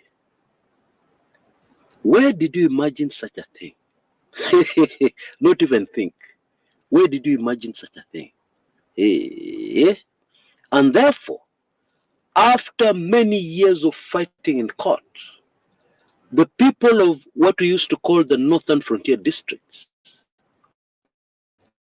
during the colonial days have finally gotten justice. And the High Court has nullified those census results. With the benefit of hindsight, it is easy to see the motive behind the government fiddling with the census in this particular region. Because the truth is, the population in this particular region has actually grown in leaps and bounds, rather than reduced. But you see, it would have interfered with the elections.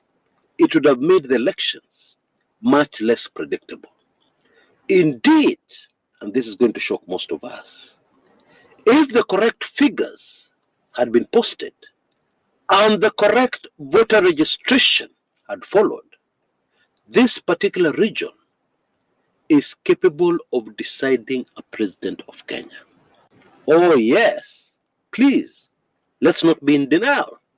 Let's stick to the facts on the ground. Let's stick to the truth, okay? Let's put our emotions aside. We can retrieve them later after we've made our analysis. Or better still, you can come up with your own very emotional analysis later, where you can release all the venom you want to release so that you feel better after that. You can do that later. But for now, let's stick to the facts without emotion, without fear or favor. I believe that's the reason why most of you regularly take a chunk out of your valuable time to take in this channel and our videos, and therefore I'll not let you down.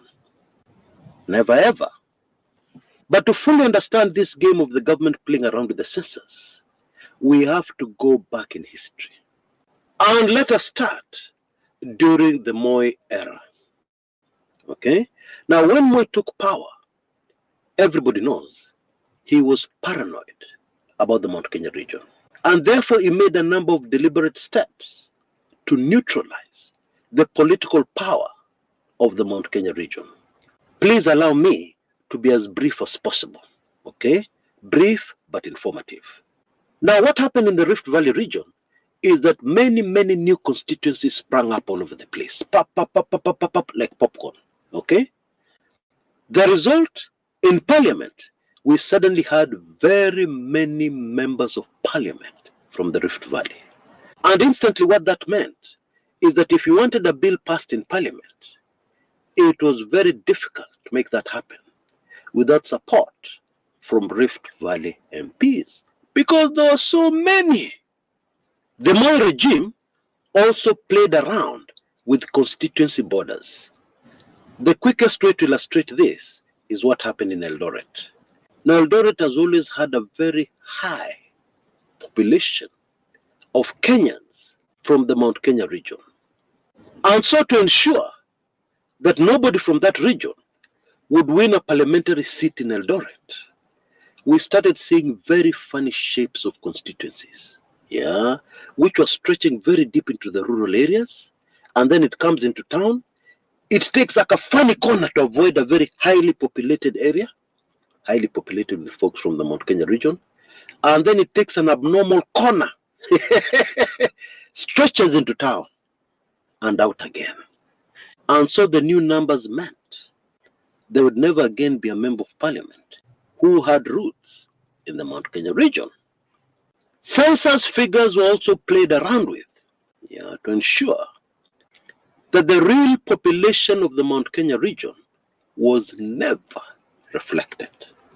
And there was something else that happened, something very terrible, something that we're still suffering from to this very day. Okay? Some illicit brews that were not introduced anywhere else in Kenya suddenly popped up in the Mount Kenya region. And this alcohol completely destroyed, especially the young people of the Mount Kenya region. And deliberately so, very deliberate. In fact, there was some foreign assistance in this project. And so the result is, things got so bad in the Mount Kenya region, I'm sure all the Kenyans can remember this, that one day, the women in the region held a very bizarre demonstration. They were protesting that they no longer had men, or at least they didn't have men fit to sire children. True story, very true and sad story. You know, Kenyans from other parts of the country usually hear about illicit brews in the Mount Kenya region, and especially in central Kenya, and they don't understand because they start thinking about the illicit brews in their region, which are harmless. And so when they're told that alcohol has finished people in central Kenya, they don't understand.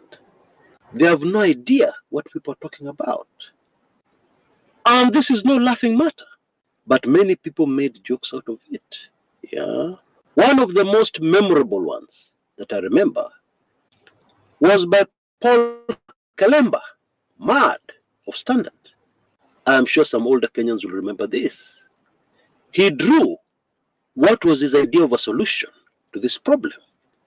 And in that hilarious cartoon, we saw busloads of lasses from central Kenya. By the way, they are very beautiful ladies from that region. We saw packed buses, arriving at the Mulembe Nation in Western Kenya. Please, jijazie, this is a family channel. And so you can imagine my shock when recently I came across information that during the Moi era, there were some lasses imported into Western Kenya, mainly from Central Province and also from Ukambani. And according to my information, which I believe is accurate, Luyas were told, yule mtu ana mke, aende achukue mke hapo kwa chief. Anybody who doesn't have a wife and may need a wife should go and see the chief. There's some possible candidates. There's some prospective candidates waiting for you there. You know, when some younger Kenyans hear something called serikali or government secrets, they don't really understand. They have no clue. There are a lot of very interesting, super fascinating secrets that I'm sure we're going to learn about one day in the very near future. Anyway, that was more for you. And fiddling with census figures and fiddling with other things, including constituency boundaries, with an election in mind, with political influence in mind. And now let's move to the Kibaki years, where even more interesting things happened. Okay? Now, when Kibaki came into power, there was a lot of hope, yeah, in the eyes of most Kenyans. But this quickly evaporated. And those people in government who are very powerful and influential, yeah, quickly returned to the scene. And what happened this time is that the first thing they did was to try their best to undo what Moi did in the Central Province. But they went beyond that and greatly inflated the figures in Central Province, in the whole Central Province. Yeah, and this was very visible in the 2009 census. And we need to take careful note of the fact that in some instances, they were working backwards. Let me explain. During the controversial 2007 presidential elections, Mwai Kibaki had to inflate Mount Kenya figures greatly to give himself a win. Now hold on a minute. You need some other information which comes even before that.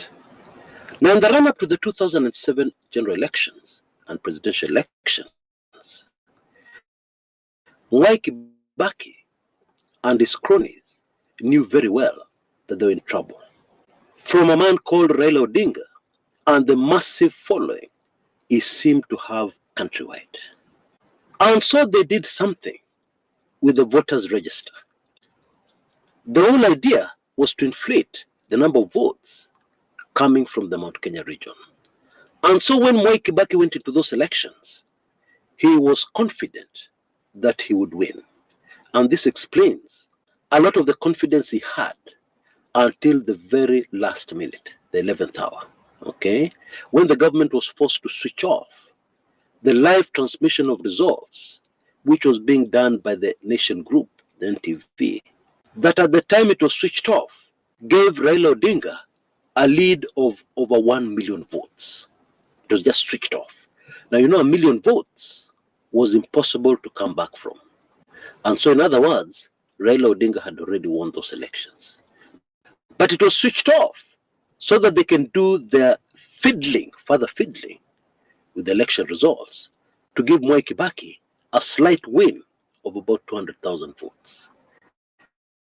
Now you know, exactly the same scenario, by the way, was repeated in 2022. There was already an algorithm in the system favoring Ruto. Now you'll forgive me, this is a very interesting aside. Yeah, there was already something favoring Ruto. But Raila Odinga still won in 2022 because the stretch of his lead, yeah, had greatly been underestimated. It was too big. So despite the rigging, Raila was still ahead. And that is why there was that delay as more fiddling took place at the Bomas of Kenya to ensure that Ruto would have a slight lead of, let us say together, about 200,000 votes. History always, and I mean always, repeats itself. But back to 2007, despite the fiddling then, Raila Odinga was still leading in 2007, and therefore NTV was switched off, the live transmission of results from constituencies.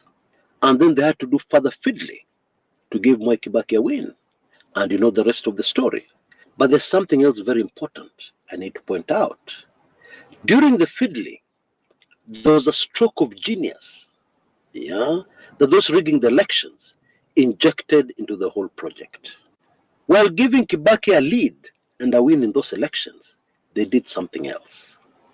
They also inflated Raila Odinga's votes in Luo Nyanza. Now, why would they do that? I think the very clear answer comes in what South Africa's Judge Kriegler said after looking at those election results. He told the world that it was impossible to know who won those elections. Why? Because both sides rigged. And so the genius here was this. You give your candidate the lead, but then you also fiddle with the results of his opponent so that somebody who comes later to look at those results will not be able to find a guilty party, will not be able to find one guilty party. And therefore the verdict will always be both sides rigged.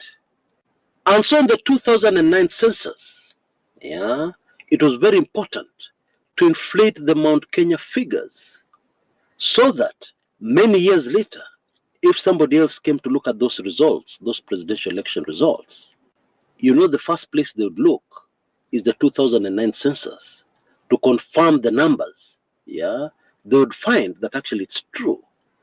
The Mount Kenya region has a very high population. And indeed, it has a high population. But what they had here was an exaggeratedly high population. That's what happened. And of course, these inflated figures served the government well in 2013 during those presidential elections. Now we come back to the 2019 census.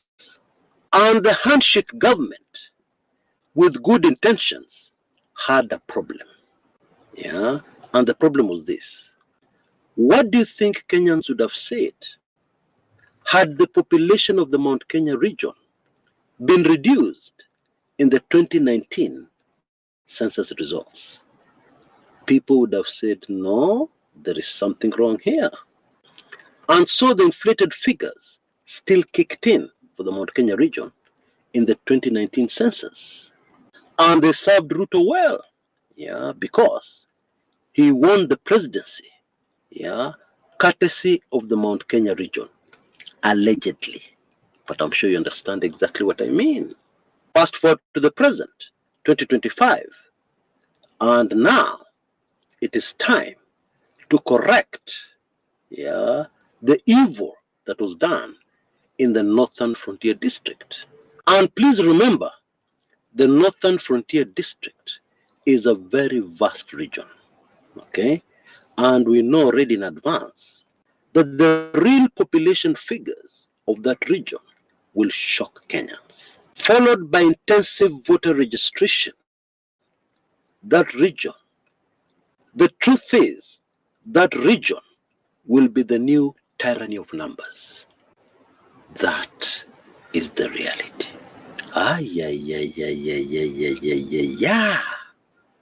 And this new tyranny of numbers from the Northern Frontier District will favor who? I think it is rather obvious. It will favor the current regime. However, here's the good news. Who told you that the current regime will get to a general election in the year 2027? Who told you? Are you Almighty God? Do you know the future? Do you know tomorrow? I don't know the future. I don't know tomorrow. However, analyzing current politics while remembering all we know about human nature, it is highly unlikely that this regime will get to a general election in the year 2027. And therefore, what this means is that the well-laid plans of bringing in the Northern Frontier District factor into elections will not work. At least it will not work in the way some people are envisaging. It won't. However, it will still have a huge impact in the election results. Any election we hold before then, it doesn't matter. That region will not have an impact. But any election we hold after 2026, that region will have a huge, very huge impact. And I have carefully taken into consideration the timelines involved in doing a new census and then following it up with the voter registration. It is very unlikely to happen before the tail end of the year 2026. Hey, what? In my opinion, this is an issue that is loaded. And in the near future, I will do another video, concerning the Somali community, the politics involved, which will shock you to your bones. Yeah, because there is a lot. And that is something for you to look forward to on this channel. Please give me time, yeah, a week or two to be able to produce that for you. Okay? Please be patient. Please allow me to remind you of our newly launched mini special reports. Very short, 3 to 4 minutes, but it contains all the highly sensitive information that was in the previously released special report, which you may have missed because of the cost. Now you can see details on your screens right now. For only Kenya shillings 499, you'll be able to get this valuable information. Or for only $4, which you can pay via PayPal, details on your screen, you'll be able to get this mini special report. And the current one is on a controversy that has reemerged. And this is the very mysterious death of the immediate former CDF, General Ogola. And in case you also want to be a member of my weekly intelligence briefings, you also have a unique opportunity now. Because for only $14.99, you just add 1,000 bob, you'll be able to get both this mini special report and 1 year's full subscription to my weekly intelligence briefings. And that's not all. I will also send you all previous weekly intelligence briefings. A lot of highly sensitive information, and a lot of it has stood the test of time. In other words, what was talked about there has come to pass. And in other instances, what was talked about there is going to come to pass very, very shortly. Okay, so this is something very valuable. And indeed, there is a very sizzling weekly intelligence briefings for this week, which is in the works, which of course you'll also get. So please take full advantage of this opportunity. But of course, if that is too much for you, you can simply go for the mini special report. Yeah, the choice is yours, absolutely.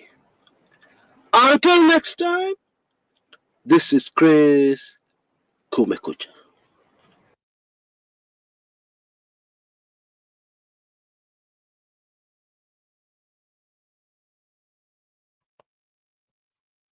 Well, I said I would interrupt it, but I couldn't. So I hope you have gotten the gist of what goes on in this country as far as our operations are concerned.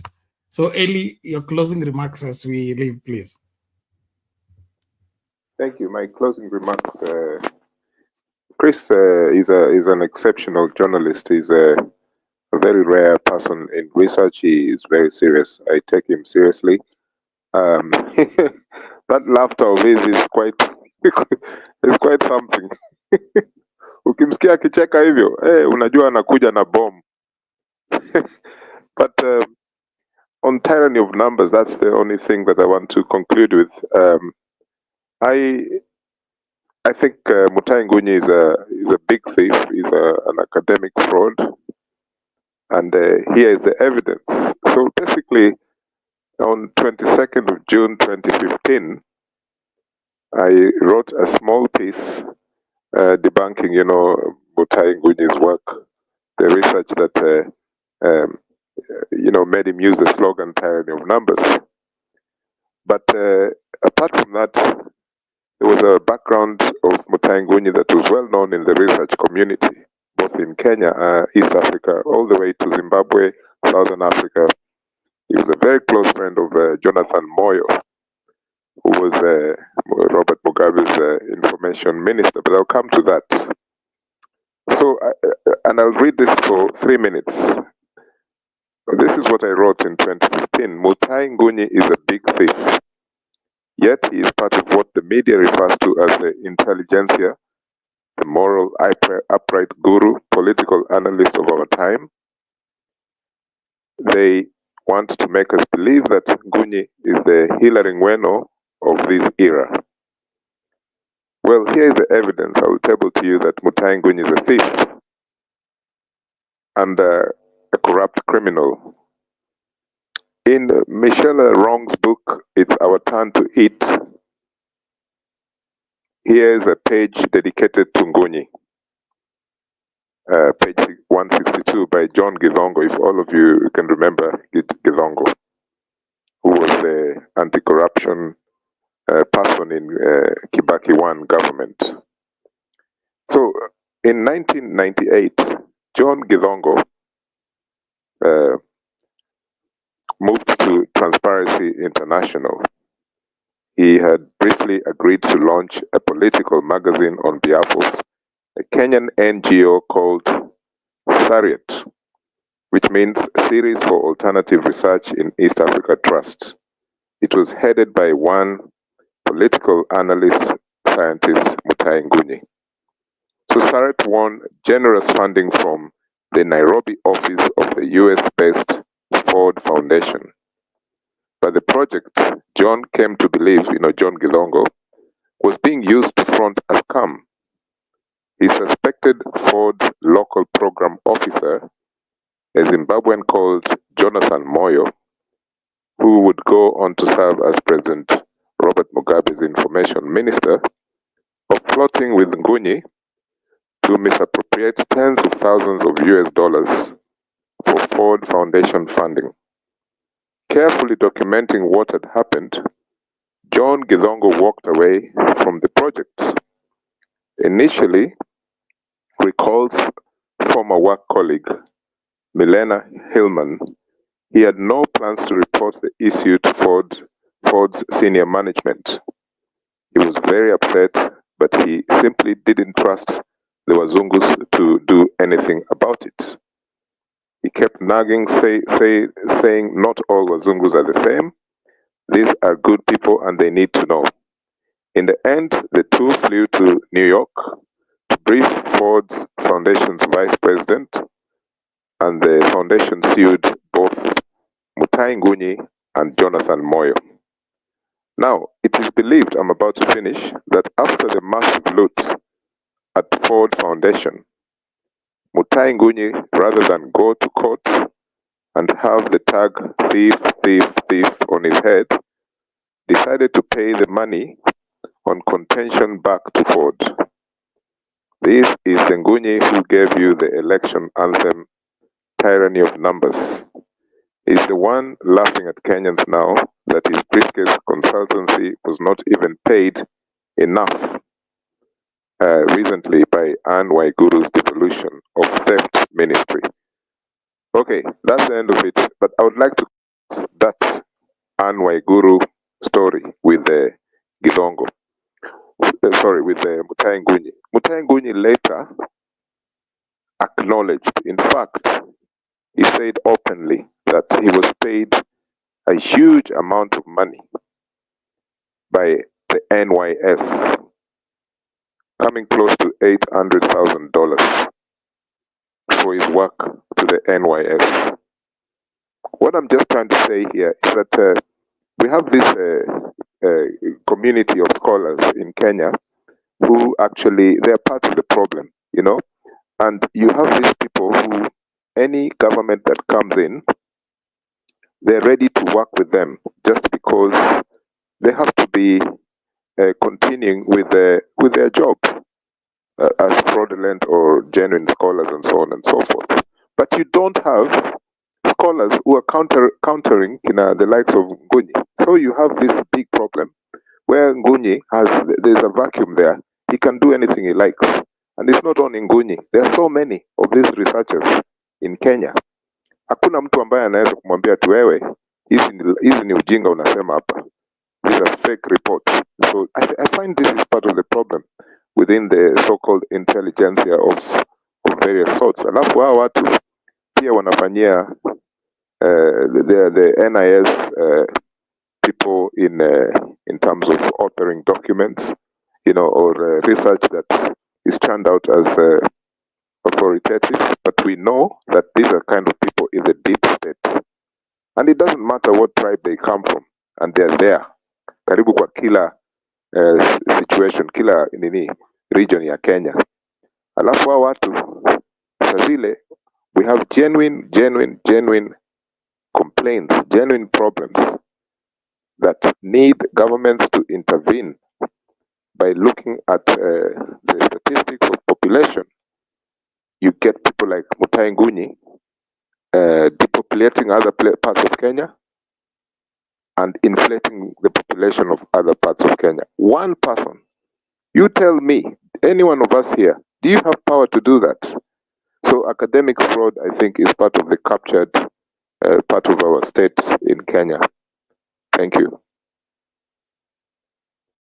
Asante sana. Tukienda kwa mkururo msimamo dakika moja hivi tafadhali, ni saa 9 tayari.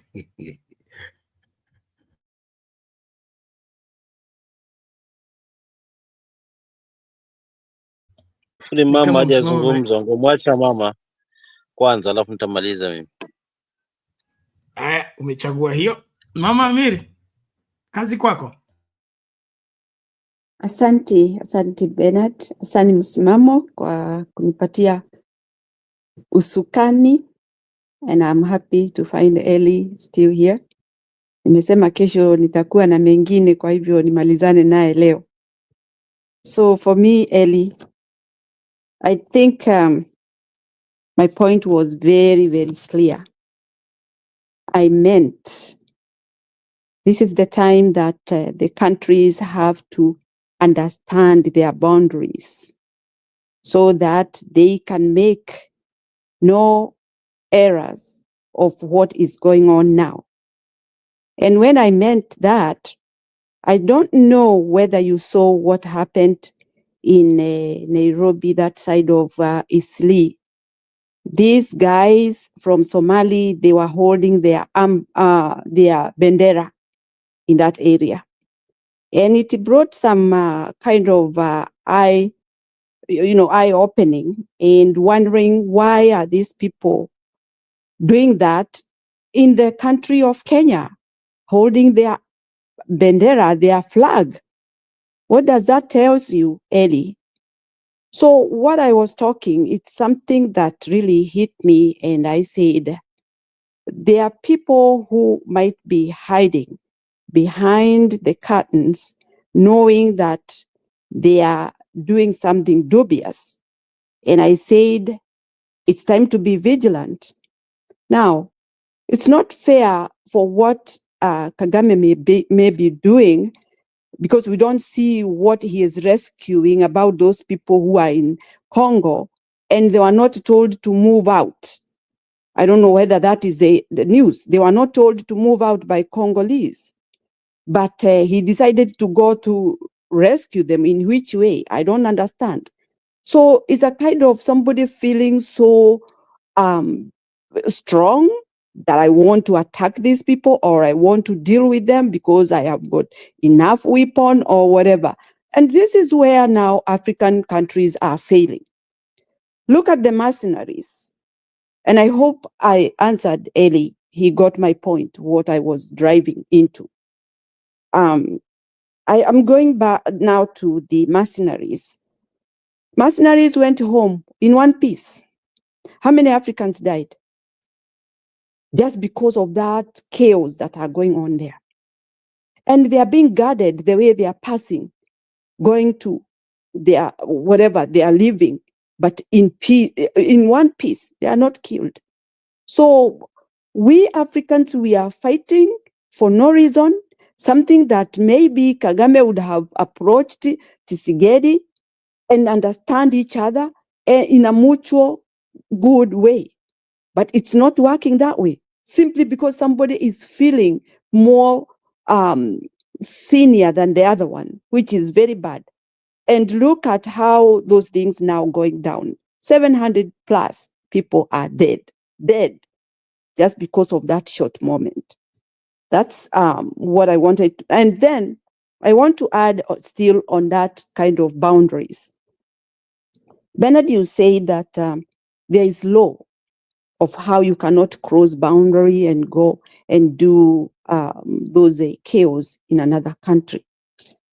In the country I am in, laws are made according to the crime that has been committed. And that's why there are so many laws in this country. Some of them crisscross each other, but still they know where they divide the sensitivity of that law to the other one.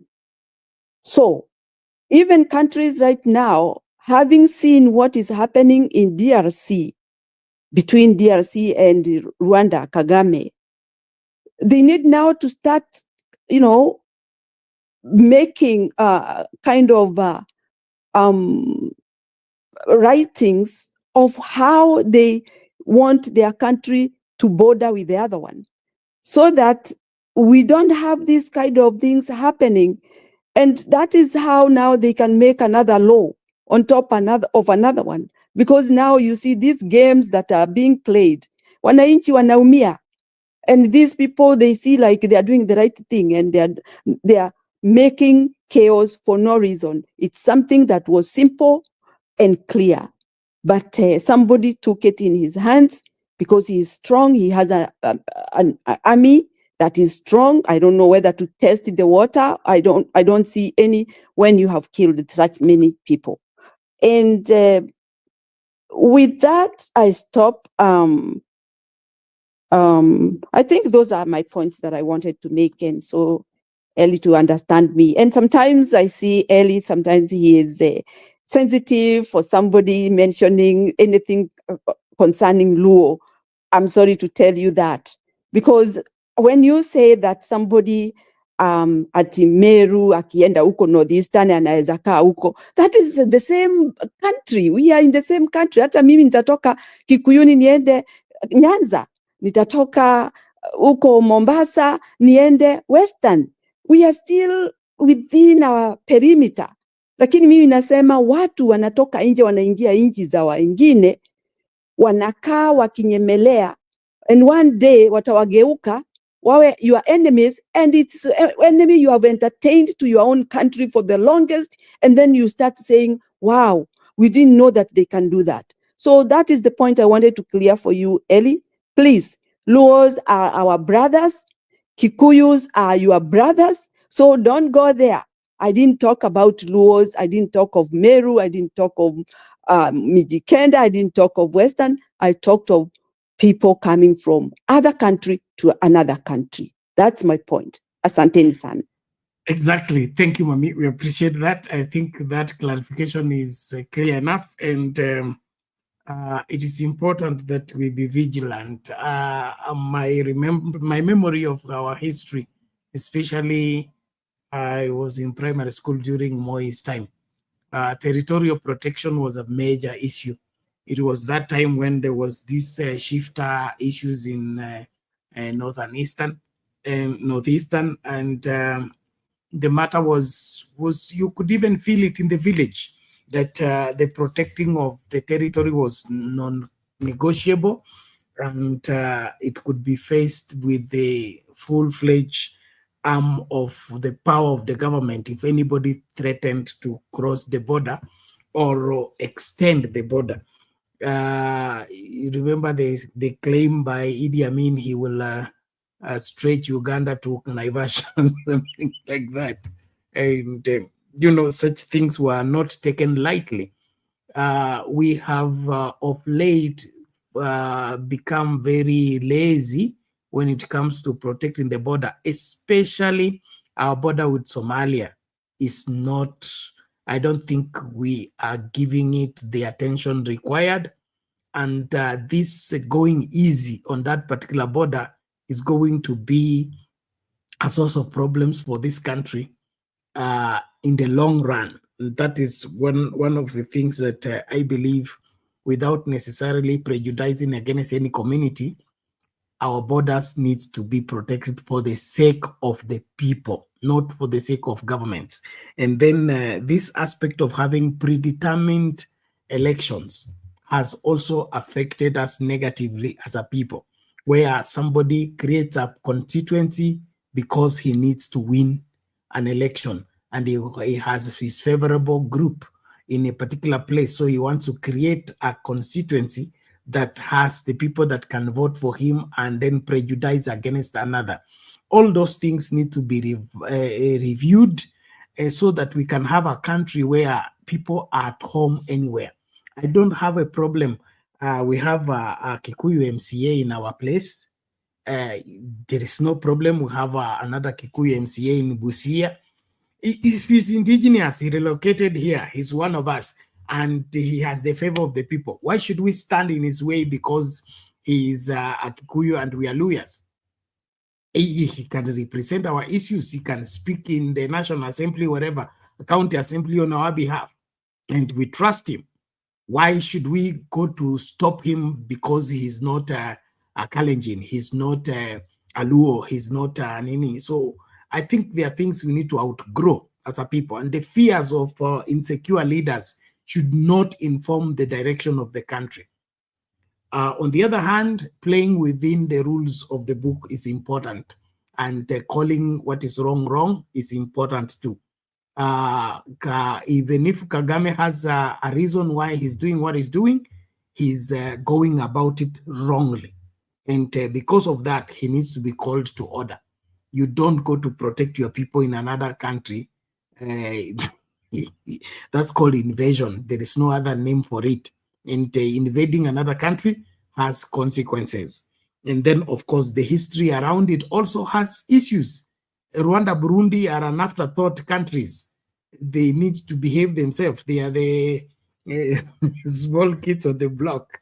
Wajifunze kunyenyekea, wache hiyo story ya kunini. So if there is a war between Congo and Rwanda, how long will it take for Congo to outrun Rwanda? As much as they may be experienced in war, the volume around it and the population and everything else, I think is uncalled for.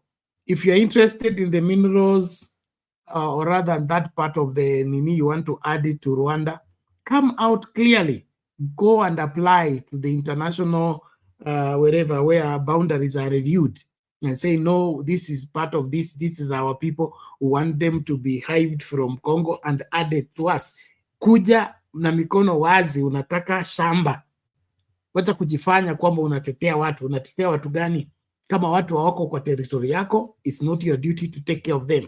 And if they are having any problem, there are different places to adjudicate those cases. Kama sisi hapa tunafinywa na Sakayo, tumeandika nini mkataba wa nini, masuala ya nini ya mashtaka in the ICC. Okay, we are seeking redress because we are being affected within our country. And so the issue of neighboring president or neighboring leader crossing the border to go in the name that is protecting his people there, no. Secure your border, build your army, protect your people within your territory. And if you have to cross the border, then do it within the framework of the provision of the law. That's all I can say. Well, let's he says, Bernard, you're not getting this thing. Kagame is protecting his country, not nothing will stop him. You don't protect your country by crossing the border. You protect your country within your soil. Within your soil, you don't cross the border. If you cross the border, it's called an invasion, and that is an invitation for war. So there is nothing I'm not getting Asil 2 TV. I can report you if I'm your neighbor and you're mistreating your child. The best I can do is to report you to the authorities. I cannot cross the border and come to your house kukuchapa ati unaumiza mtoto. Okay, I may shout because in the interest of protecting the child if the child's life is in danger, but you can't, go and rule somebody else in his own territory because there is, even if I'm married to your sister, okay, you can't come to my house and begin to determine how my house should be led. That is crossing the boundaries. So now I believe it's important that we allow things to operate within that until there is a reason for us to maybe outlaw that or give an exception of the same. But kwangu mimi, there is more than meets the eye. Now, tunamaliza tafadhali. Msimamo ulitupwa nje, dakika yako moja hiyo. Asante. Kagame ni mnafiki, ni mmongo. Haiwezekani useme unalinda wananchi wako katika taifa la mtu mwingine. Hii kauli inaonyesha kuna kitu ambacho kiko zaidi ya hayo. So kwa sababu amekosa cha kuzungumza, unajua siku zote njia ya mmongo mfupi. Sasa hiyo U-turn yake aliyoipiga haina mashiko yote, kwa sababu huwezi sema kwamba unaenda kule kulinda watu wako. Kwani kuna watu wangapi ambao wako kule ambao si mataifa yao, ambao wanafanya kazi Kongo, ambao wako Kongo? Hata kuna Wakenya wako, kuna kabila zile, kuna mataifa mengine watu wao wapo. Sijasikia viongozi wa huko wakisema wanaenda huko Kongo kwenda kutetea watu wao. So Kagame aseme yeye ananufaika na madini ya Kongo na yeye anafadhili tu ili kundi kwa sababu ya biashara zake na faida yake, kimtazamo wangu. Kwa hiyo swala la Kongo hili na Kagame hapo yeye atoki hapo. Ingawaje lina msukumo mwingi tu pande za wazungu, nao pia wanatafuta hiyo mianya. Kila mtu anatafuta mianya hapo kwamba waweze kuhakikisha Kongo hawataelewana maisha yao, juu hawataweza kusimamia vyema rasilimali zao. So hiyo ndio plan.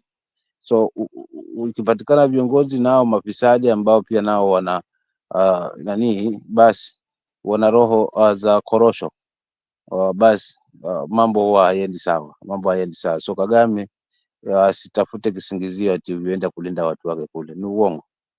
Kwa sababu hata sisi hatuwezi sema wacha tukatetea Wamasai, maana Wamasai wa Kenya. Wala huku niliko hatuwezi sema kwamba Hapaduga ama Maforoni ama Horohoro kwenda hivi mpaka Sigaya yote, kwenda hivi mpaka Mkinga mpaka Tanga tuenda kutetea Wadigo wetu, kwa sababu hawa Wadigo wa Kenya si wa Tanga. Kwa hivyo rais anasema naenda kutetea Wadigo watu wangu huko, kwa sababu no, wao ni original kule, wako na ID kule, wamezaa kule, wamezaliwa kule, wengine ni kwao. Hivyo hata kama tunaelewana kilugha, lakini kwani wangapi tunaona wanakimbia mbio za marathon ambao utaona ni Kimketich, Kiplagat na nini, na wako Uganda na wanakimbia mbio kwa niaba na faida ya Uganda. We have seen that. But sijasikia serikali hapo kisema acha tukatetea watu wetu wako Uganda kule, kwa sababu no, hapo kuna zaidi ya hilo. Kwa hivyo huyu ni mnafiki tu, ni muongo tu, sawasawa na huyu wetu hapa. Aseme kwamba ni muda gani ameweza kuruti Kongo, ameweza kufaidi kupitia Kongo na kujienua katika masuala yake binafsi na kitaifa lake pia kuhusiana na Kongo. So hili limetimbuka, likishamagika jamaa atakuwa hana pa kupenya tena, ndio maana unakuta anatafuta njia za kutokea. Na ile anikwe ilijulikane huyu jamaa na mambo, basi ndio anatafuta kisingizio hiki kwamba anaenda kutetea watu wake.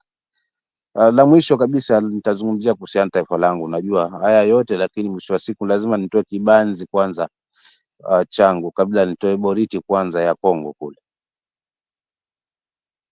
Hii video imecheza kwa muda mrefu hapa, nimefuatilia kwa kina nikisikiza, na nitafanya tu kwa haraka uchambuzi wake, maana sometimes unajua vitu vingine unahitaji kuchukua muda kuvipanga. Nikija ghafla kama hivyo naanguka navyo, lakini kwa kiwango chake. So ni kweli hapo naweza nikakubaliana kwamba hapa huu wingi wa mlima ambao ulikuwa unazagaa kwamba bila wao ndo wanapiga, wako na terminal numbers, wao ni wengi. Mimi kwa kweli hapa nakubaliana huyu kaka ni kwamba sometimes pia ni kujiongeza, lakini ukweli wa mambo ni kwamba kila jamii ni wengi, Waluhya ni wengi, sisi ni wengi, na wingi wetu usimanishwe kwa sababu ya idea. Wingi wetu umanishwe kwamba Wakenya tuko wengi. In fact hata sisi Coast tuko wengi, mtu asikudanganye. Hii miji 9 kuna watu witu tribes wa Giriama na Waduruma, hawa watu wanazaina kama nzige, lakini kwa sababu elimu nayo unaona, pia wengine hiyo masuala ya kuhesabika wanahesabika tu ndio, lakini kwa kweli tuko wengi. So hili limenifunua macho na limetufunua macho kwamba uelewe siasa ina njia nyingi ambazo zinatumika na wanasiasa. Si tukiangalia hili, kuna yale ambayo yako nyuma hatuyaoni kabisa, lakini mwisho wa siku ndio anayotupa majibu katika maamuzi katika uchaguzi, kwamba kura ya Mkenya shahidi dhahiri kwamba si lolote lile. Watu wakikaa mezani wakipanga, watahakikisha kwamba kama wamepanga ni mtu wao, basi huyo ndio atakayepita. So hili tulimalize, ni tuhakikishe kwamba kila kitengo tumeweza kufuatilia kama Wakenya, especially Gen Z, hii younger generation. Madamu wana uwezo wa access vitu vingi tofauti na sisi ya jana yetu, basi hakikisha kwamba wanamulika kila kipande ambacho haswa serikali hii ama viongozi wanakileta. Je, kina ukweli, kina manufaa, kina tija, ama ni propaganda ambayo inawekwa tu kisha mwisho wa siku tujipate tulipo.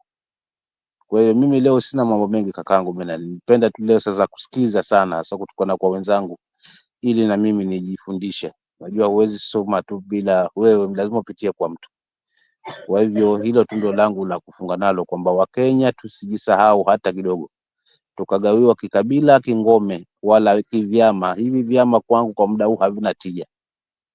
Vyama kwa mimi sasa hivi, mtu akileta chama mimi ninashangaa sana, havina tija kwetu, kwa sababu vimekuwepo, vimeungana. Lakini katika hali ya vyama hivyo, je, ni kipi ambacho kimeweza kubadilisha, ambacho tunajivunia kwamba chama hiki kimeleta hili, chama hiki kimetusaidia katika kupigania kwamba tunahakikisha kwamba adoption hii inaisha, ama mauaji ama gharama maisha? Hatujaona. Hii ni basi ya wanasiasa kwenda kujibibikia mali, kisingizio tuna chama na wafuasi. So ili tuwe na vyama vya kweli vitakavyosimama, basi lazima kwanza sasa hivi tusafishe uchafu uliopo, na huu uchafu hautamalizwa kwa ballot. Huu uchafu utamalizwa nguvu. Asante. Okay, asante Msimamo, tunashukuru kwa hayo, asante sana. Mama Mary, Eli, tumekuwa na Pastor Kelley na Mr. Guru. Thank you so much for participating in the show and giving your piece of contribution towards the shaping of the future of our politics, both home and away. Msimamo, swala la vyama, vyama havina makosa. Makosa iko kwa wale wanatumia vyama vibaya. Katiba inasema sisi tuko katika demokrasia ya vyama vingi. Na kama tunataka kuwa sehemu ya siasa zetu na tuboreshe katika kuangalia uongozi wetu ipasavyo, tusiwatukane wakunga ili hali uzazi ungalipo, na tusitupe mtoto na maji machafu. Kaka, Yes. mimi sipingani kwamba sikatai vyama. Nimesema kwa sasa hivi vyama havina tija kwetu. Ndio tuko demokrasia, kaka yangu Bernard, sikatai, na huo ndio mwongozo wa nchi yetu kwamba ni nchi ya vyama vingi. Lakini sasa vyama hivi vimetumesa, tukubaliane hilo kwamba sasa hivi havina tija. Ni basi ya kupeleka viongozi wakale pesa za Wakenya. Hiyo tu ndio kitu kinachoniuma, kwamba kwa sasa hivi havina maana. Not only labda pengine tusafishe hawa ambao tunajua wamekuwa hapa kwa muda mrefu. Haya yote yamepitia hawa tukisafisha angalau hatutawamaliza wote. Wengine lazima wataficha makucha yao, hawatachomoa kucha zao kwa sababu ya kuogopa. Ushaona? Lakini tukishaanza kukata, mimi sijakupinga kwa hilo. Kile ninachosema ni kwamba kama vyama vimekwenda mrama, turekebishe, tusitupe, kwa sababu tutavihitaji. Ni kama vile kuna nini, we unapenda kutumia msemo wa tusitumie kisu kuchinja mpaka ikifika kwa kuku kisu kimechafuka. Ndio nasema kama vyama vimeharibika, sasa tuweke hiye gia ya kurekebisha, ili katiba yetu inavyohitaji kwamba sisi ni demokrasia ya vyama vingi, na vyama vimeharibiwa na wale ambao wanataka kuvitumia vibaya, sisi tukahakikishe kwamba vinarekebishwa, kwa sababu ni muhimu na ni mojawapo ya njia ya sisi kuibuka na kuwa viongozi ambao watasaidia nchi. And then of course hawa watu ambao wanatumia vyama vibaya ni kwa sababu ni wabinafsi, na uongozi na ubinafsi haviendi pamoja.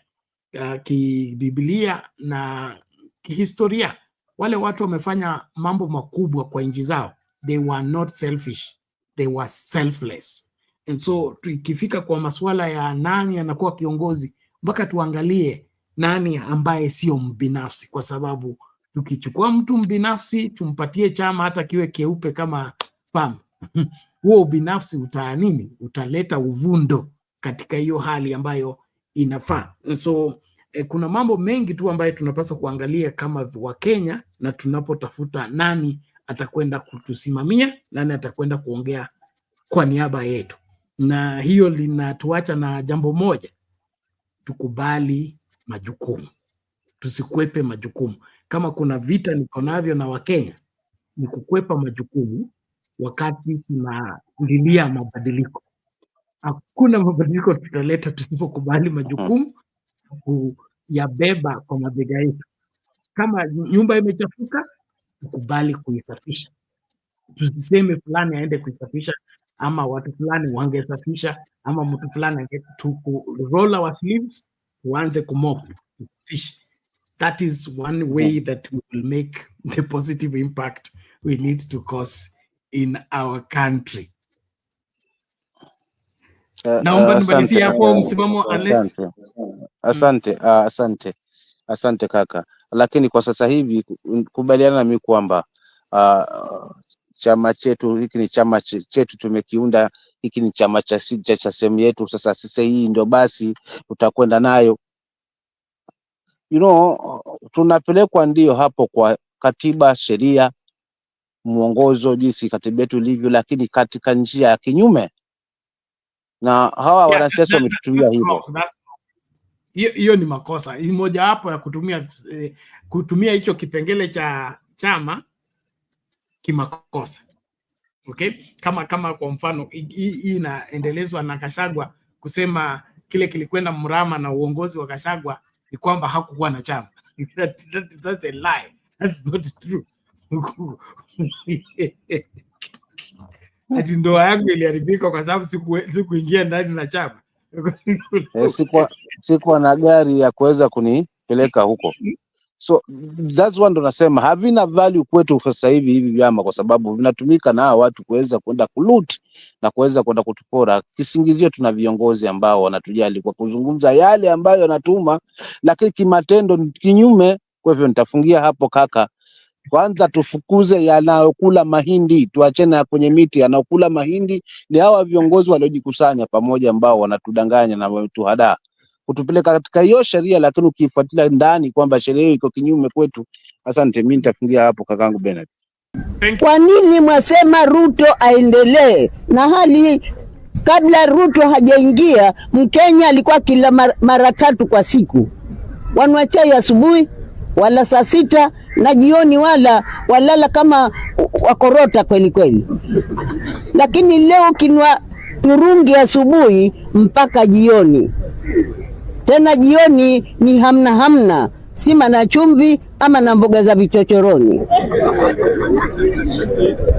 Bwana Ruto amewatesa Wakenya pahali ambapo pamepita kiasi, na yule anemtetea Ruto nafikiri ana akili punguani.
Are you looking for video live streaming services? You want your church services to be on air? You do not know where to market your goods and services? At Sound Candid Talk, we deliver the best live stream services for your events, product and service launches, conferences, weddings, and lives. Reach on us today.